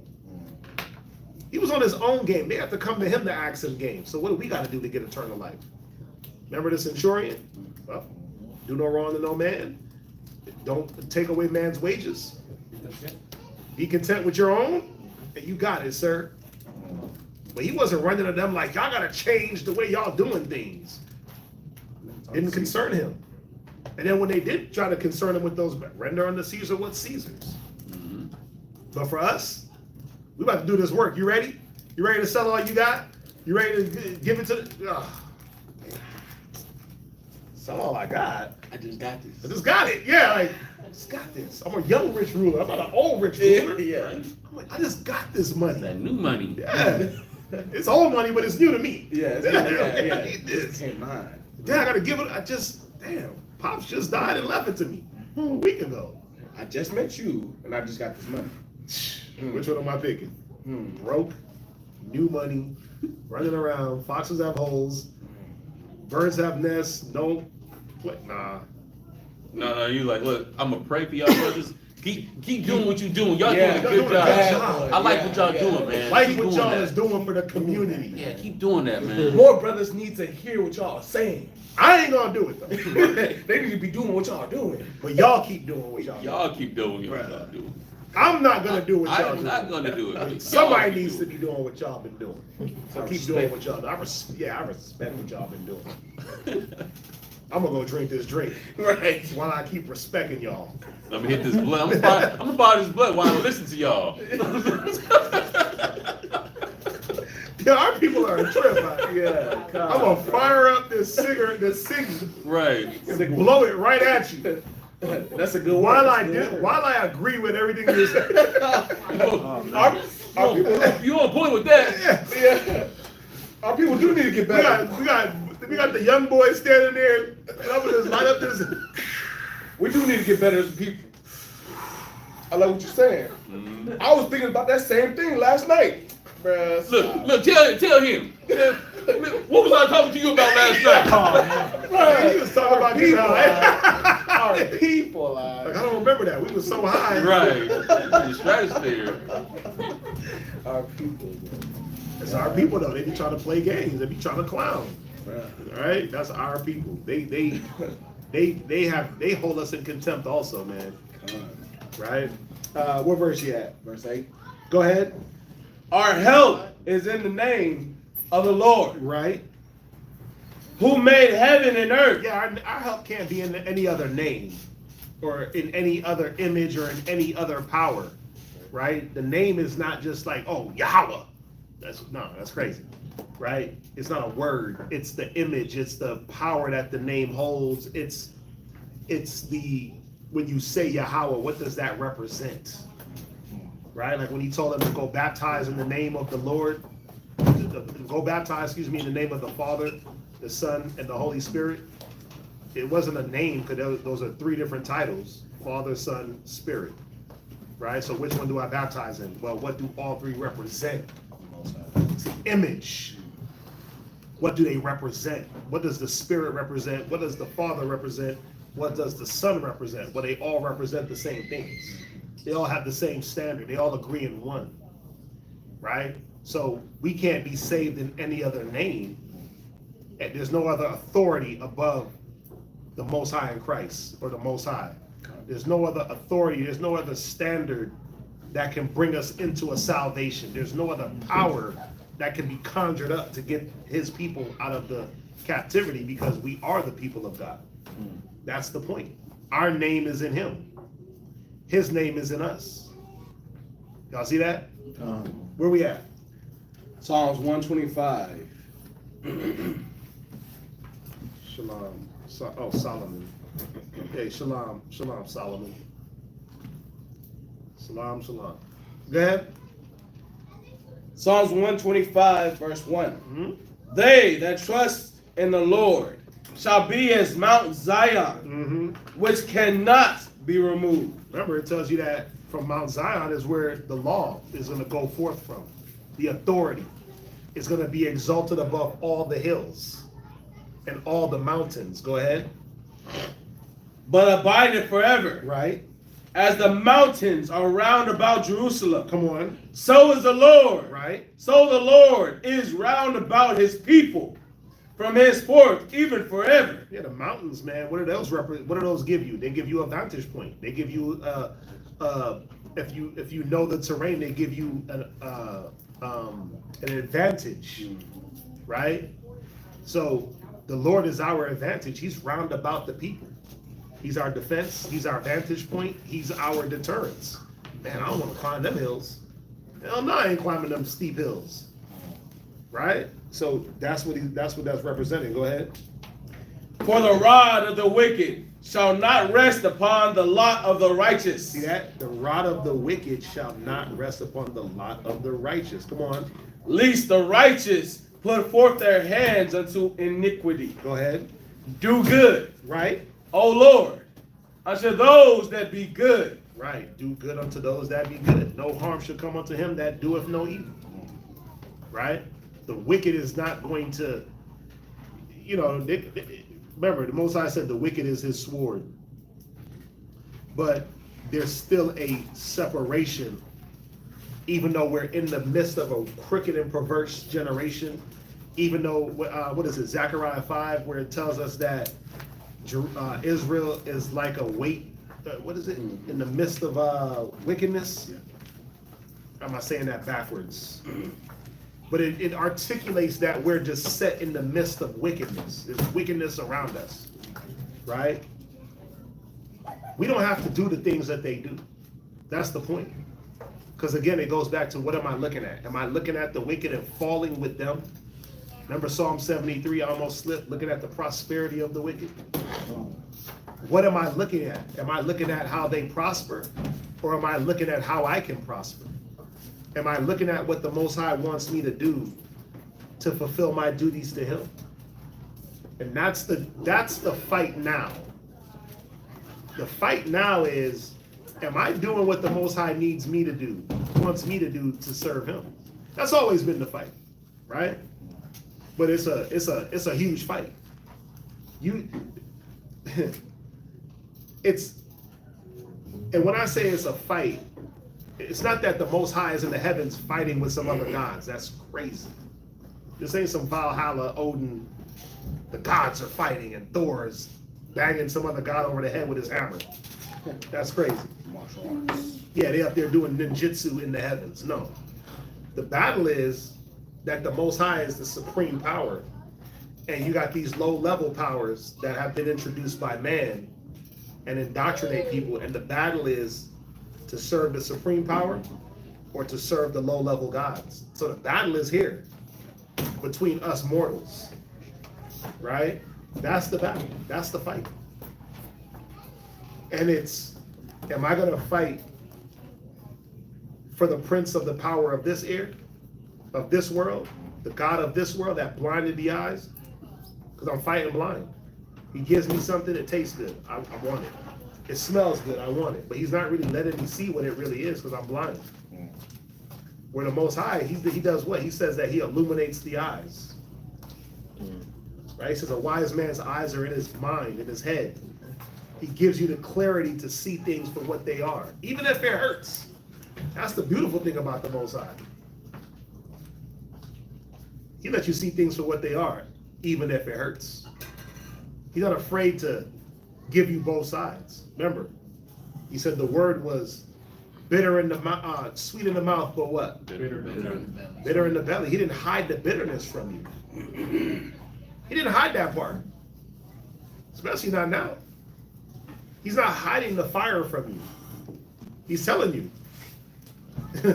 when you come to serve the Lord, prepare for temptation. He tells you that up front. Watch your step. He's not hiding the fact that you're gonna go through it. But guess what? All the other guys is, oh, it's just a great time. We over here chilling.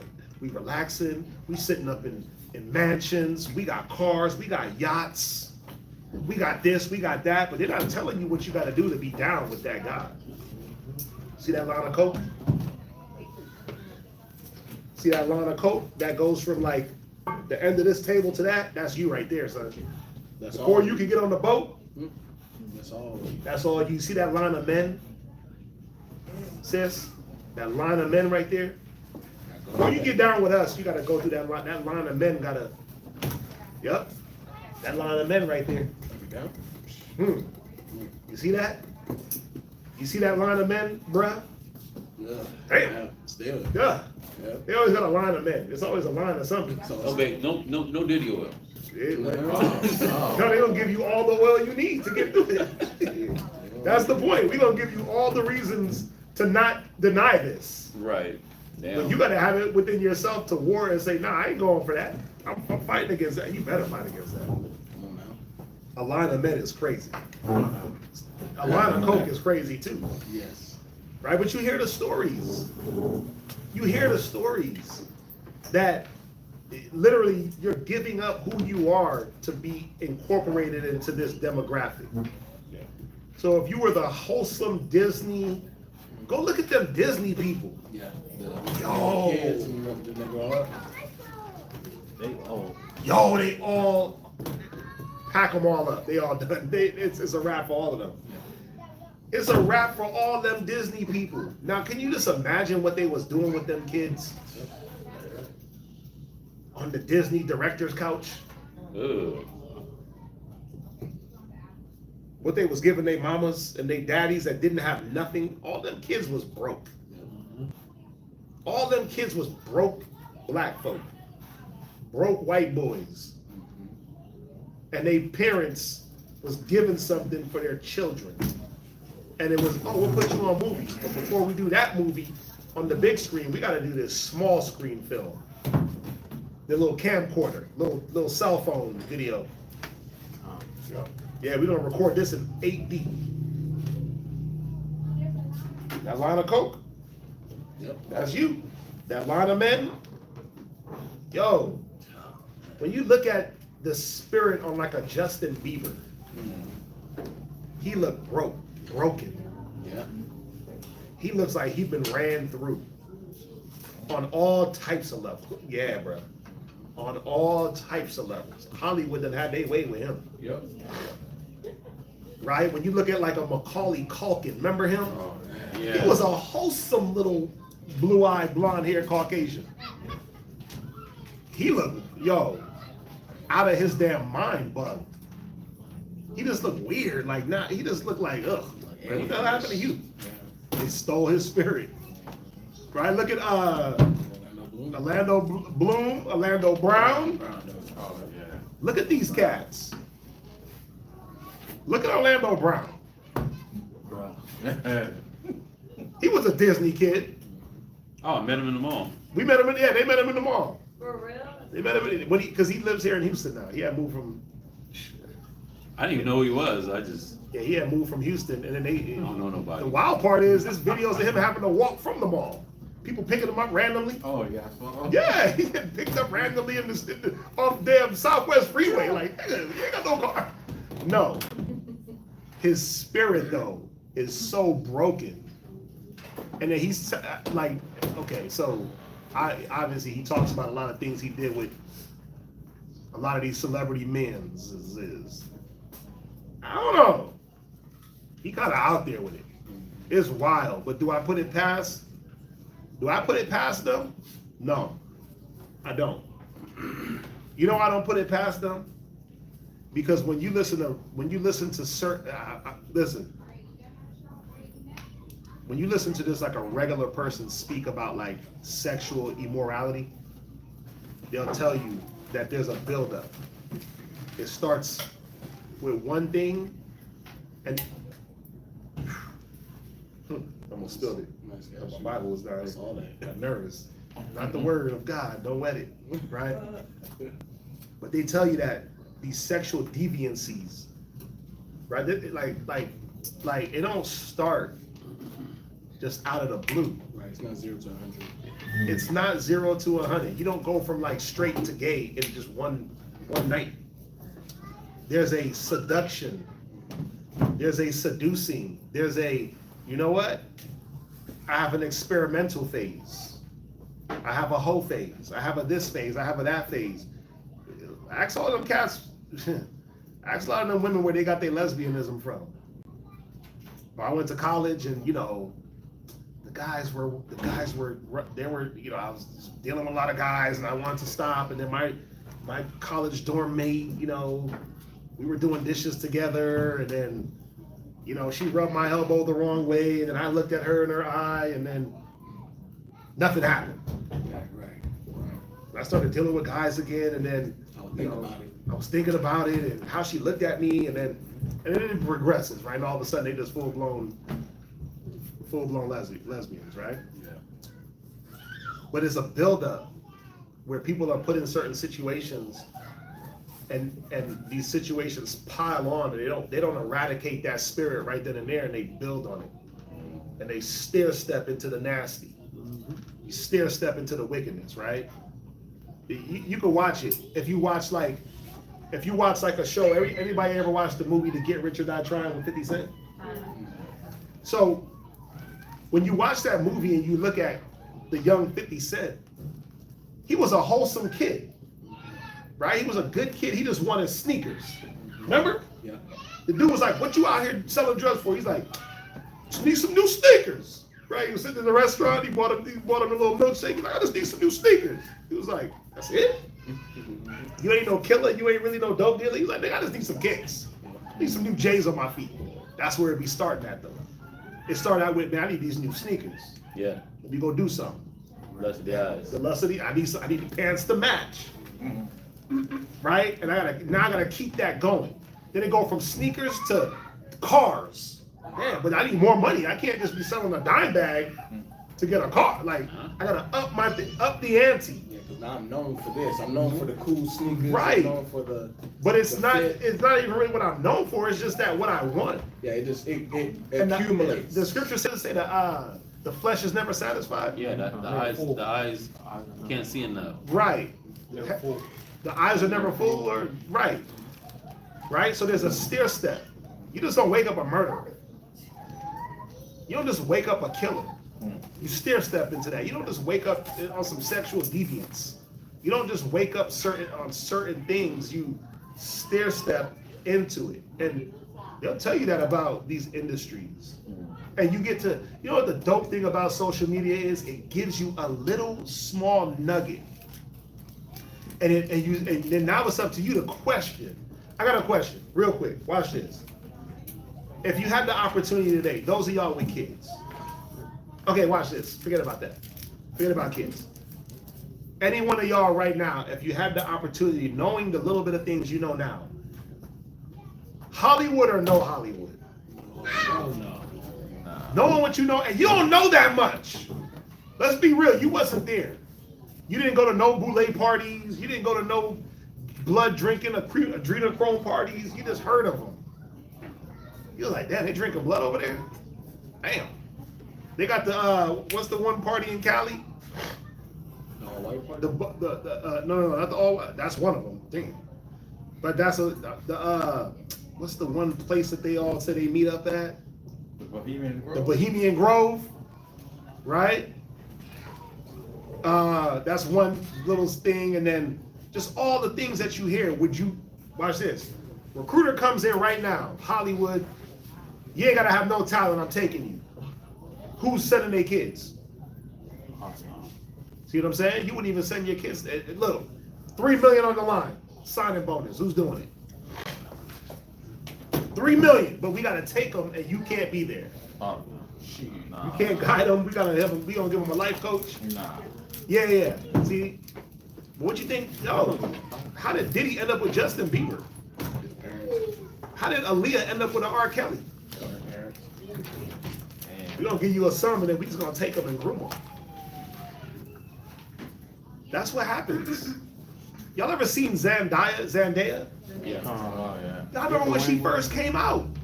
I remember when she first came out.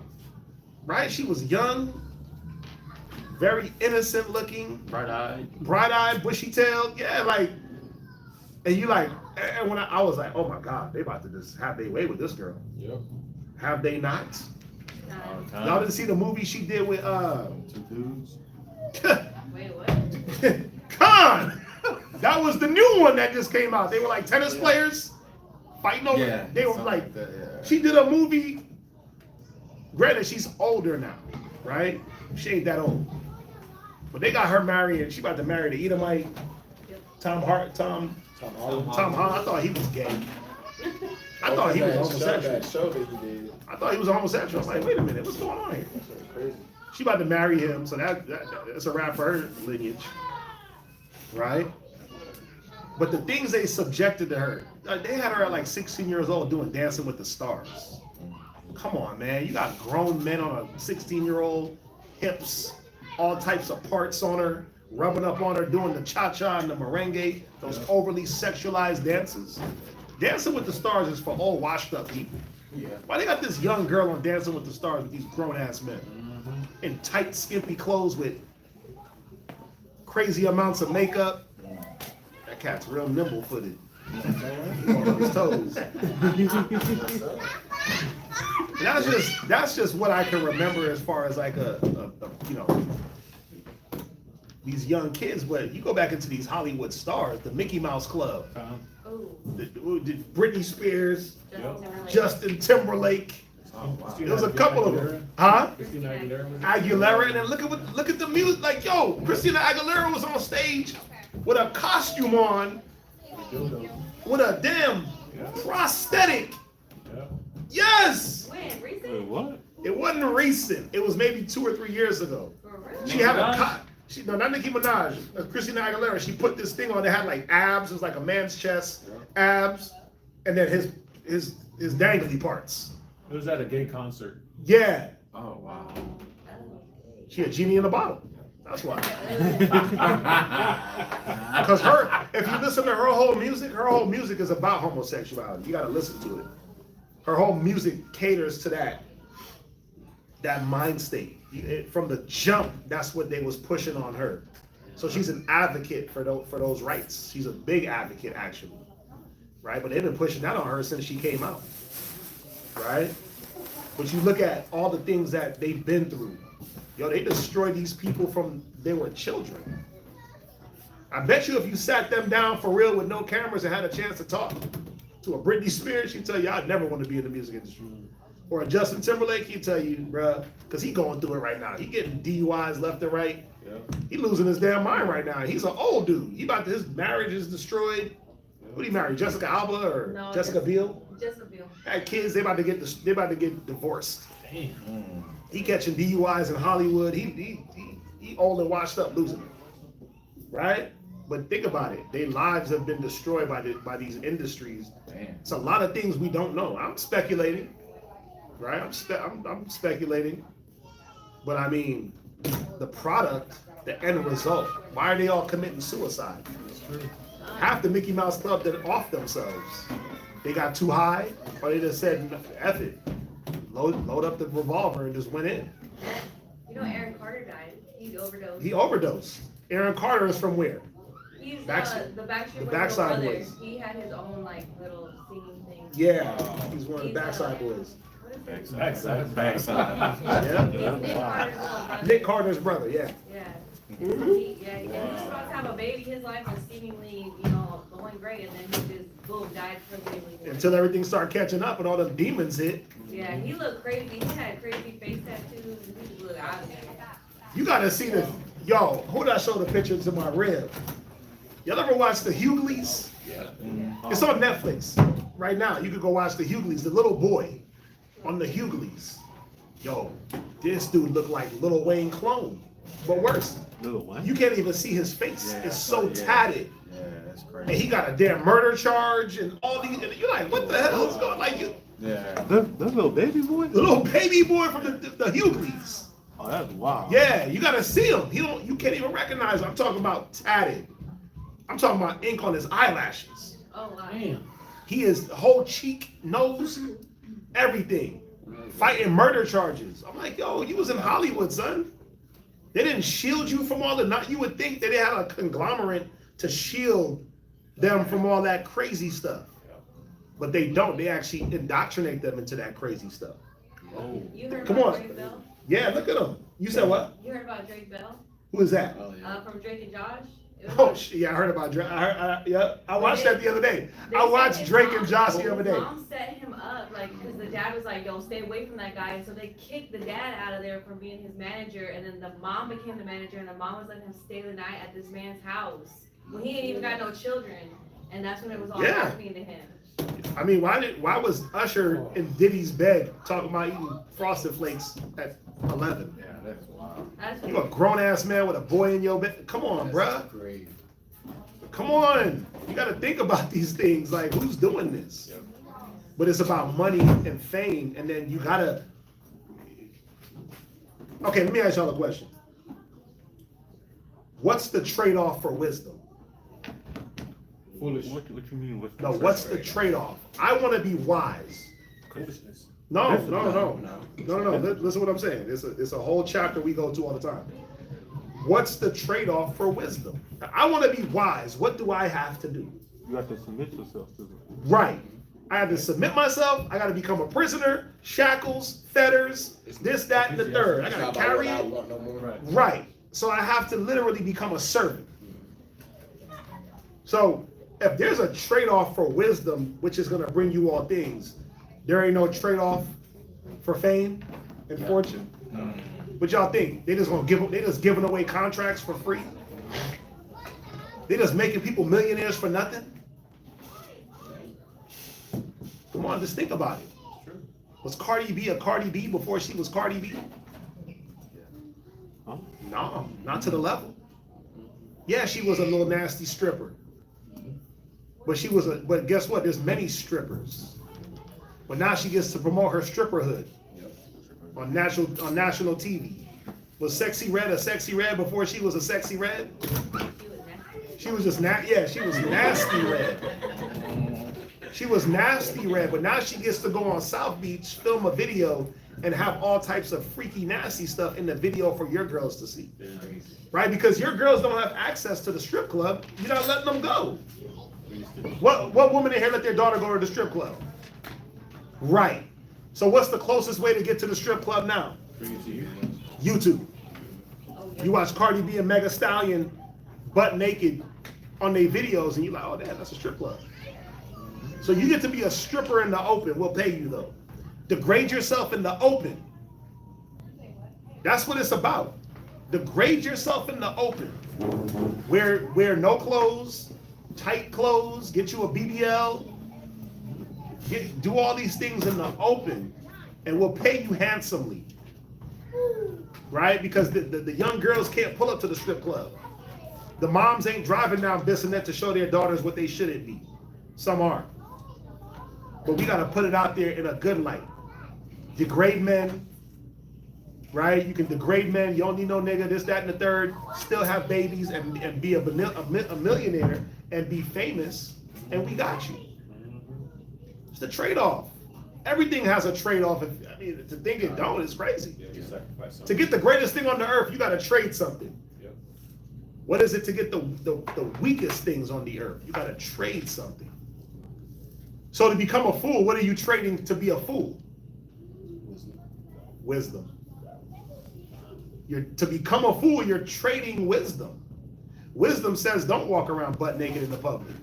Wisdom say don't get that BBL that's gonna stink in 3 years and leak and leach the fat that they injected from your legs to your butt.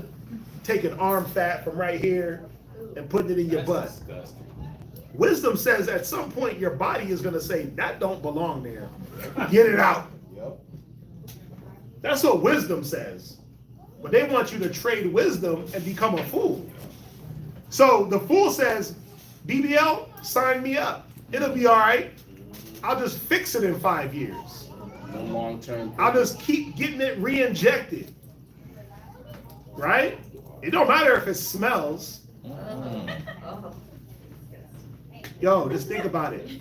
Just think about it. Yo, go ask if you ever meet a plastic surgeon, go ask them what it smells like when they pull that fat out of somebody's body. They do that liposuction. They said it smells horrible. Just go ask them what it smells like in that room when they're sucking the fat out of somebody's gut. Just go ask them. It's toxic, right? It's toxic and it's filled with all types of nastiness.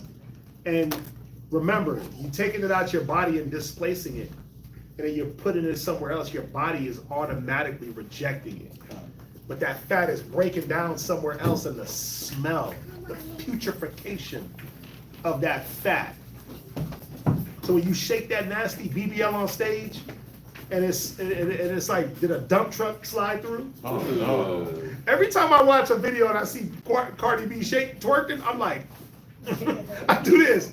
Ugh. Like you can smell it? Yeah, I'm like, yeah, I can smell it. Because yo, people be saying that. Smell it, vision. The BBLs.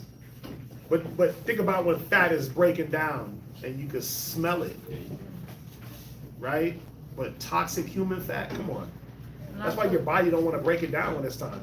Not too long ago, Cardi B actually said in an interview that she had regretted getting a BBL because I think Offset, her ex-husband, didn't no longer want her because it had a foul smell to it and it was leaking.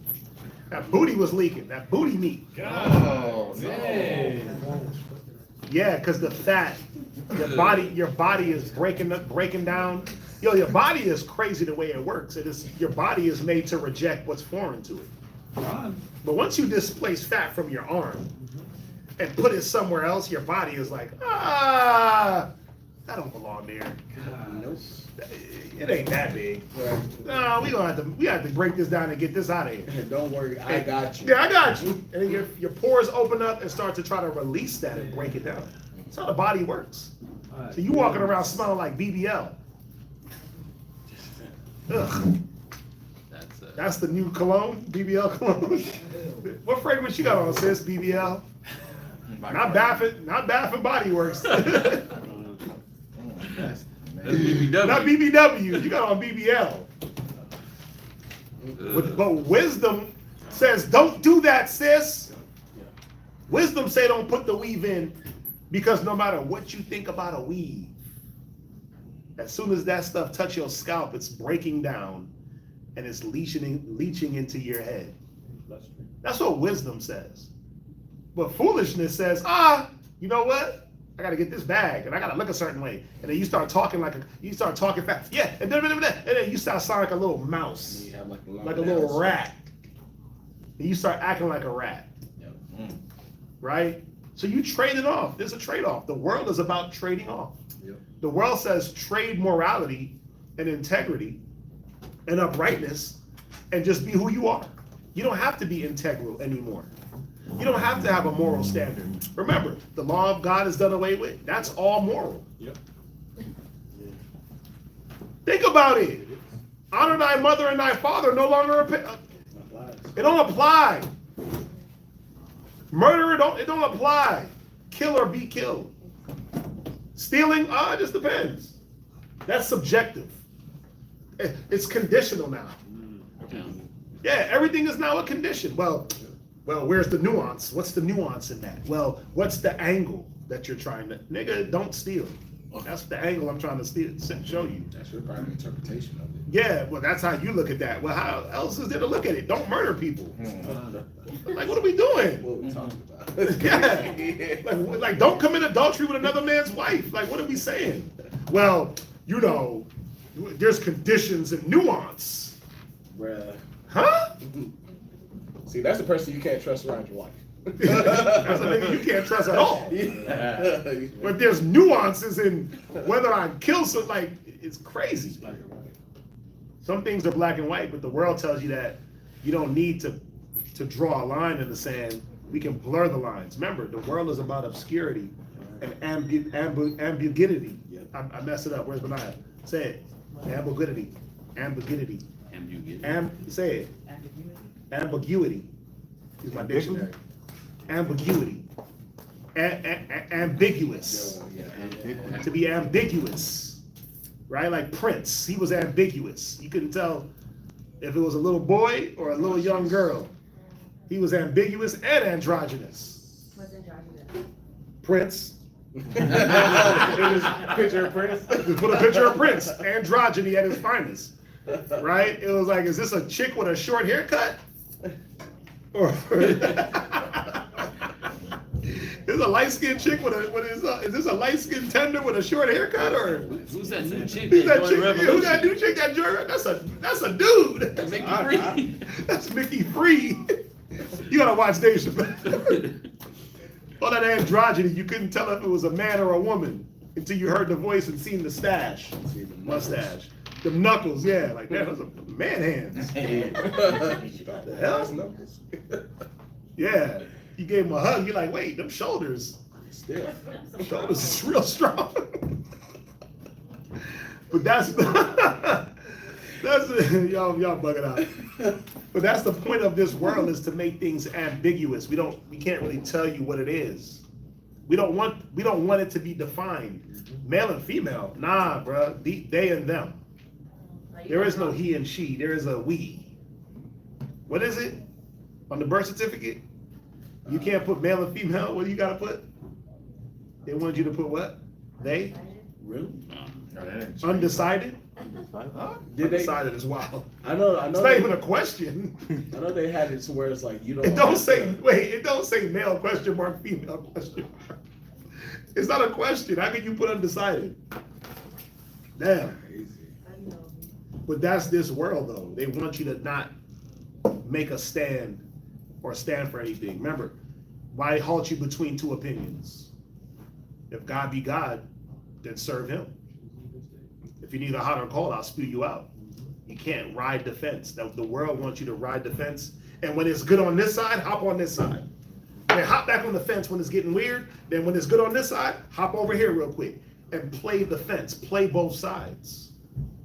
Right? No faithfulness to anything, no allegiance to anything good.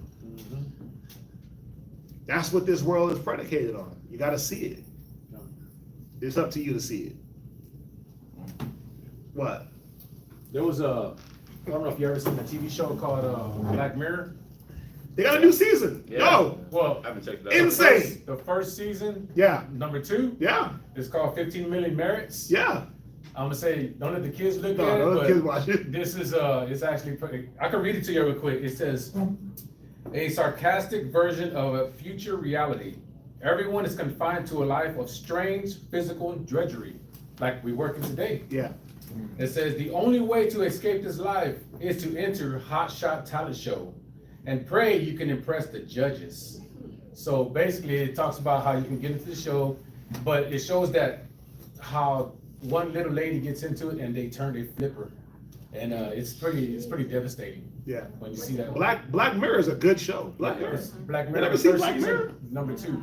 Yo, they're on the 7th season. Black Mirror is, Netflix, you gotta watch Black Mirror. Yeah. Because it got some real concepts. It shows you where like humanity is going. Like they had like the social credit score. Oh yeah, that chick went out her mind. That was crazy. How everybody was having to be nice to each other, or your credit score. You have Because an interaction with a person, Yeah. Go ahead. and if it was a bad interaction, they rate you, and then your credit scores go down. That's Your in life China. credit That's score. China. They do that in China. They do that in China. Yeah. But the show came out. I think the show came out before they start doing that, if I'm not mistaken, or vice versa. And either way. and in the show, as quick as they rate you, is like Yeah, you smile wrong. Like, cause you got everybody got everybody on their phone, right? Yeah. It's like, I don't know you, but I walk up to you and my phone knows who you are and I can rate you. That's crazy. Wow. Just be giving people bad ratings just because. Oh yeah, just because you looked at them wrong. Damn, these cats going in the chat. They said P. Diddy killed Aaron Carter. He was in jail though. What? No, it wasn't. Oh, he wasn't? No, it happened like a year, 2 years ago maybe. Oh. Oh, this is Fred. Oh, okay. Hey, all right, Shalom. I would absolutely not. No Hollywood. No Hollywood on account of the Little Mermaid. What happened with the Little Mermaid? They said X. So I don't know. Have you never watched the original Little Mermaid? So if Yeah, you I have watched the cartoon. No. If you have the original on VHS, my mom had the No, but original on VHS. hold on. Is it a cartoon? Yes, but there's things that happen in the cartoon. Oh, I know. There's like little All subtle, type like, of sexual. dildos and I stuff know. like that all up in it. It's not just in the Little Mermaid though. Go watch Bambi. It was in the Lion King. The Lion King. Lion King. All the Yeah, go watch the Mickey Mouse where, Yeah, Mickey. bruh. And some of that is okay. To be fair, some of that is made up, and you got to be careful because I was watching one where they had the original Mickey Mouse on the boat with Pluto or whoever the hell it was. I don't remember, Brutus, whatever cat. Goofy. And he was doing something weird, and it looked like he was stimulating a man, right? I would say it like that. But then when you actually watch the original cartoon, somebody chopped and screwed it to make Mickey Mouse look like he was doing something weird. No, I actually watched the VHS when I was younger and saw it. No. Listen, I'm not saying you're wrong. I know what you're talking about. What I'm saying is some of the things that are coming out now, Oh, yeah. due to the fact that they have AI and they can chop a video on CapCut and they put certain things out and they can make it look real. I know what you're talking about. They were literally drawing phalluses into the bodies of the damn cartoons and sexual suggestive nature, because it came out that the dude that was whatever director or artist, he was pissed off at the company. So he was drawing certain things into the cartoons. I'm mad at y'all. I'm about to draw that. Everybody gotta pay. Everybody gotta pay. Everybody got to, but he was doing it so craftily that you have to, you got to put things on pause and Right. yeah. I heard about it and I kind of looked into it. Don't watch it. Don't watch Bambi. Don't watch Little Mermaid. Right? But those were angry. You had angry writers. Y'all heard a lot of things about Disney World itself. Yeah. Yeah, you got like now watch this. A lot of some speculation. Underground caves, right? You go into the back rooms and people be disappearing back there, and kids and Stone Mountain and all these different places there's underground back rooms, right? I've heard a lot of things. In Disney, they say Walt Disney was right. I didn't want to say that on camera. Right? He was on his thing. That's what they say, right? There's a lot of speculation. Anybody ever been to Disney World? Come on. I never been. I heard they got their own police department and their own fire station. Come. I only learned that when the governor of Florida said no more police station and no more fire department for y'all. He was pissed off at Disney World and he cut their funding and took away their fire department. I was like, they got a fire department? But I guess it's so big. It's huge, right? You got Disney World, Disneyland. It's like a city in itself. That's what they're saying. It's like its own city. It's like 4 different parts. Damn. Take one day. Yeah. You got Orlando. What you got? Universal Studios. Animal Kingdom, Epcot, Epcot Center. Okay. and then 2 other ones. I never been. I never really desired to go. Camp trip. Camp trip to Disneyland. Watch some wicked I stuff. have to Some put some wicked child. afterwards. I have to put some child tags on the kids so nobody disappear into one of them back rooms. What's up? That's why back then there used to be a lot of kids missing in like Disney World in Florida and in another place. I heard that. Because they will abduct the kids and you no longer see them again. I heard that. That happened at Disneyland a lot. Yeah, and they're still missing to this day. And they got like ways to put them into the back room of a place and dip them underground. And yo, who knows? Was that the one in Florida or was that the one in Cali? There's one in Cali and Florida, right? Yeah, I went to the I've one. been to both of them. What's that big golf ball in California? That's Universal. There's like a big golf ball that has something to do with Disneyland. That's the Epcot. My pops took me there one time. We looked at it from the outside. We looked at it from the outside. We weren't paying to get up in there. Like we drove to Cali and we went to that big golf ball. And all the countries in that one. Yeah. Listen.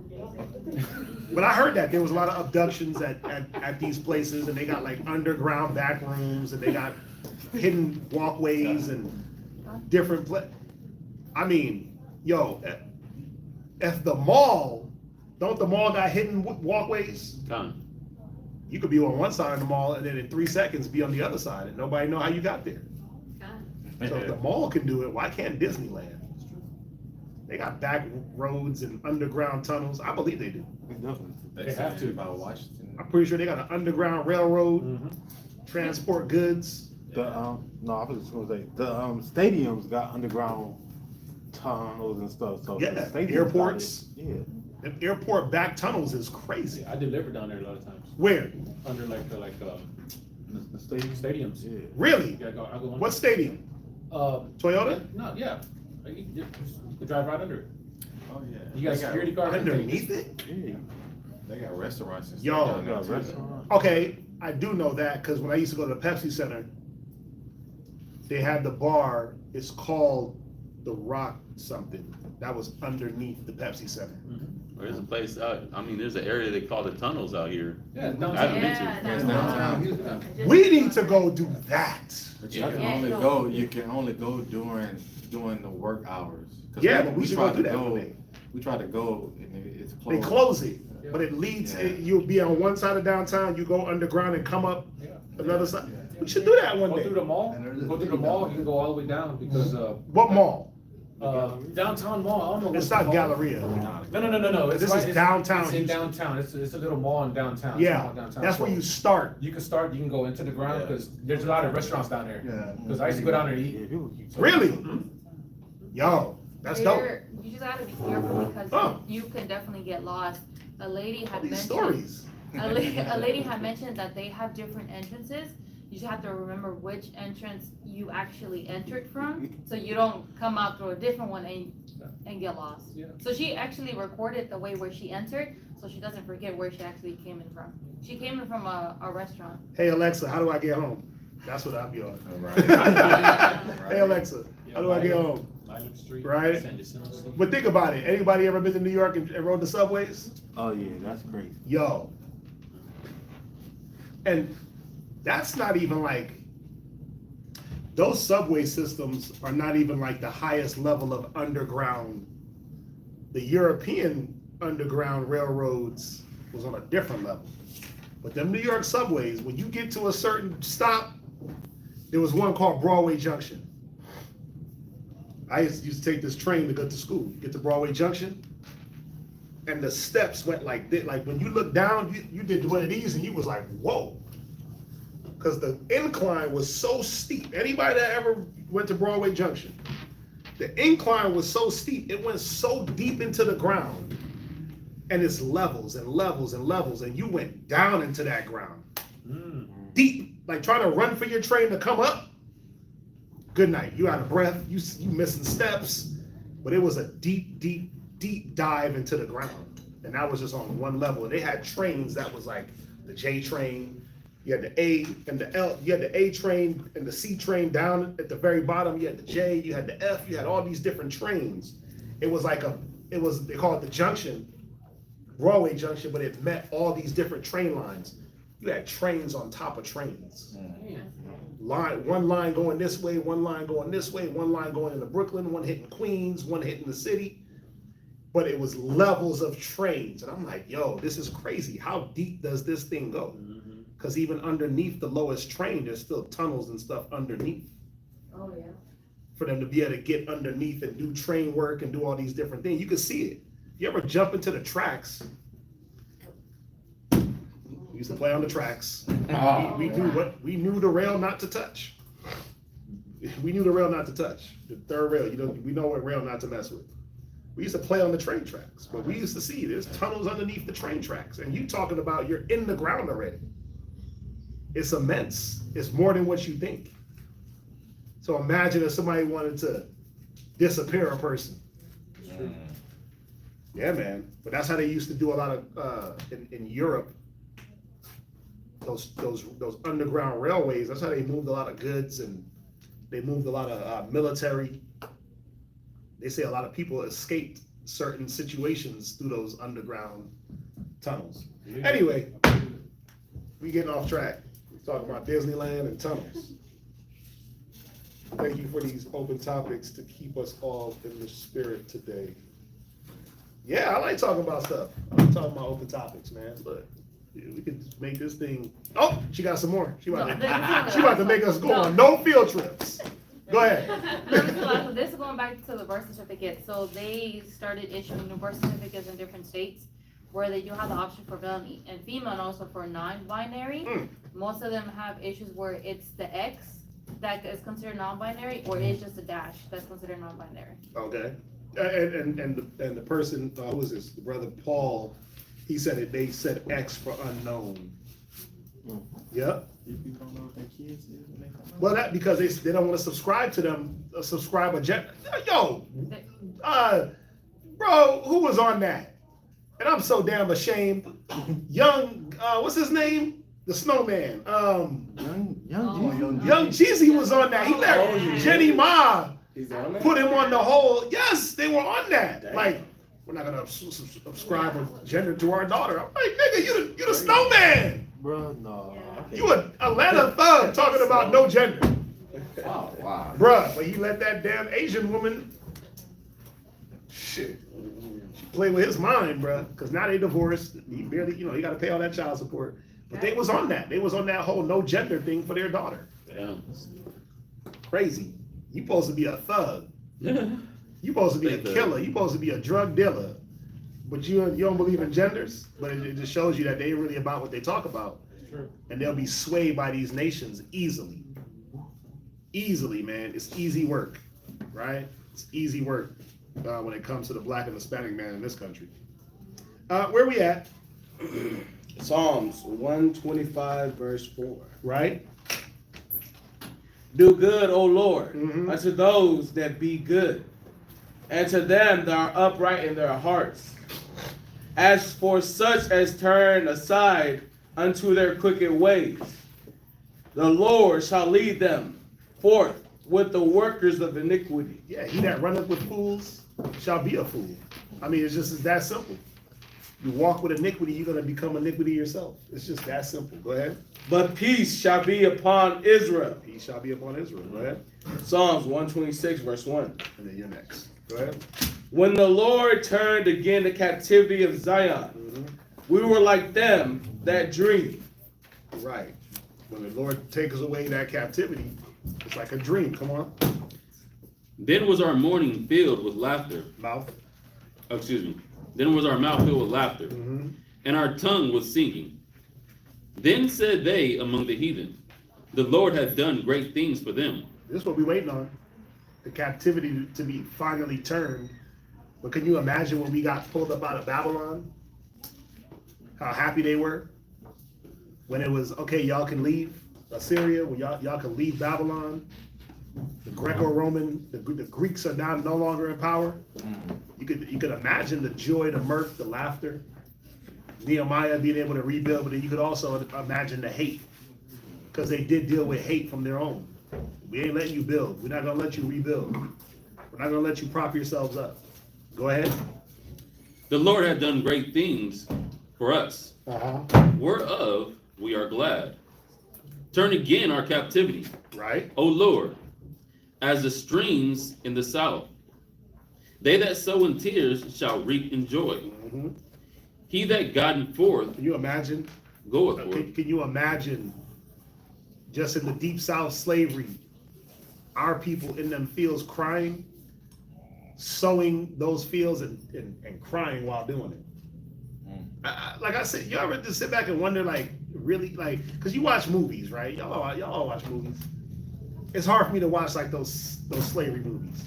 Like I watched that Nat Turner movie. That was the last one I watched, and that was the first one for a while. Yeah, Birth of a Nation. Birth of a Nation was a crazy movie to watch, right? Because it's graphic. And you know that it ain't fake. You know they wasn't faking that stuff, right? There's evidence of how they was really dealing with us. When he broke the teeth out, I was like, Yeah, oh, he Lord. knocked his teeth out and shoveled the damn food down his throat to make him eat, just to be a healthy slave. I'm like, golly. Imagine getting your whole teeth knocked out just so you could be force fed because you went on a hunger strike. Yeah. Imagine, I mean, we see forms of it now where a lot of our people do things in a sorrowful state of mind just to get by. just to try to make it better for their own children. And you see a lot of our women, man, they go through a lot of things just in hopes that that they can provide for their children, right? And you can see the anguish, the pain, the sorrow on some of their faces. The ones that really don't want to subjugate themselves to having to just work 15, 20 hours a day and can't be there with their kids, but gotta provide a meal, housing, clothing. You can see it on their face. Like, damn, man, you going through it, right? You can see that sorrow. You can see those spiritual tears, right? But imagine physically when you was back in them southern times and you had to make a quota of cotton. Cotton don't weigh nothing, but the quota was in pounds.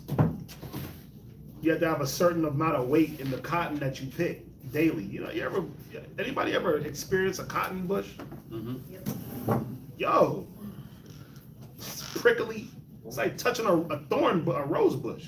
It's prickly and it's thorny and it's not easy to work with. It's not something that you just like, yeah, I'm gonna go farm some cotton. It's not like picking grapes. Yeah, they like walking up and picking grapes or an apple.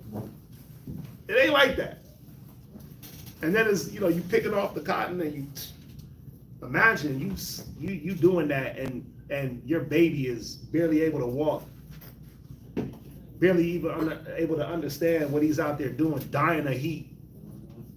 7, 8 years old, dying of heat. Ain't able to pick no cotton, and you know his fate because he didn't bring in his weight. They're gonna beat him, they're gonna take him, they're gonna abuse him, they might even kill him. And then you gotta do what? You gotta make the decision as a woman, because the man's already broke. He's already broke down. He ain't got no fight. So you gotta make the decision as a woman trying to protect your kid. What are you gonna do? And a lot of them women, they did what? They put themselves on the line. They putting cotton in his little thing to make sure that what? He didn't go through. Yeah, they didn't kill him or whatever the case may be, and she took them lashes. She got that beat down. She got raped, right? Where's it at?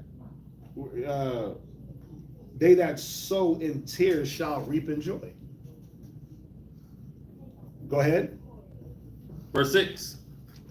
He that goeth forth and weepeth, bearing precious seed, shall doubtless come again with rejoicing, bringing his staves with him. Sheaves with him. So what is it saying? That you did something in one condition, but the end result is going to be better than the beginning. Yeah, we had to sow. We sowed this damn country in tears and blood and sweat. We sowed this thing. We literally built this country, right? But the rejoicing is going to be when what? When that mushroom cloud finally comes up and topples it. Crazy.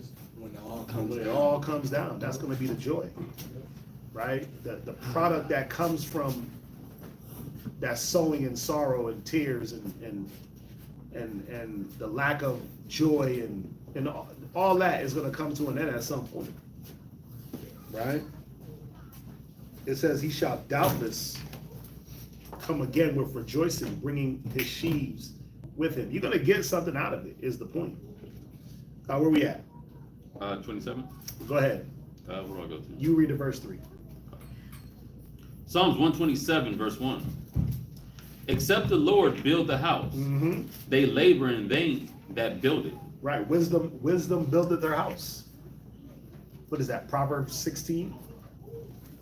Wisdom buildeth the house. Is that Proverbs 16 and 1? Sisters? Yeah. Sisters, y'all No, that's not Proverbs 16 and 1. That's Proverbs 14 and 1. Every wise woman buildeth their house. But there's one that says wisdom buildeth the house and hewn down her 7 pillars. It's in Proverbs. That's 9 and 1. Proverbs 9 and 1. Okay. Yeah, the water says, right? Righteous sisters of the building.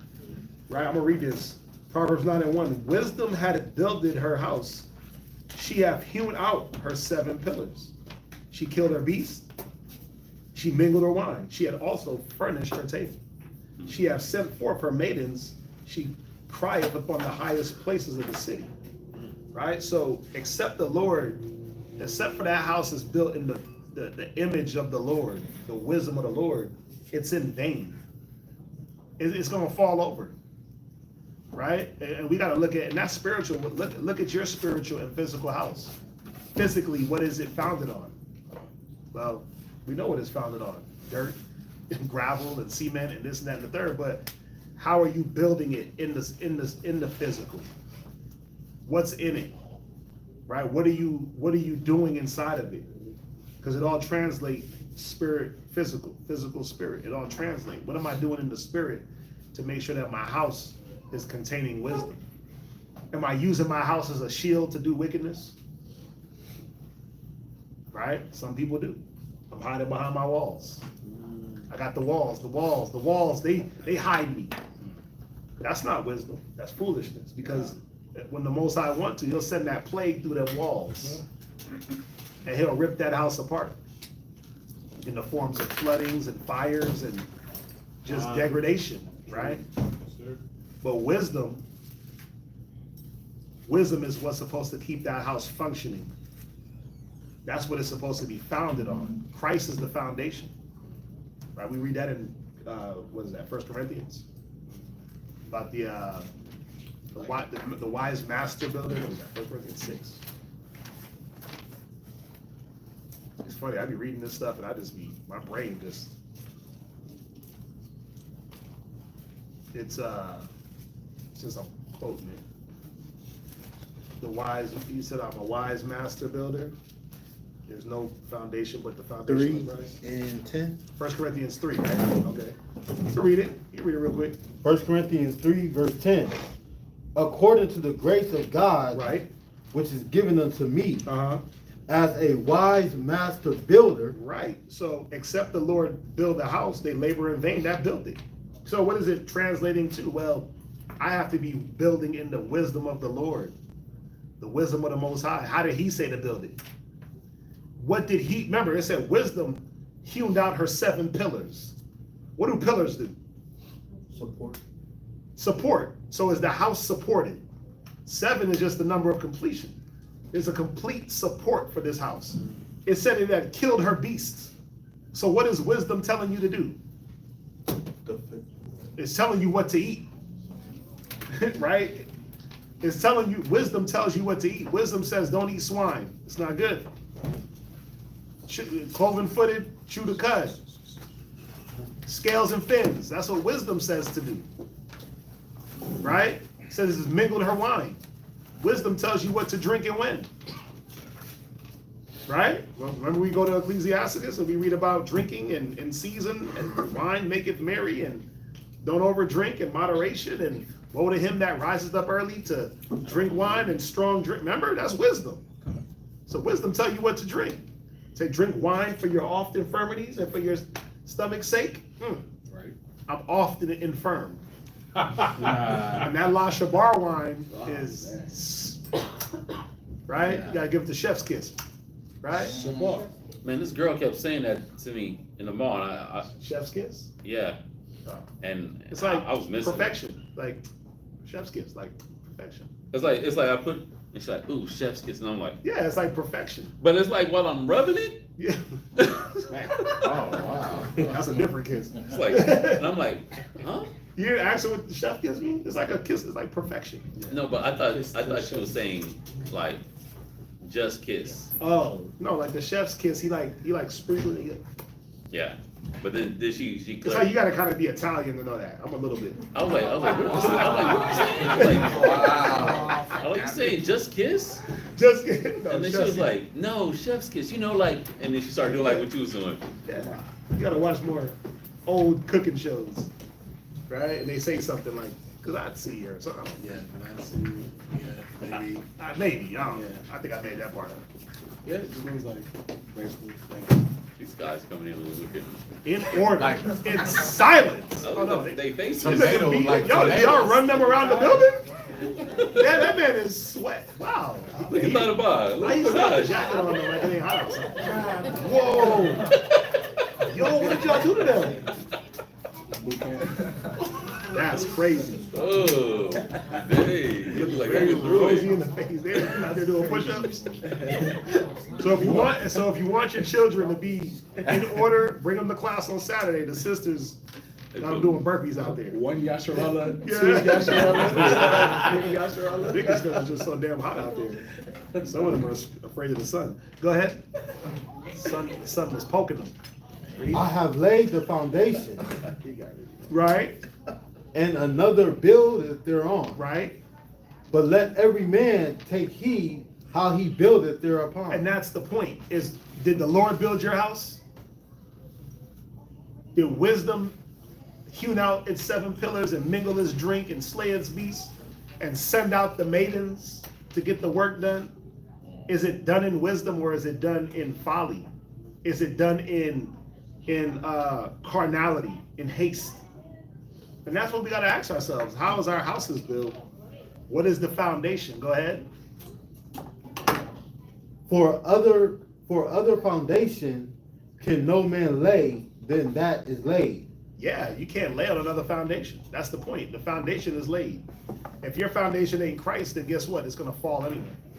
Go ahead. Which is Jesus Christ. Read. Now if any man build upon this foundation gold, silver, precious stones, wood, hay, and stubble, every man's work shall be made manifest. Right. Those different materials represent the different things you can build with. Because just think about it. Who's going to build a house of gold? Just an all gold house? That's crazy, right? Did they build an all gold temple? No.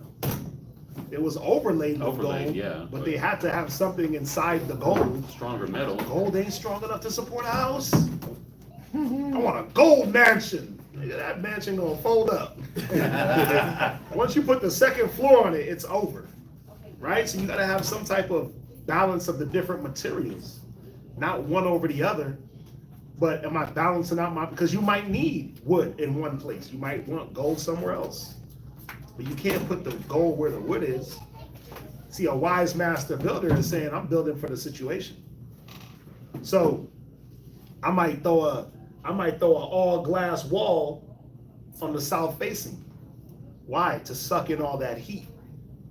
Right? That way the house can charge up during the day, and then at night it keeps it a little bit warmer. Right? Or I might have if you go to certain countries, they don't even have AC like in the Middle East like that. But they build their walls with I forget what type of wall. It's like a terracotta type of wall where it allows wind to pass through. Right? They know how to shade it a certain type of way, and the air can pass through to get a good airflow. It stops the rain from coming in when it does rain, so it don't get wet inside, and there's no shade. There's no window. It's you see it a lot in like a lot of these Middle Eastern countries, right? But they build a wall a certain way where it sucks in air, keeps it cool, keeps the weather out. It also keeps the animals out. The holes ain't too big. You gotta know how to build for the situation is the point. And you're gonna mix materials. It's not gonna be all gold, all wood, all this, all that. No house is all wood, right? Done. Yeah, no house is all wood. No house is all straw. No house is all brick. No house is all gold. No house is all mud. You gotta mix the elements. Go ahead. Verse 13. Every man's work shall be made manifest. Right? Remember the 3 little piggies? When the wolf came and blew down the house, which house got blown down? Blown down. The straw house. The first 2. The brick house stood. That brick house stood. But that brick house was for that situation. What if it's a different situation and brick ain't gonna do it? That's the point. What are you building for? What situation? Wisdom tells you what you're building for, because you're able to now observe before you start building. Who go to war and count out the cost? Who built this something and count out the cost that he has to build it? That he has the material sufficient to finish the building. That's wisdom. Nobody just starts building. Well, some people do. I'm gonna start building a house and run out of money. I just got a frame, no doors, no windows, no top. I just got a base and some walls up. The whole inside is getting flooded every time it rains. It's not wise. Go ahead. For the day shall declare it. Right? Because the day shall declare it. The situation is going to show what you built on. Come on. Because it shall be revealed by fire. Read. And the fire shall try every man's work of what sort it is. See that? Go ahead. If any man's work abide, which he hath built thereupon, he shall receive a reward. If any man's work shall be burned, he shall suffer loss. But he himself shall be saved, yet so as by fire. Jump back to the Psalms. Psalm chapter 127, verse 1. Except the Lord build a house, they labor in vain that build it. Except the Lord keep the city, the watchman waketh, but in vain. 2. It is vain for you to rise up early, to sit up late, to eat the bread of sorrows. For so he giveth his beloved sleep. Yeah, he's gonna give us rest. Wake up. It's vain to just wake up, work, stay up late, and just be sorrowful. Right? You go to Ecclesiastes, it talks about what? You're gonna enjoy the fruits of your labor. It's not wrong to work and enjoy the fruits of your labor. No, it's not. You just gotta have some fruits to enjoy. That's the point. You gotta have some fruits to enjoy, man. Right? It's all labor and no fruit. Make Corey a sad boy. Sure right.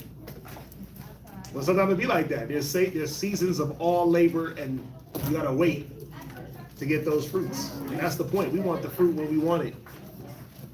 Just because you labor don't mean you deserve something. And sometimes you gotta labor a little bit longer. But the point is the labor is not in vain. Go ahead. Verse 3. Lo, children are a heritage of the Lord, and the fruit of the womb is his reward. Okay, I'll read.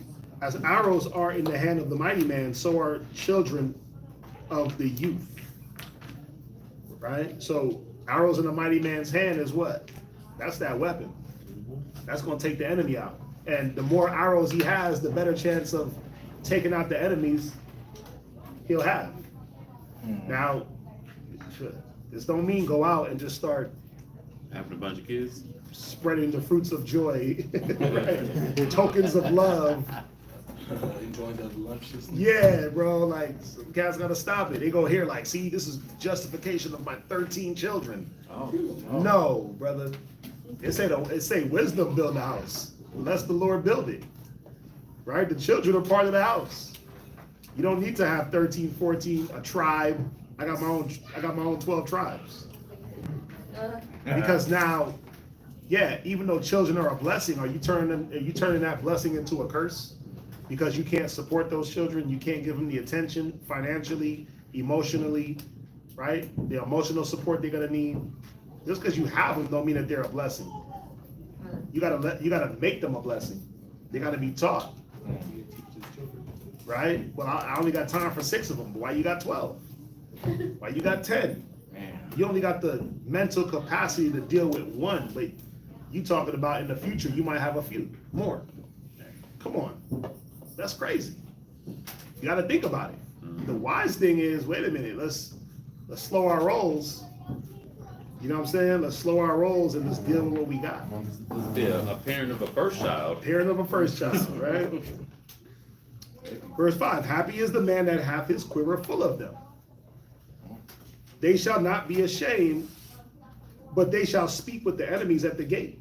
But that's only if they're taught. Remember, it says, how does a man avenge his enemy? Ecclesiastes 30. Read it. Ecclesiastes 30 and verse 3. Up. Come on, read. He that teaches his son. He that what? He that teacheth his son. What do you got to do to your son? He that teacheth his son. You got to teach him. It's not just I pop them out and all of a sudden they're wise. They can go sit in the gates. I got 15 of them. Damn, that's crazy. What's the gate represent?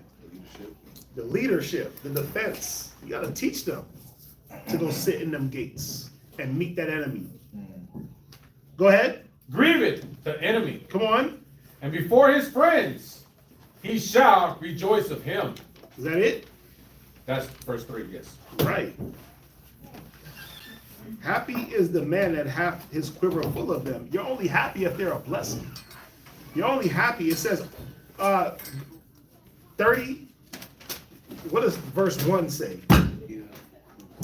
Ecclesiastes 30, verse 1. Uh-huh. He that loveth his son causeth him to oft to feel the rod. No, there's one that talks about unprofitable children. That's in the beginning of Ecclesiastes. Okay. Desire not a multitude of unprofitable children. Right. Desire, that's 12, chapter 12? Is it? It's 16. Chapter 16. Okay. See, I gotta stop doing that. Can we read it? 16 Yeah, and read 1. 16. Verse 1. Is it 1? Con. Yeah, read that. Ecclesiastes chapter 16 and verse 1. I got 15 children, read. Desire not a multitude of unprofitable children. How are they unprofitable? You didn't teach them. You didn't teach them to be profitable. What does it mean to be profitable? When you have a business, you're like, I'm profitable. What does that mean? You're making money. You bringing something in extra. You ain't breaking even no more. You ain't in the red. You're actually bringing in something. You're actually bringing in value. Desire not the multitude of unprofitable children. They always in the red. You go get to the tax man, he like, you owe. Damn.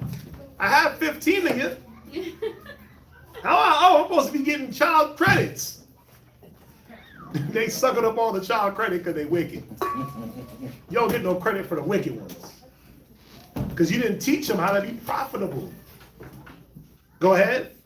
Neither delight in ungodly sons. Neither delight in ungodly sons. Go ahead, read. Though they multiply. Though they what? Though they multiply. Yeah, you get wet and all of a sudden you popping them out like Goonies. It's like some water. It's like some water splash on you, just busting out, baby. Boop, boop, boop, little Goonies.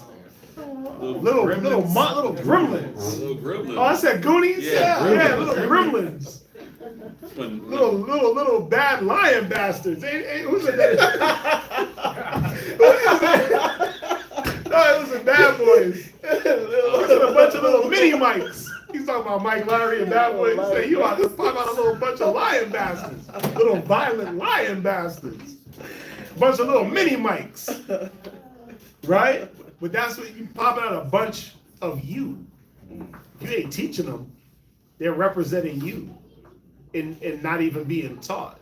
If you're rebellious, if you're this, if you're that, you popping out a bunch of you.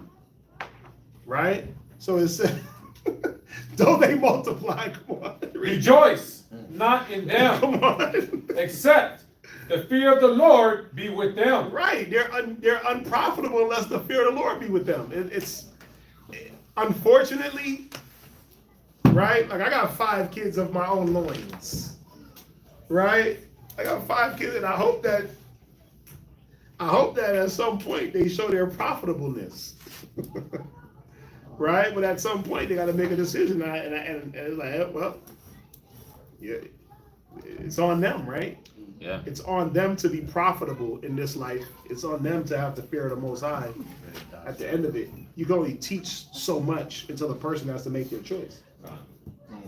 And you got to be able to live with that. Like I can live with how things will go. As long as I know I did my part and try to be a better example and teach and instill, right? It's up to them to want to absorb that, and whatever the decision they make, I'm like, cool.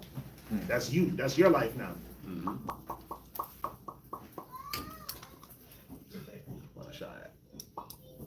Monashah. Oh, he's back there. Right? Monashah's back there being profitable. Right now, my kids they're sitting in class learning, they're being profitable. I deem that as profitable. Right?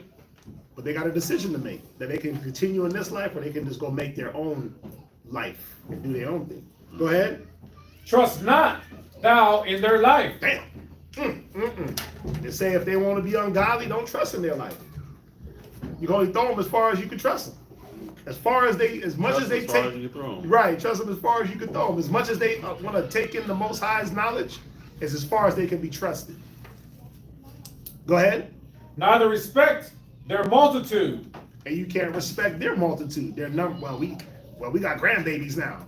We giving you grandchildren. Well, are they godly? Can't respect it. You can't put no stock in it. Go ahead. For one that is just is better than 1,000. Yeah, and that's the point. One just son is better than 1,000 unjust sons or daughters. Go ahead. And better it is to die without So children. it don't matter if you have a quiver full. If they're off and wicked, it's better to have none, is what the Bible is saying. It don't matter if your quiver is full. They better be some sharp arrows. What's a quiver full of dull arrows and bent arrow? The arrow is bent. It's crooked. You trying to hit the target and it's like, you're like, damn, why don't you hit the target? Well, because I'm crooked. I'm bent. The tip is not sharp. You hit the target and it don't even stick into the target. It just falls. The arrow tip is bent, dull, weak. Yeah, what's the point? There is no point of having those arrows, right? Nope. Who gonna go to war with them arrows? Nope. Bent arrows, dull arrows. You gonna look at those and be like, oh, I don't need them. I need them sharp ones. Or you gonna take the one good one. You gonna front with the other ones like, I got some numbers, but I gotta make sure I got that one sharp one. I'm gonna always use it. Go ahead. That you have them that are ungodly. See that? Read on it. For by one that hath understanding, right, shall the city be replenished. There it is. You just need one. It ain't about numbers. You just need one. But how does that? Where does that understanding and that wisdom come from? It comes from the parents. It comes from the father and the mother being unified in one, and then agreeing on what they're going to teach their children in the Lord, and raising them up that way. It comes from the examples that the kids see.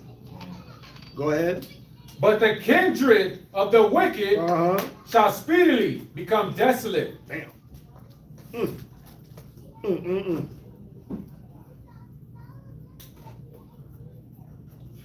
I'll jump back. As the arrows in the hand of the mighty men, so are the children of the youth. Happy is the man that hath his quiver full of them. They shall not be ashamed, but they shall speak with the enemies at the gate. Only if there's wisdom in these children, only if they're trained up in wisdom. Right? Psalms 128. Blessed is everyone that feareth the Lord and walk in his ways. For thou shalt eat the labor of thine hands. Happy shalt thou be, and it shall be well with thee. Wow. Thy wife shall be as a fruitful vine by the sides of thine house.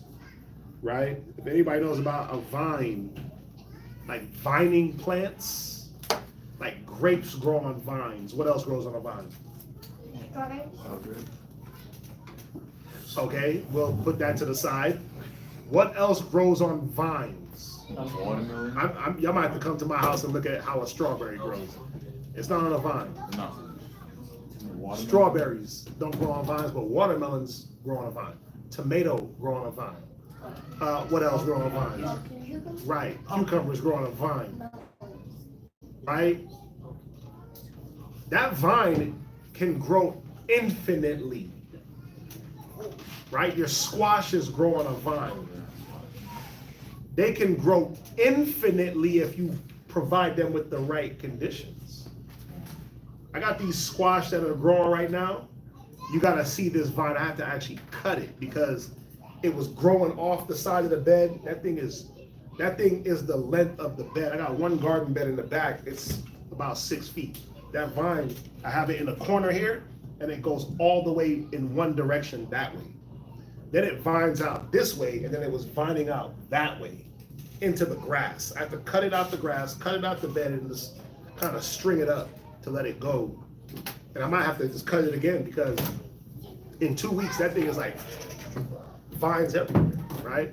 The point is, it'll keep growing and producing as long as the conditions are right. thy wife shall be as a fruitful vine by the sides of thine house. Brothers, if you provide the condition for that vine to continue to flourish, it'll keep benefiting you. But if you don't nourish the vine, if you don't fertilize, if you don't water, if you don't provide the sunshine, if you don't provide the things that that vine needs to produce, it's not going to produce. And this is what we got to understand. That's why does the Most High always use agricultural references in our understanding? Because this is easy to understand if you deal with any type of growing, fruits, vegetables, anything, you'll understand. And then what does a vine do in certain conditions, like a grapevine? What happens in the wintertime with a grapevine? Anybody know? Because grapes don't grow in the wintertime. It dries up. It dries up a little bit, it dies back, but does it fully die? No. It dies back, it lays dormant, leaves fall off, and then as soon as that springtime hit, here comes it budding again.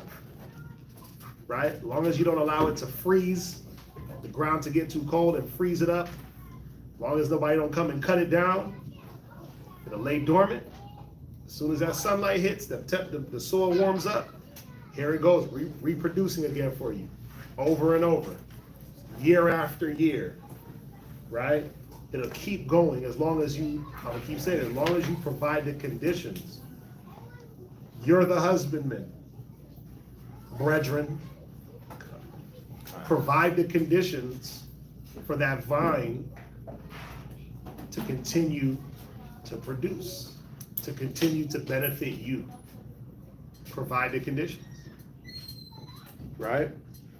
Thy children like olive plants about thy table, right? Behold, that thus shall the man be blessed that feareth the Lord. So how is a man going to be blessed that feareth the Lord? His wife, his children, his household are going to flourish. That green olive tree, right? Who don't want an olive, man? I'm fiending for an olive tree, right? The leaves are beneficial, the fruit is beneficial, the oil, get you your own fresh olive oil. Man, if you only knew. We in Texas, they know olive trees living here like that. Not no good ones. I know all those trees in California. Olive? Probably, because you need different, it's too hot. It'd be hot here, bro. All the things I want to have here, it's just too hot here for things to live, bro. Yeah. Gotta grow them inside the house. Right? But the point is, these things are gonna produce and flourish. Right? Behold, that thus shall the man be blessed that feareth the Lord. The Lord shall bless thee out of Zion, and thou shalt see the good of Jerusalem all the days of thy life.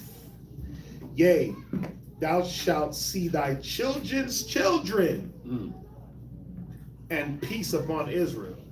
And that's a blessing in itself, to be able to see your children's children. Like, I don't know, anybody grandparents up in here? Yeah, I think, wait, Con. Wait. Why is she, I'm like, huh? She's speaking for other people. Oh. You said, is there anyone grandparents in here? Right. That's funny. But is it a blessing to see your grandchildren? It is. I never thought Very much so.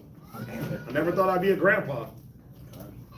I mean, not at this age. I thought I was gonna be like one 70-year-old grandpa, just moving around real slow. Hey, baby, you want a lollipop? I'm still trying to whoop grandkids' asses. I do. Y'all are gonna meet my granddaughter. She'll be here. What month is this? We just had this stuff. April.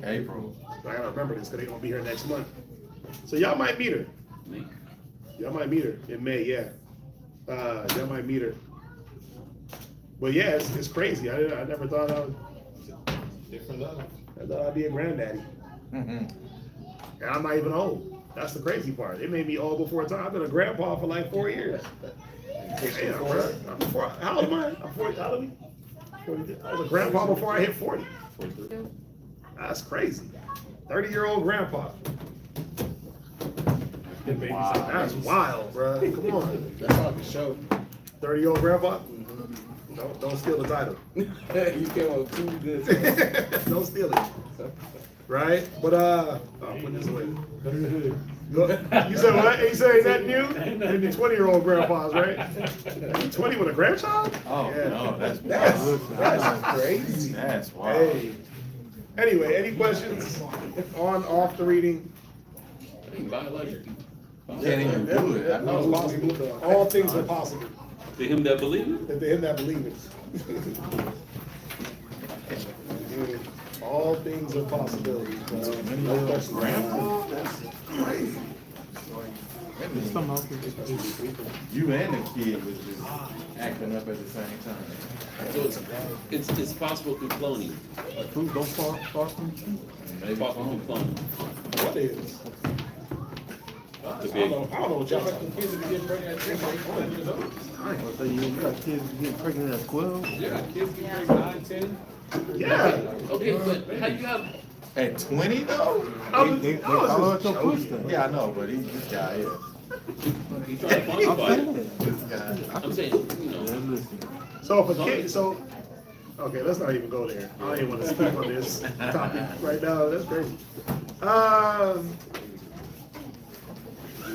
My phone is acting up. Nobody has questions. David said he said keep the Bible open. Oh, Damien said that? Damien on there? Did he? If he said keep the Bible open, that means Damien keep the Bible open. What question you got, Damien? Damien said, don't close that Bible, Negro. You better. He said, hold up. Sit over there. Y'all I mean,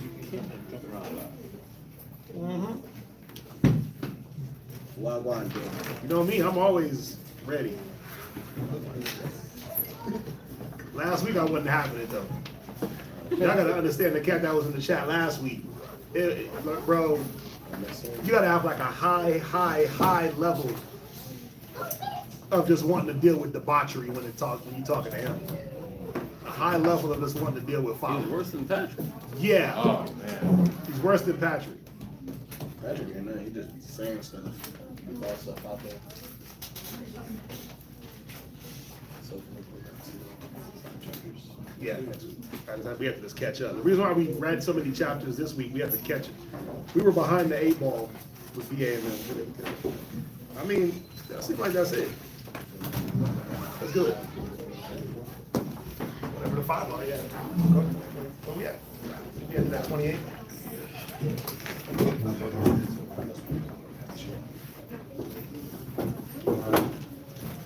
Oh! Mm-hmm.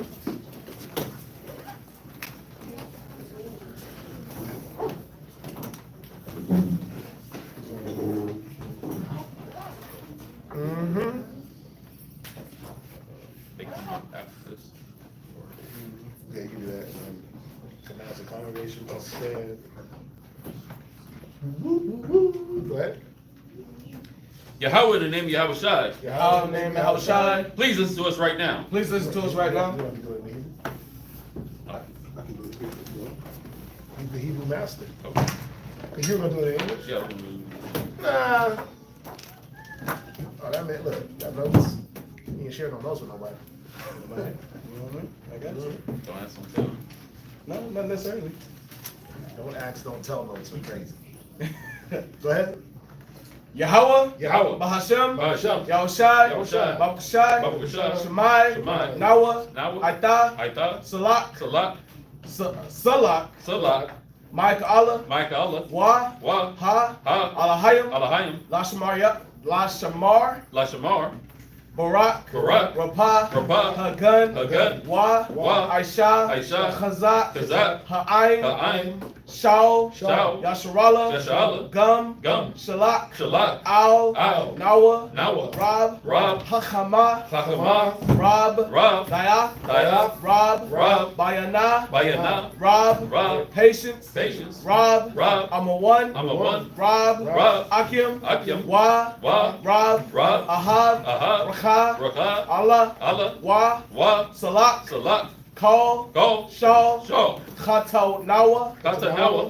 Yahweh Shai. Ba'a. Aita. Kaya. Ba. Akta. Ba. My bad. Bata. Yachol. Tamyad. Wa. La'ai Walam. Yahweh, in the name of Yahweh Shai, please listen to us right now. Send Michael and the righteous angels to watch over, bless, heal, protect, and make strong the people of Israel. Also send to us much wisdom, much knowledge, much understanding, much patience, much love, much faith, much brotherhood, spiritual powers, and forgive all of our sins. Yahweh Shai, come quickly, for in thee is our hope, always and forever. Amen. Amen.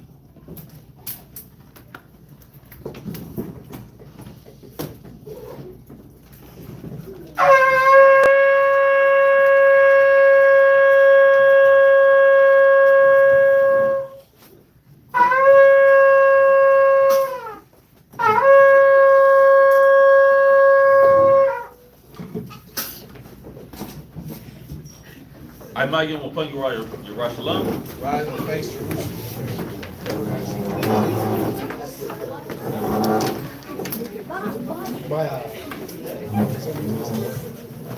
You know why the Wi-Fi?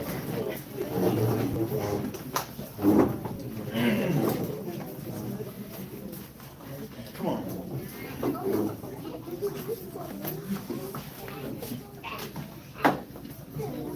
He threw something in there. Take it back.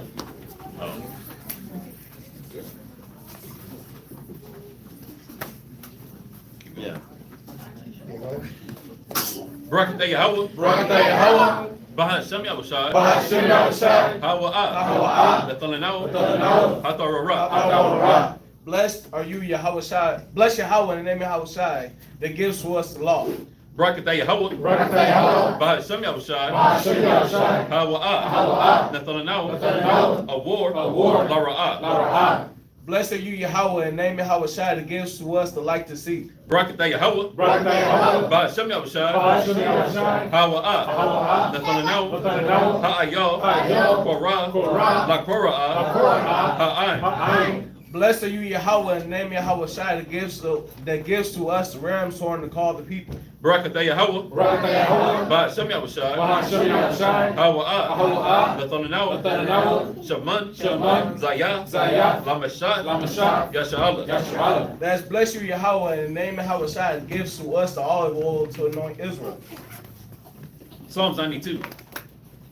It is a good thing to give thanks unto the Lord. It is a good thing to give thanks unto the Lord. And to sing praise unto thy name. And to sing praise unto thy name. O Most High. O Most High. To show forth thy loving kindness in the morning. To show forth thy loving kindness in the morning. And thy faithfulness every night. And thy faithfulness every night. Upon an instrument of 10 strings. Upon an instrument of 10 strings. And upon the psaltery. And upon the psaltery. Upon the harp with a solemn sound. Upon the harp with a solemn sound. But thou, Lord, has made me glad through thy works. Has made me glad through thy works. I will triumph in the works of thy hands. I will triumph in the works of thy hands. O Yahweh. O Yahweh. How great are thy works. How great are thy works. And thy thoughts are very deep. And thy thoughts are very deep. A brutish man knoweth not. A brutish man knoweth not. Neither do a fool understand this. Neither does a fool understand this. When the wicked spring as the grass. When the wicked spring as the grass. And when all the works of iniquity do flourish. And when all the works of iniquity do flourish. It is that they shall be destroyed forever. It is that they shall be destroyed forever. But thou, Lord, art most high forevermore. Art most high forevermore. For lo thy enemies. For lo thy enemies. O Yahweh. O Yahweh. For lo thy enemies shall perish. For lo thy enemies shall perish. All the works of iniquity shall be scattered. All the works of iniquity shall be scattered. But my horn. But my horn. Shall thou exalt. Shall thou exalt. Like the horn of a unicorn. Like the horn of a unicorn. I shall be anointed with fresh oil. I shall be anointed with fresh oil. My eye also shall see. My eye also shall see. My desire my enemies. My desire my enemies. And my ears shall hear. And my ears shall hear. My desire the wicked that rise up against me. My desire the wicked that rise up against me. The righteous shall flourish like the palm tree. The righteous shall flourish like the palm trees. He shall grow like a cedar in Lebanon. He shall grow like a cedar in Lebanon. Those that be planted in the house of the Lord. Those that be planted in the house of the Lord. Shall flourish in the courts of our God. Shall flourish in the courts of our God. They shall still bring forth food in old age. They shall still bring forth food in old age. They shall be fat and flourishing. They shall be fat and flourishing. To show that the Lord is upright. To show that the Lord is upright. He is my rock. He is my rock. And there is no unrighteousness in him. And there is no unrighteousness in him. Psalms 133.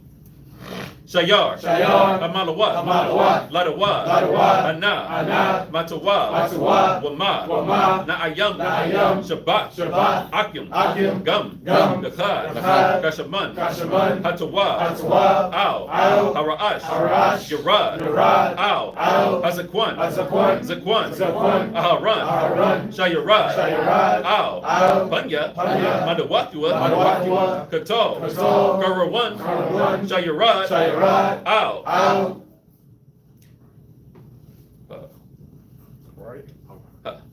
Hararia, Hararia, Tazayawan, Tazayawan, Kaya, Kaya, Sham, Sham, Tazawa, Tazawa, Yahweh, Yahweh, Habaraka, Habaraka, Kayayam, Kayayam, I, Ha'awalam, Aman. Aman. Psalms 133. Behold, how good and how pleasant it is for brethren to dwell together in unity.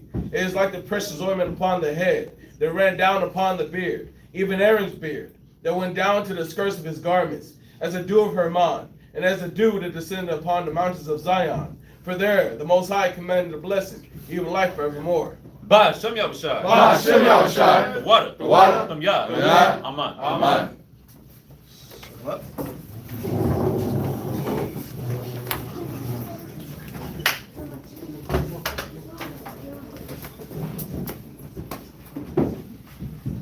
Call it. Akim, Amari, Barak. Yahweh Shem Yahushai Barakam. Kum Nasrallah. Kum Nasrallah. Kum Nasrallah. Kum Nasrallah. Kum Nasrallah. Kum Nasrallah. Trying to face the sister.